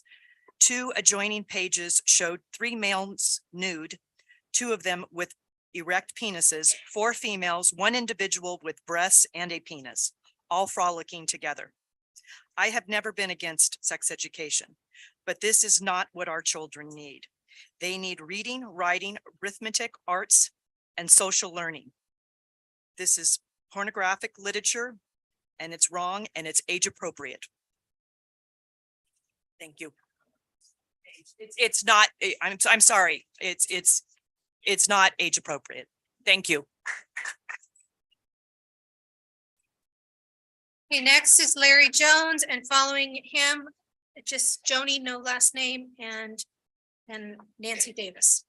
You're next. I'm just giving people a heads up of who's coming next.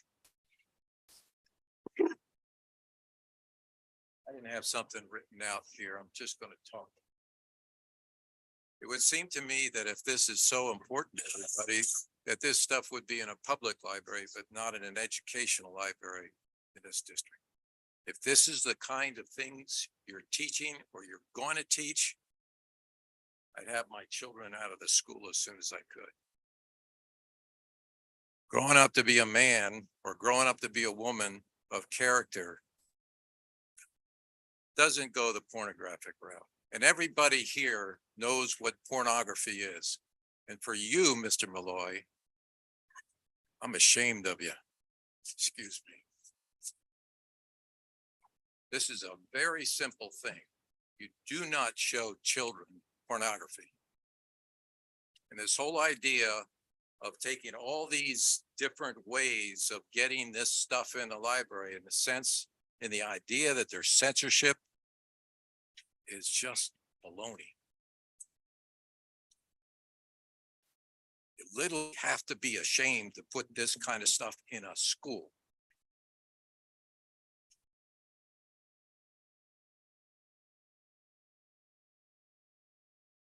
I went to the United States Naval Academy to fight for this country. I have a son who went to Monte Vista High School. I had to take him and get him into the No Child Left Behind program to actually graduate high school. Came to me finally and said, Dad, I don't know what to do. I said, go on out to Diablo Valley College and take an accounting course and a science class. He came back and said, Dad, I love it. He graduated with 3 certificates and honors, went to Berkeley, graduated there with a mechanical engineering license or a degree with honors.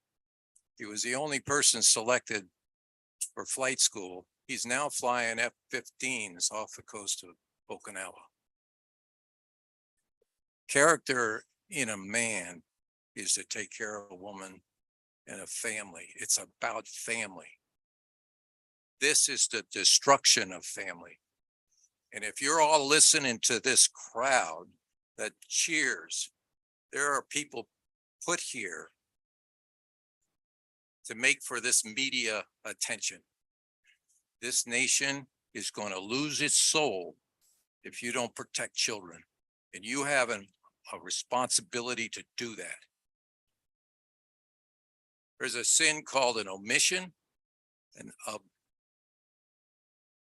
of an action, and there is an action that's called a commission.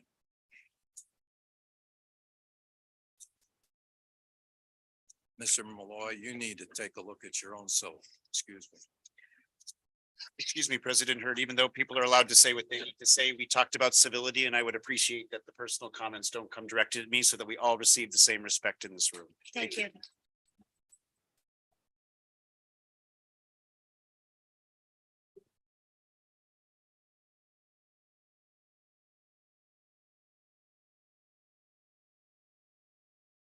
Hi, I'm Johnny and Broderson. Sorry, but forgot to fill that in.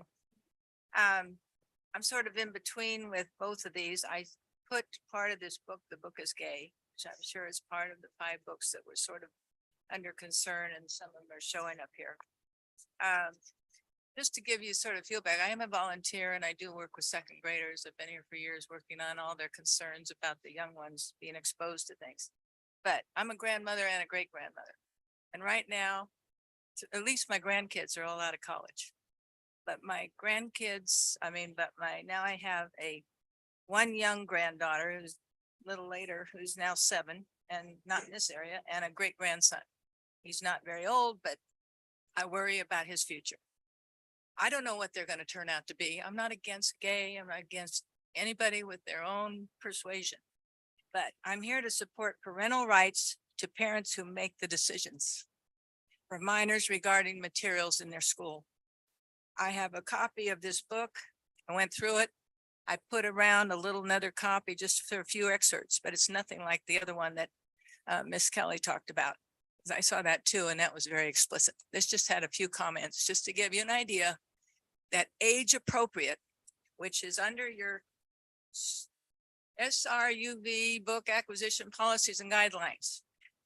Our staff has set a guidelines that use the books that are added to school libraries to ensure they are appropriate. That includes age appropriateness. I do not believe the books put in the high school at Cal, they are exposed to 14-year-olds as well as the 18-year-olds. This book specifically online says, warning, nobody over 18 or under 18 should see it. There are too many things that I'm not against young people knowing to know what they are, but they don't need to know how to do all these different sexual activities at that age.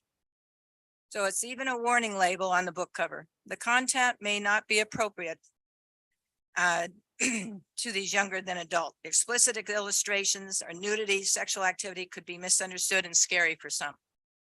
I again support parental rights. They should be the ones to counsel. They should be the ones to take to the pediatrician. They should be the ones that talk to the kids about these things, not the teachers, not the school, not the administrators. And I think, because I look at books too, if appropriate for second graders that I read, I think around here, I sent some of it, if you haven't seen all these books that we talked about, you should see what the contents in them. And they're not just about, well, I'm gay. What do I have to do? How do I get along with my friends? How do I feel? It's talking about specific sexual activities that to me are pornographic.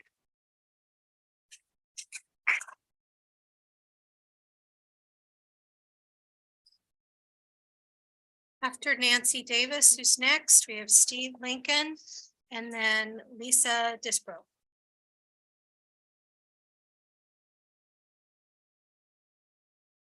Hi, good evening.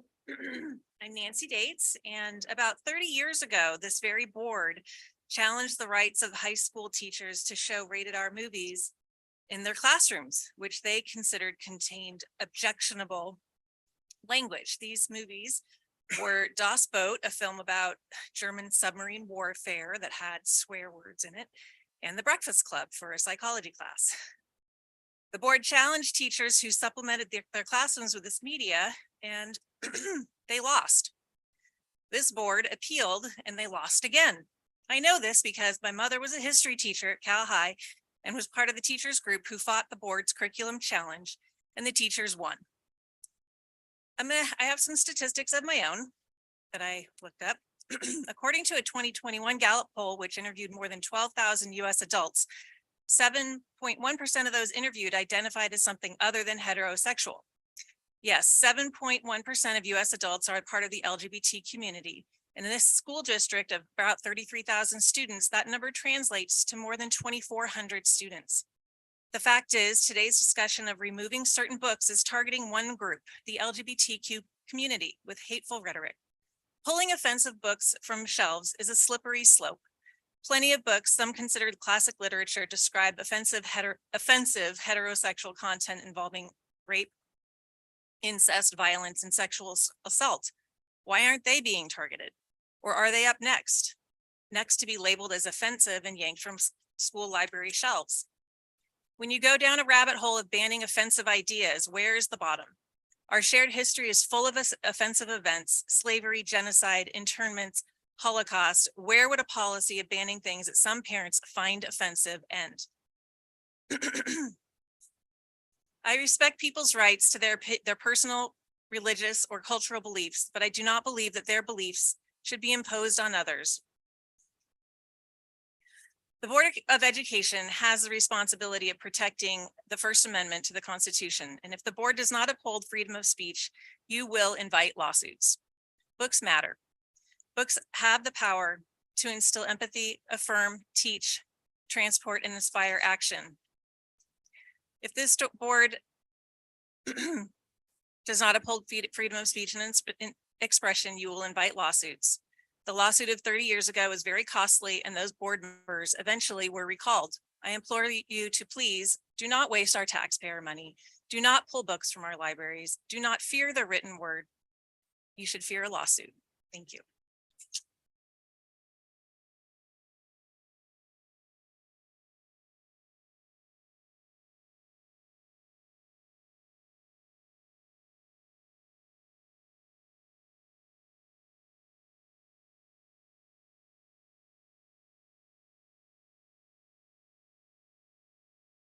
My name is Steve Lincoln, and I think we can all agree that libraries are wonderful resources. Books are windows to the world, as well as mirrors to reflect our experiences. This school district is fairly diverse. It's becoming more diverse every day. Our 3 Black kids went through the school district all the way through, and their experiences were enhanced by the books in the classroom and in the library that reflected their identities and spoke to them. I appreciate the policy values that are reflected in this book acquisition policy of diversity of culture and identities. And I trust the teachers and librarians in this district to make good judgments about the selection of books for our children. And I encourage the district and this board in particular to resist efforts of a small but vocal minority to impose a narrow-minded view of the world on the larger community. Banning or removing books is a dangerous business. Some would restrict access to books, not only for their own children, but all students. Much of education is about exploring ideas. Let's not narrow access to ideas.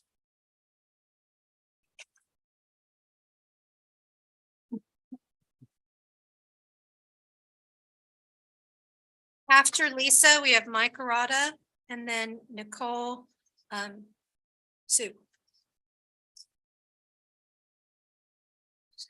Good evening, Lisa Disbrow. I'm an educator.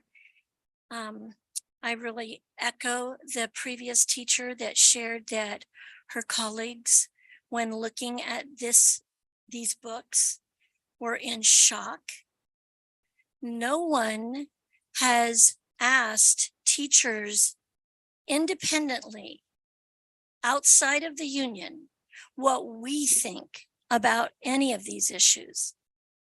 I'm very disappointed in the union. Since 1980, it has been pushing a sexualized agenda. I do not want children to be exposed to hetero or homosexual sexuality. I think it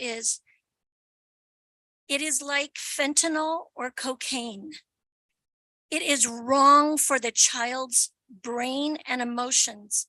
I looked up emotional consequences of sexuality among minors. When it comes to underage sex, pregnancy, and sexually transmitted diseases, STIs are the major dangers that often get highlighted. Sadly, not enough attention is given to establishing the dangers to the mental health of sexually active minors. Because of my family experience, I'm very familiar with these challenges. Regret. Many adolescents admit to feeling instant regret after engaging in premature sex. Guilt. Loss of self-confidence. Apprehension. Fear of commitment. Depression and suicide. Slow personal development. premature sex can have negative psychological effects on teens. And it goes on. Dr. Miriam Grossman was at UCLA for many, many years and counseled many of the young collegiate students. Young woman after young woman after young woman lost her educational career, her athletic path, because of the trauma related to her sexual encounters, pregnancies, STIs. Don't we all agree that we have this mass situation of depression and anxiety and suicide amongst our youth? They're not built for this. They are not built to engage in sexuality and exploration and suffer no consequences. We are harming them. And the most recent CTA, California Teachers Youth Association conference was about queering the youth. I rest.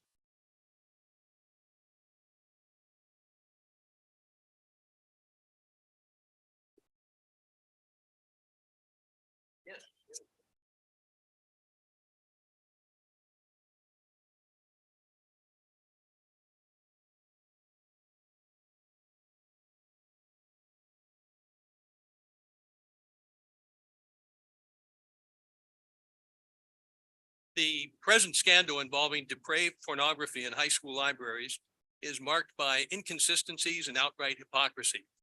The East Bay Times is once again wailing about banned books, but won't publish the text or images that are drawing complaints. Board Policy 4119.21, Part 5 says that inappropriate employee conduct includes possessing or viewing any pornography on school grounds. But it's okay for high school libraries to make porn available to 14-year-olds.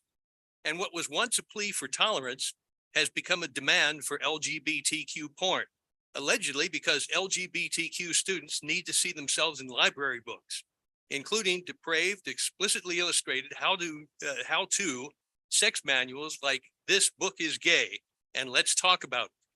LGBTQ teens should be insulted at being reduced in the minds and actions of alleged adults to being ravenous beasts with uncontrollable sexual appetites and fetishes, as these books do. They're not. The kids are not. Were a stranger in a park to hand such materials to teens, that individual would be subject to arrest and prosecution under California obscenity laws, Penal Code 311 et sec. As to the policy proposed now by Mr. Malloy, it simply formalizes what the district has done for decades. Complain first to principals. When they retain the status quo, complain to Malloy. But at least he's ditching the committee prospect because he had 15 insiders last summer rule in favor of it was homosexual and transgender themed K through 5 grade kids. That was a secretive committee. I'm still seeking the names just because I believe it's insiders who made that ruling. Still haven't received them. So after Mr. Malloy okays the material, it goes next to the school board, where the CTA-backed majority can still vote to keep the porn. The policy appeals for authority to porn supporting outfits like the American Library Association and School Library Journal. ALA's official policy calls for no age or content restrictions in any library. School Library Journal itself is an echo chamber for twisted librarians, drawn themselves to porn like flies to dog poop.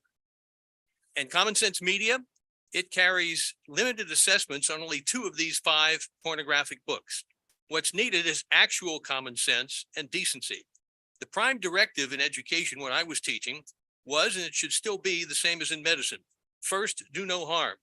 So sooner or later, Mr. Malloy, you and your minions should stop polluting young minds, hearts, and souls, put on your big boy and big girl pants if you have any, and show out the excrement from your library stables.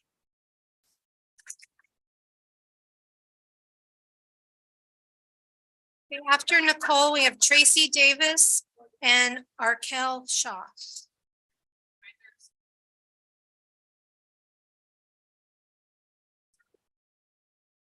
applause. I don't know if that's, should I start? Yes, please. Thank you. Hi, my name is Nicole Soon. I have 2 daughters in the district. We have been here for 11 years, during which I've been an involved and active parent volunteer, and my girls have received a well-rounded education. I believe that books are important tools in helping children understand themselves and their place in the world, and that all of our kids deserve to see themselves represented in all forms of art and media. Books are quite often the safest, most accessible way for young people to engage with new ideas and situations, can reflect realities of their lives they otherwise fear discussing. Books must be considered in their full context, not just judged based on language read out of context or single pages printed on posters at school board meetings. Not all books will appeal to all students or their parents. If every library book was required to serve every student, the shelves would be bare. A library, including a school library, is meant to include a broad selection of books that provide value to students. Parents who object to their own students reading particular books can utilize district procedures that allow them to influence what their own child reads without imposing their beliefs on all students. The freedom to read stories about people of diverse sexual and gender identities can validate and empower all youth, especially those who may identify as LGBTQ+. When LGBTQ+ youth or any minority youth do not see themselves represented in the stories or art around them, they can internalize negative messages about the value of their own personal stories. This representation in literature can also promote tolerance and acceptance of all human differences, including sexual and gender identities. If my daughters read about the LGBTQ community, I do not fear them being indoctrinated, but rather take comfort knowing that they are learning acceptance and empathy for others who may not look, act, or feel the same as they do. If they read about racial and social injustices throughout history, I do not fear that they will feel shame for mistakes of our past, but rather learn from them to ensure we don't repeat them in the future. As a parent, I hope to help future generations of kids be stronger, wiser, more compassionate, more loving, and more accepting than my generation. I can't change the world or rid it of hatred or bigotry, but I can make sure I speak out in support of all of our children, and I can encourage others to do the same. Please don't project your insecurities and fears onto our kids. If you don't want your kid to read things that's your choice, and it's not your right to make the decision for my child. I trust our trained educators and libraries to choose what our kids have access to and the parents to monitor it. This is public school. You have private and homeschool options if you disagree.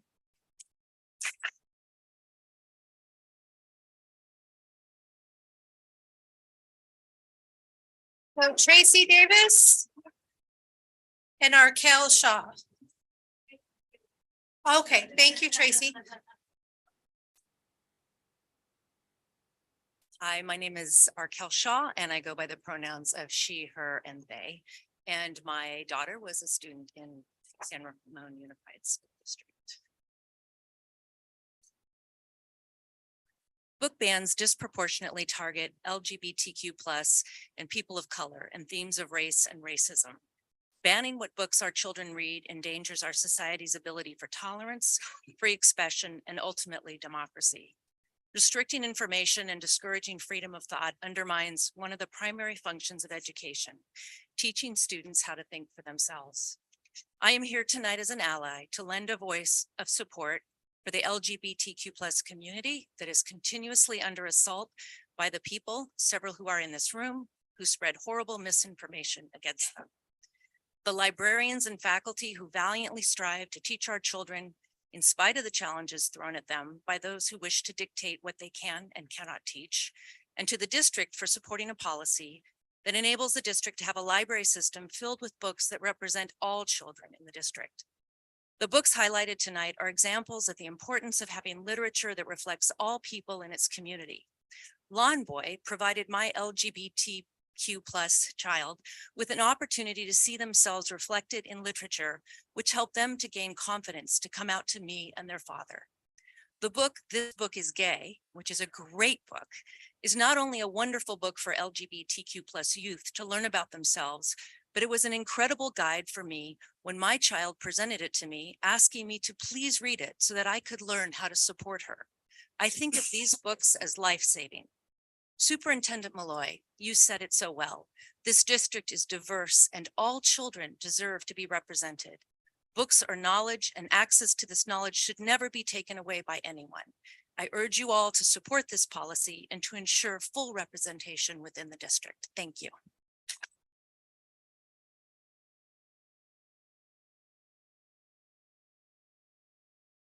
Okay, next we have Shayla and then Angela Plummer.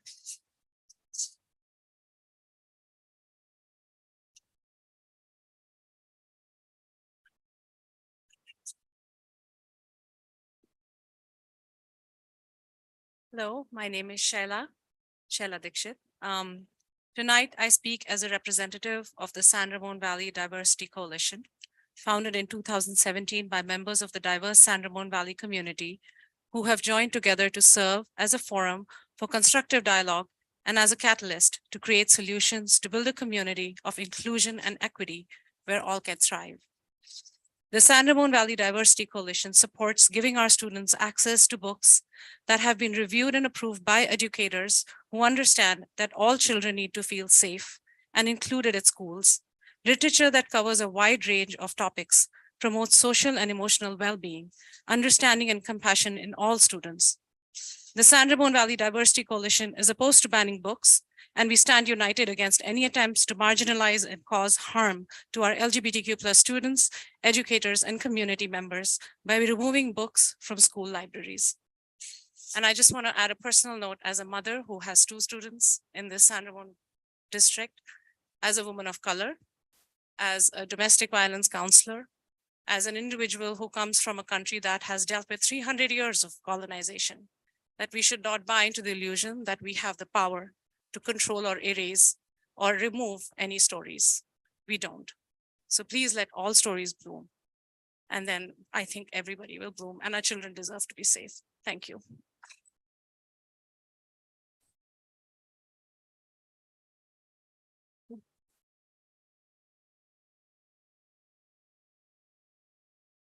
Good evening.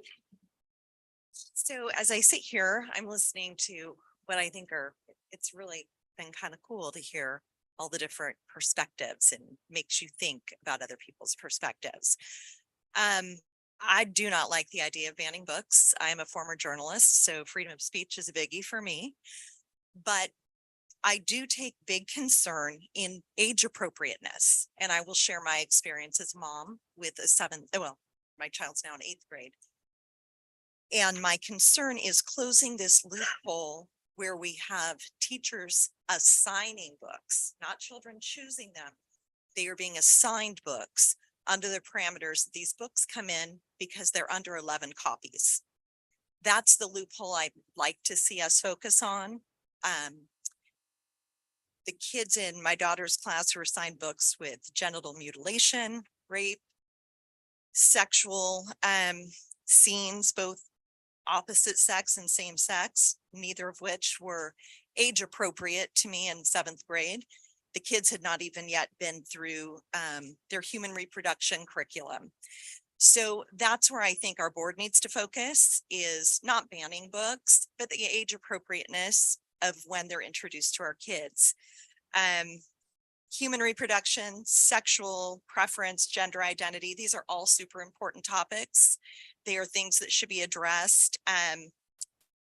I do get a little concerned that we're hyper-focused on this right now. I hear a lot of kids feeling a lot of pressure to make all these decisions. And I also hear them say, I just want to be kids. I just want to be a kid. I don't want to have to think about sex all the time and my identity and all of this. It is part of who they are and it is important, but we have so many other facets that are super important that should be taught to our kids too, not just academics, but integrity, social intelligence, obviously philanthropy, all these things are important components of us. So I hope that we look at setting some standards here for how these books get assigned.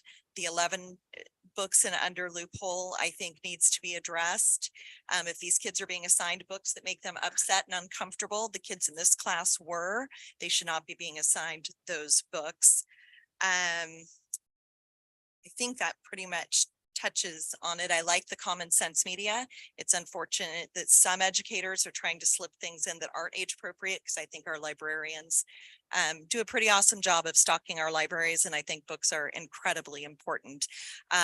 Pornographic images, they don't serve any community well, not our LGBTQ kids or our straight kids. None of them should be exposed to that, just like we don't serve them drinks on campus because they're not yet adults, 21 and over. Pornography should not be on our campus either, but books should be inclusive without being pornographic.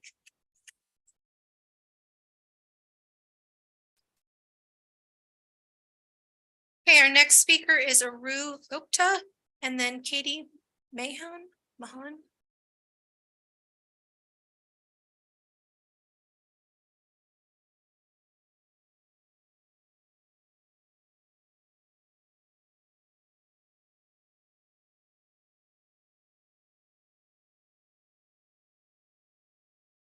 Late. Hi, I'm Anuradha Gupta, and I go by the pronouns she, her, hers. I'm here on behalf of Free Mom Hugs today. I volunteer with a lot of LGBTQ organizations. I am formerly a Connecticut parent. I have 2 kids. One was in the district, and they don't have equal rights. And here in this room, I'm quite heartbroken because LGBTQ lives are being discussed in the context of sin and porn and cat torture. And that hurts me. Every 45 seconds, an LGBTQ child attempts suicide. This is the second leading cause of death in this category. You can imagine how long this meeting went on and what this statistic means. Kids are often bullied in school. According to Gleason, 9 out of 10 kids, LGBTQ kids, report being harassed or bullied in school or outside. And when they find their lives and existence being debated like this, with all the lies and legislation and propaganda, it can impact their mental health. Schools should be a safe space for all kids. Challenged books often deal with race or LGBTQ content. We know that. In Texas, 62% of the banned books are LGBTQ books. Book bans don't hurt authors, they hurt communities. They make school boards into political battlefields. This impacts minorities, like the LGBTQ community and the BIPOC or any other marginalized community. At Free Mom Hugs, we go out and hug kids, we affirm them and their existence. In talking about banning these books, we are giving the community and the kids a message that we question their very existence, and they don't or they shouldn't see themselves represented in books or stories or happy endings or history or science or arts or events and achievements. This can increase incidences of bullying and self-harm. It can be really damaging to their mental health. We are talking about attacking a marginalized community. Our kids need to know it is okay to have 2 moms, and that it's okay, to have any sexual orientation or gender identity with the same feeling of self-esteem that everyone in this room hopefully has. That's all I have to say. Thank you so much.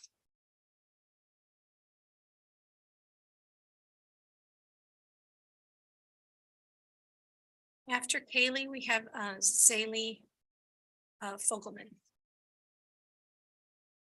Hi, my name is Katie Mann. My oldest son is in kindergarten at Greenbrook. He's just starting to read. He has 3 and 4 letter words most down, and we're working on it. But he loves to read, and I hope he will continue to love to read. And I hope that he and my other kids will always feel like they can talk to me about anything. And if they can't, I hope that there will be books that they can turn to. Books that will teach them about history, about problem solving, about making tough decisions. Books that will include diverse stories about diverse people with diverse experiences. Books that will teach them about heroes. Books that will teach them about terrible things, terrible mistakes that have been made and terrible things that people have done. Books that will teach them about other people. Books that will help them understand themselves. I hope that these books will be readily available and celebrated in their schools. Thank you.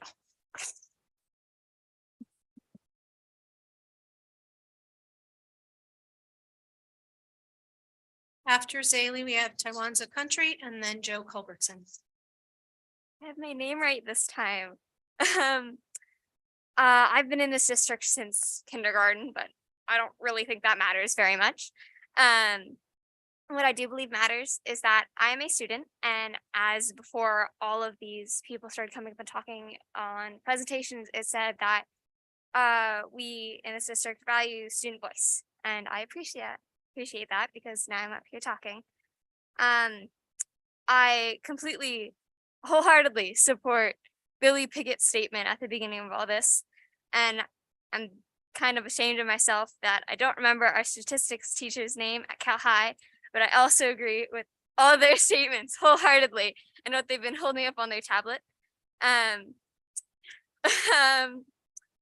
I personally had thoughts when the topic of feeling secure on my campus came up, because I don't feel secure when books are being taken off of our campus that we should have access to. And students like myself shouldn't have to go to public libraries or on the internet to have access to information that we could have on our campus.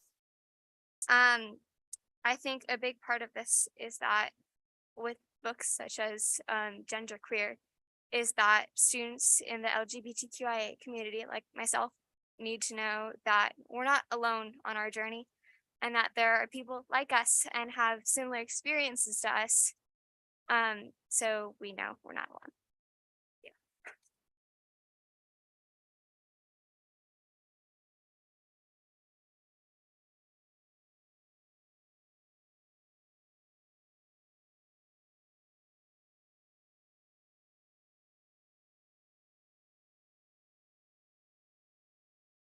I am not surprised that this is happening, and I know that no matter what I say, you guys will still go ahead and approve it. Oh, by the way, Dr. Malloy, don't take people say to you, look within your soul as an offense, because that's what I do all the time. I look within my soul and reflect on myself. So please take it as a straight shooter's way of complimenting you, and don't take offense. And just like I don't take offense when I was standing there and I was told to sit down. This entire room, only I'm told to sit down all the time. Everybody else gets to stand. I sometimes wonder if it's because I'm yellow. Can you please get to your comments? Yes, my about the comment item at hand? is, I'm not surprised because we are really a hypocritical society. You guys, number one, are overreaching. You are a jurisdiction. You are a government. You are an elected official. You don't have unlimited power. Your power is to educate our children with, like one of the parents who had said previously, it's academic, centered.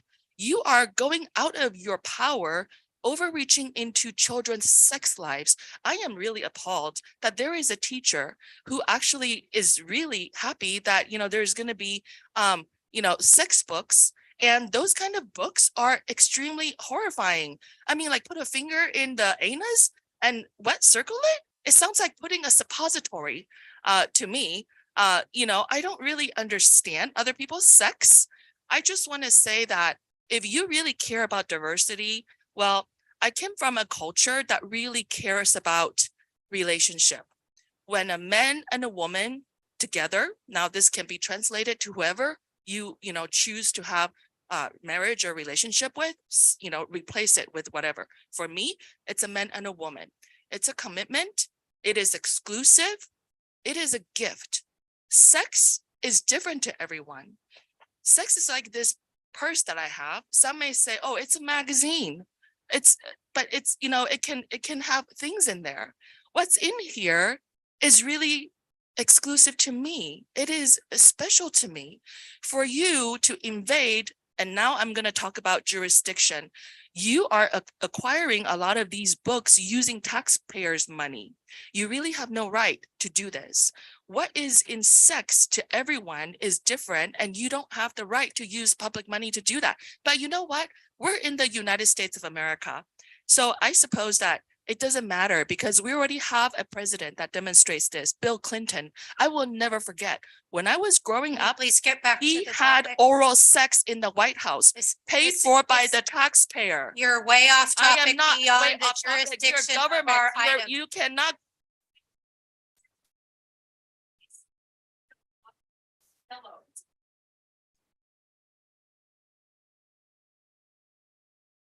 Next speaker is Joe Culbertson, and the one after that is Aiden Yelakoven.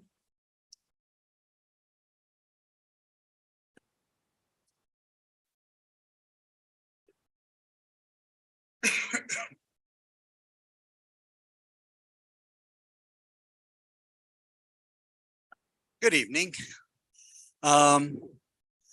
Joe Culbertson, been living in San Ramon for 26 years. All three of my children were born and raised here. Went to a smattering of all different kinds of schools in the school district. And one of the reasons we moved here was because of the school district. And we found throughout our time here that this school district has proven to be top notch. Everything about it, their education, their feeling of being safe at school and doing different things and being exposed to different perspectives and developing critical thinking skills in addition to what we would teach them at home. So I want to focus a little bit on, well, first of all, we never had issues with the school board and the decisions they made. We were very happy with everything the way it went, okay? But let's focus on core values. It's the responsibility of parents to teach core values to their children. And those core values will guide those children through all different things that they experience in life, be it at school or wherever. In my family, my parents taught us to be inclusive of others, accept people for who they are, don't judge others, and treat people with respect and kindness. And that was probably a direct result of my oldest brother being mentally handicapped.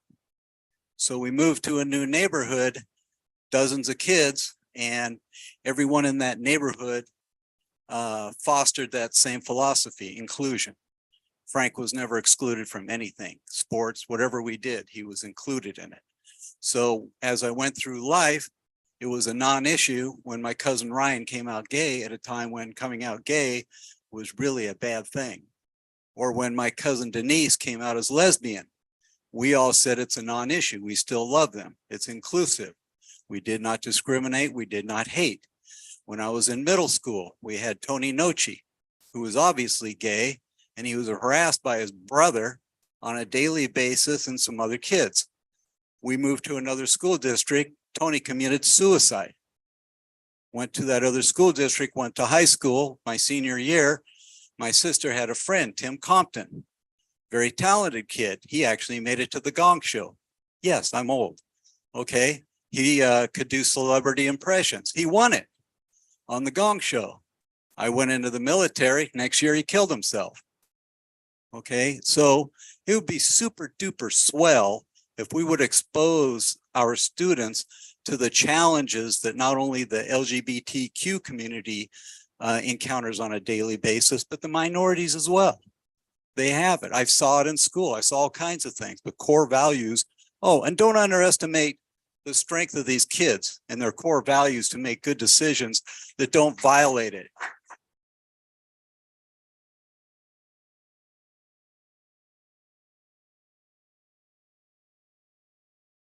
So after Aiden, we have Carrie Knapp and then Raina Pasternak. So when we're looking at whether or not we should make a book available or unavailable to a student, we need to think of what's the primary function of education. Someone came up here and said it's teach the basic works of science, math, all that. I think it's to prepare students for civil engagement, to prepare students to be educated voters, and to teach critical thinking. And to teach critical thinking, you need to expose students to a wide range of perspectives. That means if there's a book that we don't all agree is educational or we don't all agree is appropriate, then students get to figure that out for themselves. We can have educational value in anything. I think goal of an educational institution should be to make knowledge accessible to all. And that means in our library, whether or not we think it's a good book or not, we should have anything that's culturally relevant or significant. That means Mein Kampf, that means Atlas Shrugged, that means Romeo and Juliet, and it might mean genderqueer too. It doesn't mean it's a good book. It doesn't really matter. If we're worried that the soul of our students will be lost if they're exposed to a poorly drawn picture of a penis being sucked, then we have more to worry about because they should be able to think critically. And you know what kids are exposed to nowadays? They're exposed to mass murders. They're exposed to aristocracy. They're exposed to all of the issues that come with the modern world and the accessibility of information that comes with technology. In the digital age, there is no avoiding your students accessing anything out there. And with that, we need to help them find resources and knowledge and materials and publications that are beneficial to their education. That means giving them whatever they want to learn. If you get students excited about learning, they're not going to be reading these graphic novels that are just simple stuff like this. They'll read into it. They'll read into, maybe they'll look into Stonewall. Maybe they'll look into the rest of this stuff. And I think what a lot of people said, same thing. It's, if you don't want to read it, don't pick it up. It's not like it's mandated in the classroom. It's mandated. I don't believe it's mandated. Yeah, that's what I thought. So I've heard some parents like Matt Todd, who Jesse Van Zee has met with, and I think he's interviewed you, right? They say, we want to expose our kids to this, just we want to be the ones to do it. Well, how do you think that you are better equipped to do that than someone who's a trained professional? And why are you so scared of your kid being exposed to the real world? You say, oh, the kids aren't prepared for this, but guess what? You're not preparing them for adulthood by not letting them be exposed to that. So it just makes no sense. And to the person who said anal sex is like what, like fentanyl or whatever they said, that's I've lost people to fentanyl. I haven't lost anyone to having sex. What the fuck is that? Okay, Carrie Knapp and then Raina. And after Raina is Rachel Hyman. She wanted hers pulled. No, that was McCarter, different Rachel. Oh, I think that's her name. That's her. She's just hyphenated. She should include her.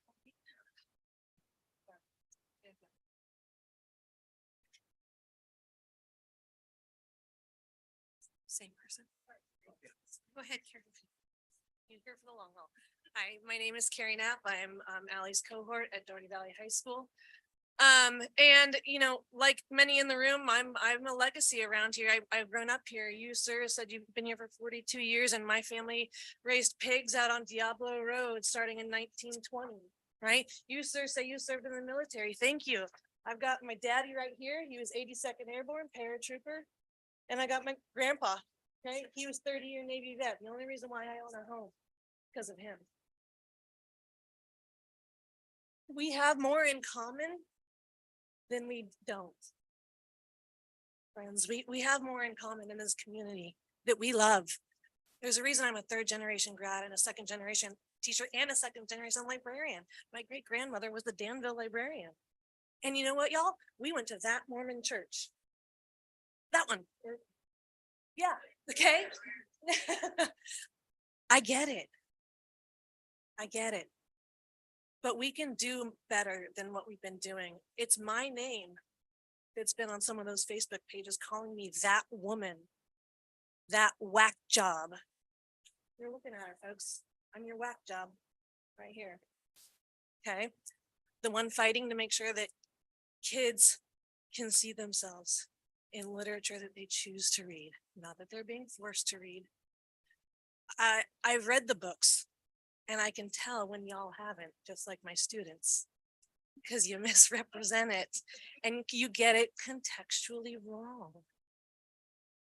Context matters. The context of the book. Have you all read Genderqueer cover to cover? If not, please do. Even if you think it's like the grossest, ewiest thing ever. You know how I grew up, and I'm here to tell you that when you look at the whole book in context, please, you'll see why this book can save lives. And we've heard the testimony from students who have said that seeing themselves in genderqueer kept them off the ledge. These books have power, you guys. And we're doing our darndest to get it right. Are we perfect? Clearly not. Okay, we're not perfect. That's why we have a policy. Y'all, it's a good one. Right? Stop calling us mean names online. Come meet with us. I've met with parents in this crowd. We've had good conversations and maybe we've had to agree to disagree, but we've listened. And any one of our librarians will gladly sit with you and listen if you're willing to listen and change. And maybe then we won't be just creatures drawn with God. Our libraries are available to you. We are available to you. We are a strong community, and I'm not going anywhere. Thank you.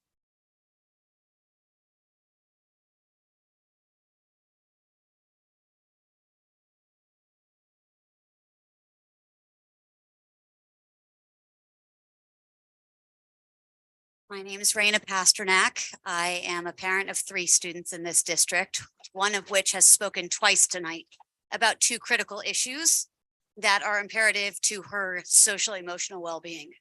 The difference in these conversations are my kids know that we have open conversations. Whatever book they may see on a shelf, they know they can come home and talk to me about. We have these conversations at home openly. Just because you're different doesn't mean it's a sin. Sex is different for everyone, and that doesn't mean it's wrong. Love is love. I am so proud of all of the kids that have shown up here tonight and spoken openly. And if you've been paying attention, most of the people that have been in objection to what is coming up here and the banning, and we don't want to see these images, the majority of them don't have kids in your district right now. Those that are in support of these books do, such as myself, because times have changed. We have evolved. If we are not evolving, we are not growing, we are not doing our jobs as parents, as educators, as community members. We need to work together, and that is open communication. I would much rather my students open up a book on school campuses and go to teachers that they may trust. There are teachers on our campuses that students feel comfortable talking to when they might not be able to talk to their own parents. Wouldn't you much rather have your student have a safe, trusted teacher than a random person in a public library as they're opening a book? Again, it's context. Yes, I want my child opening up a book to understand that if our sexualities are different, what does it look like? What is it about? How do I express love? How do I experience it? It's okay. I encourage it because I am a responsible parent and I take that initiative to help my kids learn. You don't have kids in this district right now. You don't have say in what goes on. I do. My kids are here. Sorry, it's my time. My kids are here. I want to support them. And I want the taxpayers, you're right. But you know what's more important? My kid living. That's more important. So the takeaway here is if your kids are alive and well, lucky for you, but the vast majority of these numbers of kids that are part of the LGBT community are losing their lives because people like you don't allow them to live freely. And it's not fair to my kids. So give us our space. Let our educators and our parents work together as teams and do what we need to do for the generations and the kids of today, because that's what this is about and our future for tomorrow.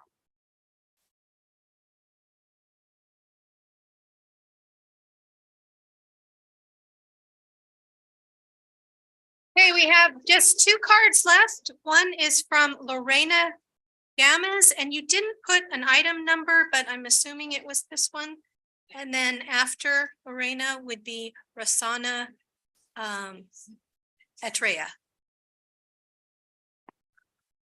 Good evening to everyone. Can you hear me?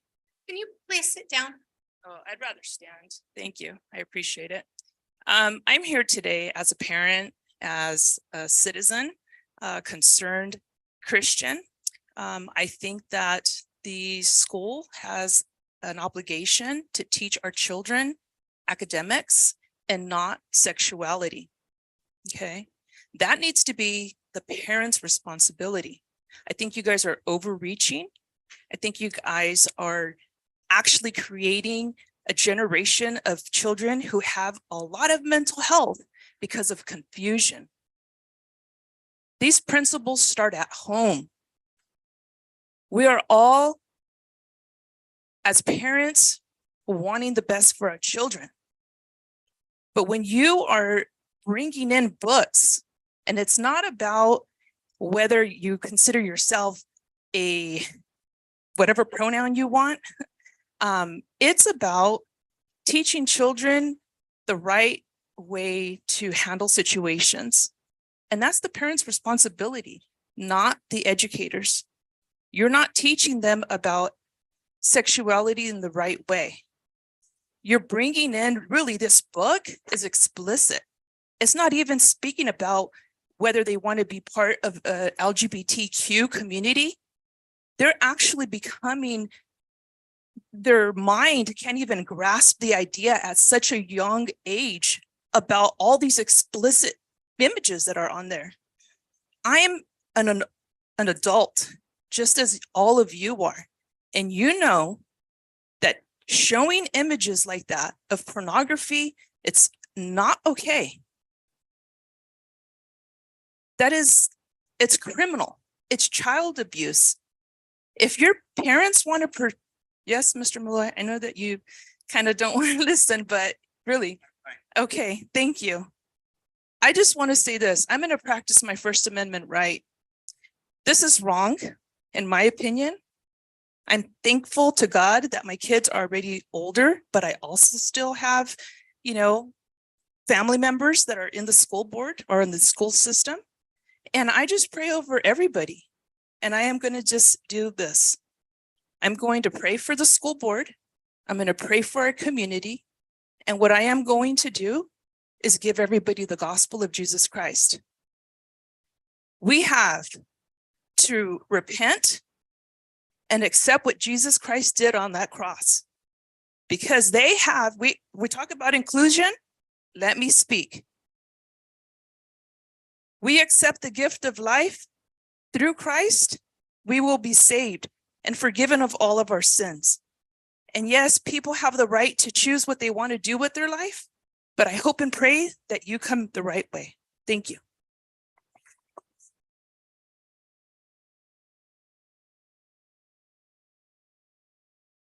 So we got one more card after Rosanna and then Nancy Petzik.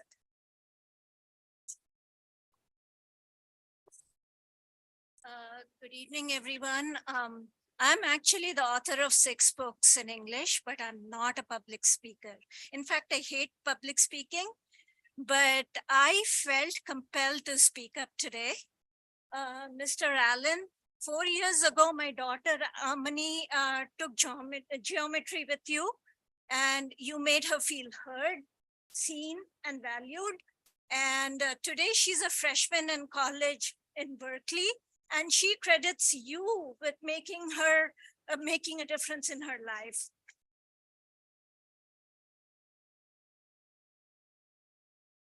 Thank you for being such an amazing teacher.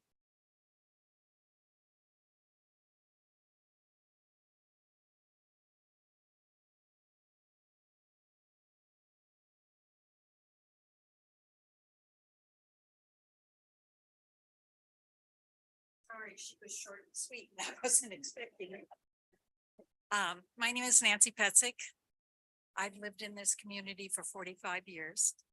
Both of my children went to this school district. I worked for this school district for 20 years. Started out at San Ramon High School.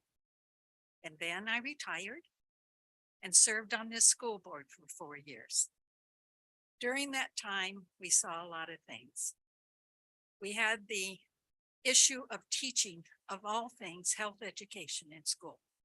It was about the same type of meeting that we're having here tonight. We got through it. And what I marveled at tonight and what made me come up here was that, well, first let me say my one student graduated, went on to college. My other student went to Del Amigo because he just couldn't quite fit in. So, but you served them both.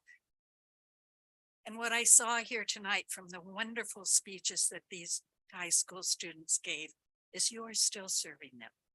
They are bright, they are articulate, and they have minds of their own. And they know what they want. And that's what I saw when I worked at the high school started there in 1981. was bright, articulate students. And I'm still seeing it. And I hope that we continue to teach them with the same diversity and the same appreciation for their fellow man. And we send the same percentage of students to college. And we service the ones like my youngest son that didn't make it to college, who's incredibly successful today. So thank you for what you've done. I'm sure we will get through this as a community as we have with other things. And I appreciate you sitting and listening to all of us tonight.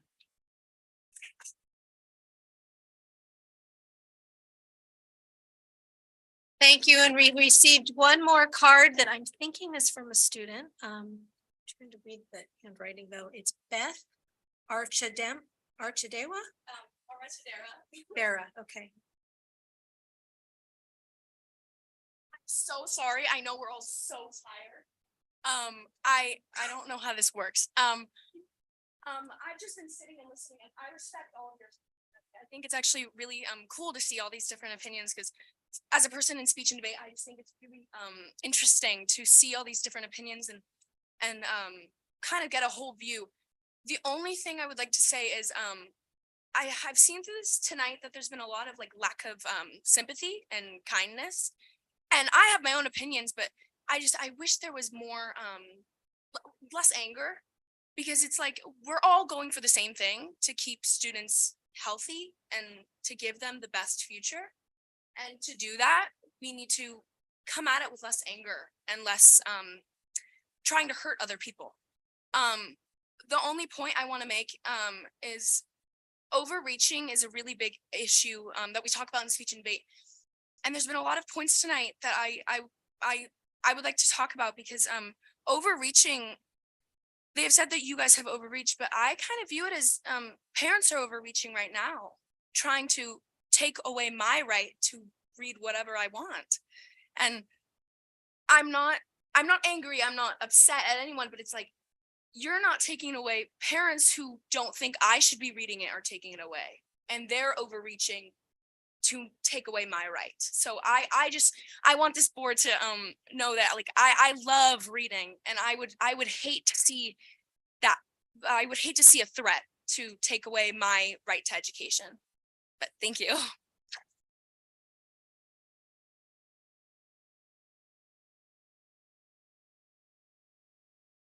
Well, thank you, everyone. Everyone, for the most part, was respectful. I think it was a point well taken that I hope we all listened to each other. I know I listened, and I think my colleagues up here listened, and I appreciate you all sticking it out to the late hour. This is not an action item. This was meant as an information item so we could all understand the process. We could ask questions about it. Community could understand the process and hash out our viewpoints. So do any of the board members have anything you want to reflect on? Because if we want to make changes, we can't even by consensus say what they are tonight. We need to just express ourselves, and staff would come back with something. I assume that if none of us want to make changes, it's not. So who would like to go first? I have a question, I guess. So this is geared towards the librarian. So Allie, maybe you can represent all librarians. Would you consider yourself as an expert in books, in age appropriate books, in being able to research and find the resources to find the information that you need to be able to ensure that the books in the library that you curate, that you research for, that you work in, have the best books for those students in that educational environment? I would. Okay, thank you. I just wanted to kind of put that out there because I feel like when I see this policy, I feel like it's actually an opportunity for us to allow the experts in the room to do their job. And so I just wanted to kind of put that out there.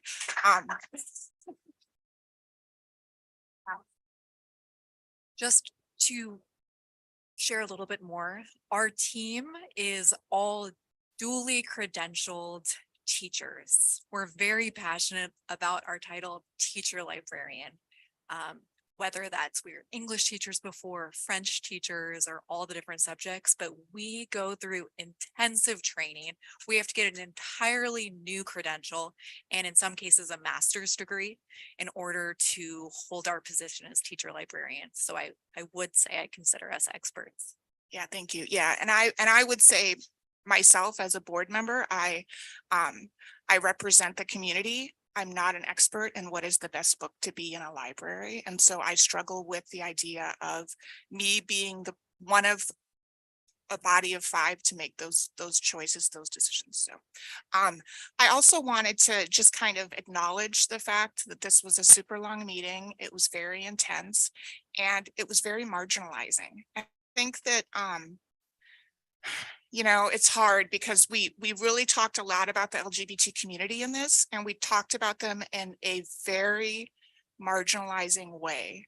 And as a parent of a trans person, as a parent who read Genderqueer and read it and saw the journey that my child went through, and it meant a lot to me, and I know it means a lot to the students and the families that are experiencing the types of things that this memoir talked about. And so when I think about some of these books, and I think for some people, they may not see themselves in it. They may not need to read that, and they won't read it because it's a choice, because it's in a library, it's not being assigned to them. But for those students and for those families that resource is so meaningful for, it's really important and valuable for there to be a safe place for them to find that book, to discover that book, and to read it and to learn from it. So, but I want to extend my empathy to all of those that felt marginalized. I felt marginalized as a parent of a trans person, and I apologize. So thank you. I have a comment I want to make. I've been thinking about this a lot. It's an important issue, and I wrote down some thoughts and I want to put them out to my community. First of all, I want to say that parents are the ultimate authorities on what content their children partake in, including books. I'm not trying to usurp that authority. I would never want to force, a student should never be forced to read a book that they are uncomfortable with or their parents don't approve of. That being said, all of us have inherent biases, different moral perspectives, and different comfort levels with certain subjects. When we choose books for our child, for our students in this district, we're not choosing just for your child. We're choosing for all children, especially those who are underrepresented. It is incumbent upon us to incorporate all perspectives and content in order to be able to meet the needs of every student. Your bias or moral view may preclude many students who have needs that don't comport with your ideals. That is why we use experts and educators to vet the books we choose in an effort to create a system that is free of bias and incorporates all different perspectives and subject matter. Many of these books, while in the library, are not required reading in classrooms. Banning books is a dangerous business, not one we should be in. Where would it stop?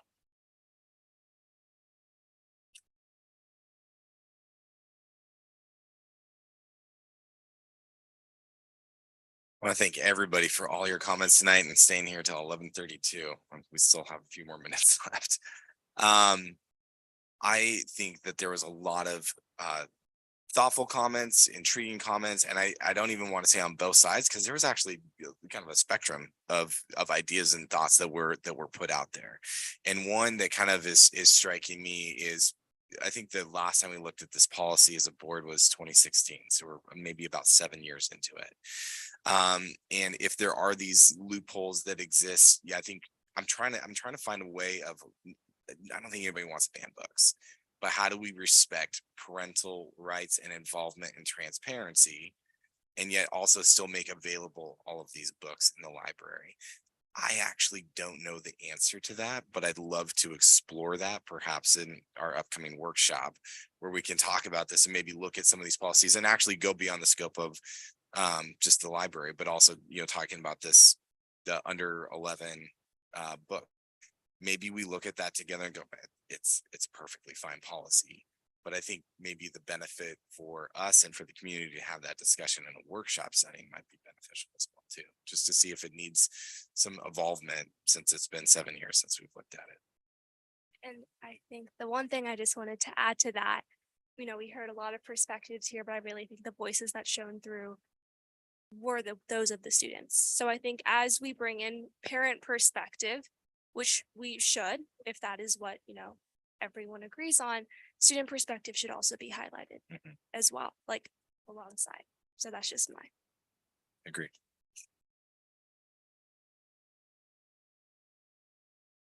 So I know, right, the books that we're talking about and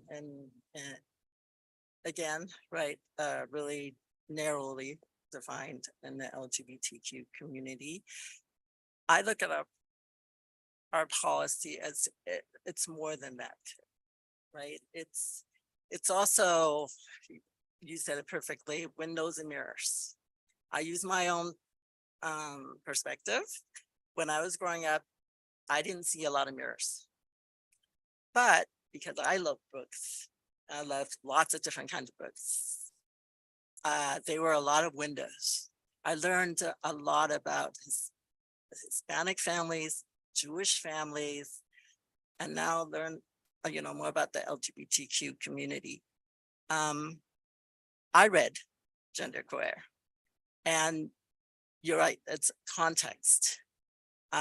It's actually not a book about sex. It's actually a book about identities. And even in the book, the author was showing, right?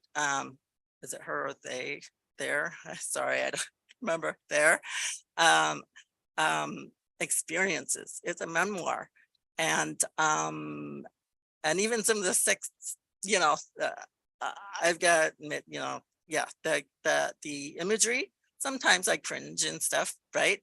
But it's not about sex. And I would say that with imagery, there's plenty of sexual imagery in works of art, in works of valuable art. The Venus de Milo, the Botticelli, they're all art. And we value that. So as a society. So I think, again, I think that education, learning is to open minds and to look at more windows and hopefully more mirrors too. So that's my comment.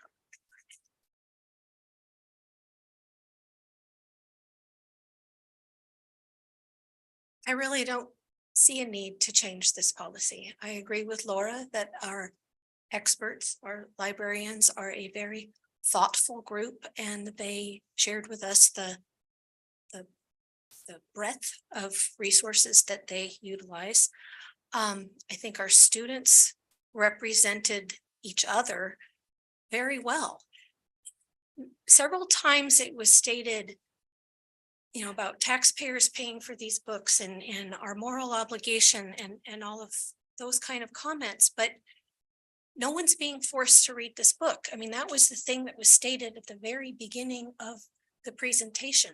This is about the free choice books, the ones that sit in the libraries or possibly get used in a classroom thing where they work in book clubs, but they have choice in what they choose. So in the when a few people did speak about situations where there wasn't choice, as Dr. Malloy has said many times, we want to know about those instances so they can be corrected. That's not part of the policy. This is about the free choice books. And I think Bob Allen said it really well. If you don't want to read that book, don't open that book.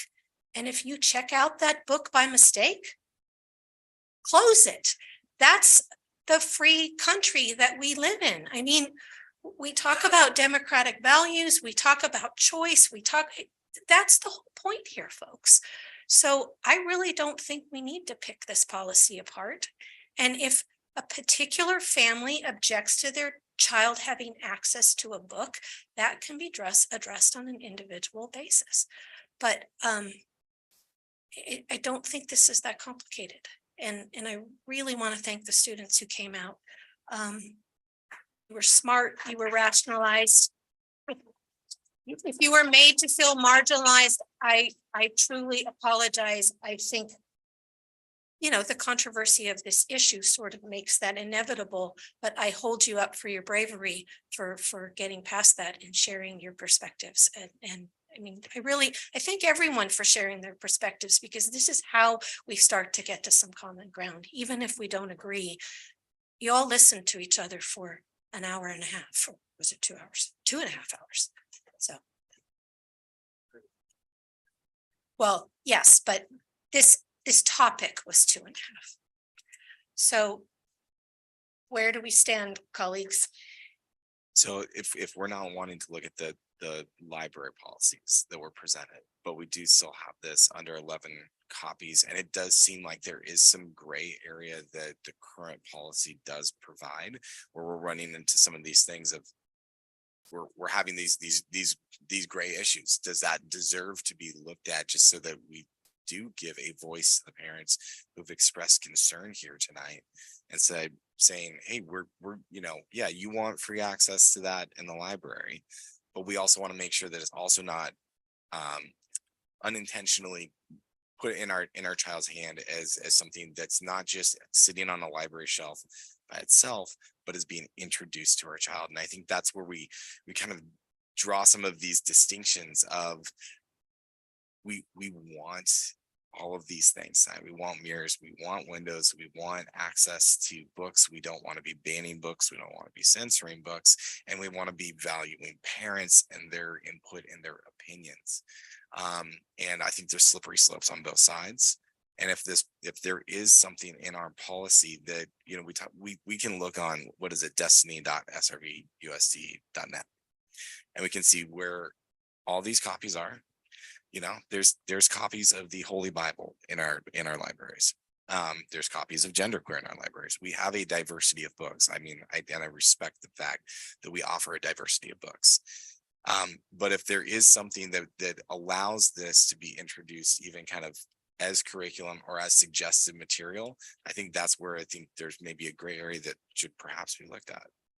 I guess, Jesse, I understand your perspective, and I would reply back with, I want to see evidence of gray area and misuse before I go change the policy. So I would really encourage anyone who actually knows that that is happening to bring that forward. And then there's some evidence, but we've asked several meetings in a row, and I know staff has asked when things get escalated in terms of the complaint process, and there is no evidence. So if there's evidence, please bring it forward. None of us wants a child to be uncomfortable reading a book they don't feel comfortable reading. That I think is agreement on everyone's part. So if that's the door to opening, changing the policy, let's make sure it's a real thing first. And there were some comments tonight saying that this had happened in the middle school. Now, I don't know if that policy, if that ever got brought to the board. I know that I heard as a parent in the district that there was a certain middle school. I'm just not going to name it right now, just for the sake of not trying to conflate the issue, where that did happen. I also heard from a few parents tonight who have been pursuing some of these things that ultimately decided to back out of speaking at this meeting tonight because they felt so intimidated and harassed by local media and other sort of things. And ultimately they've just decided to check that box of I'm out. I also, being a trustee to represent public schools, I want to keep our public schools accessible to all. And I don't want people to feel like they have to pull their kid out of school in order to get to the spot where they need to be heard. So those are my concerns, and understand I'm wrestling with them out loud. We talk about not criticizing books before we read them. I absolutely agree. Read it cover to cover multiple times, because I don't want to be sitting here going, oh, I don't like genderqueer, right? And just specifically this one, because it seemed to be the most talked about one. I wanted to educate myself on that tonight. And I think that's good that we do that. But if there is an area where we can reach out to parents and go, yes, we've evaluated this policy, that would be where, and I understand where you're coming from and I respect it. And you have a longevity with this district and understand some of these things. As somebody who's kind of coming in from the outside, I'm going, I understand what some of these parents are also talking about here tonight, and educators as well, of going, hey, I want to also be heard. And what I'm concerned about is, I think we heard everybody tonight, but as a board, it's been an informational setting.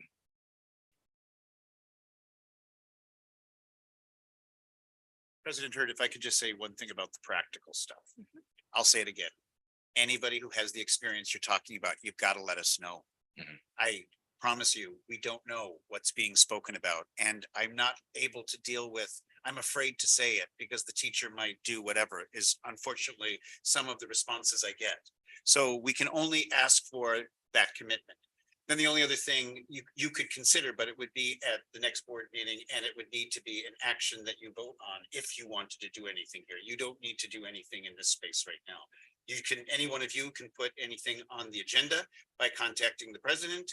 And if it's on the agenda as an action item, you can deal with it if that's your wish. And that would be the avenue to deal with what you're saying. If any of you feel that needs to be discussed in a more action setting, that's the avenue to do it. Agenda for a workshop or board meeting or anything specific? If you want action on any of this, it would be board meeting. If you want to have more discussion, then that actually isn't, but it's public, but it's not bound by all the same formalities. So we would just have to come to terms with what that would look like and sound like, because I think it would be, as I said earlier, and I want to offer as your superintendent that I'm grateful that you took the lead on this, because as you can see, this is an untenable spot for staff. You heard it. And frankly, I apologize for actually reacting to someone's freedom of speech, because unfortunately we're in the line of this more than sometimes you are. And it's not that we won't as staff support everything you need to do, but you would have to take the lead on that workshop discussion. We don't have anything else to offer you. Pornographic, great literature. You heard it tonight, and it's all valid. It's all, I mean, in terms of that person's perspective. I might have my own opinions too, but they don't belong in this conversation at the moment. So if you were to want a workshop, you would need to take the lead on what that conversation would look like. And that means I would suggest, Rachel, they just talk to you. If you want to consider an action, it's similar, talking to you and letting me know, and we put it on another agenda. Under the action section. Yeah. So how about if, given the late hour, we all sleep on it? We all heard a lot. You can mull it over. And if you want to request a workshop or a action item, we have a process for that. Fair enough. Fair enough. And same for you guys too. Okay. All right. Thank you all. We have one more item tonight, 12.4. Community request, issues of school safety, strategies, resolutions to make SRVUSD a safer place for students. Do we know if our community member is present? We can call his name just to see. Okay. Matt Hoffman, are you in the building? Okay. Okay. So we can reschedule him, I guess? No, just like he has to connect with us. Okay. We did our job. Okay. All righty, so turning the page. Consent items are all done.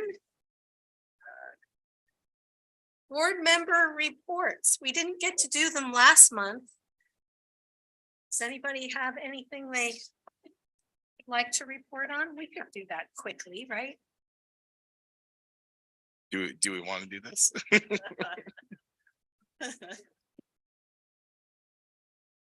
It's late. I guess I would just like to insert, I think that our new format for site visits where each of us accompany John are fantastic. And I love that our communications team is there taking pictures and recording it, and that is out in the public, and really don't think we need to report on it, just to say it's great, check it out. Absolutely. Okay, Okay. meeting adjourned.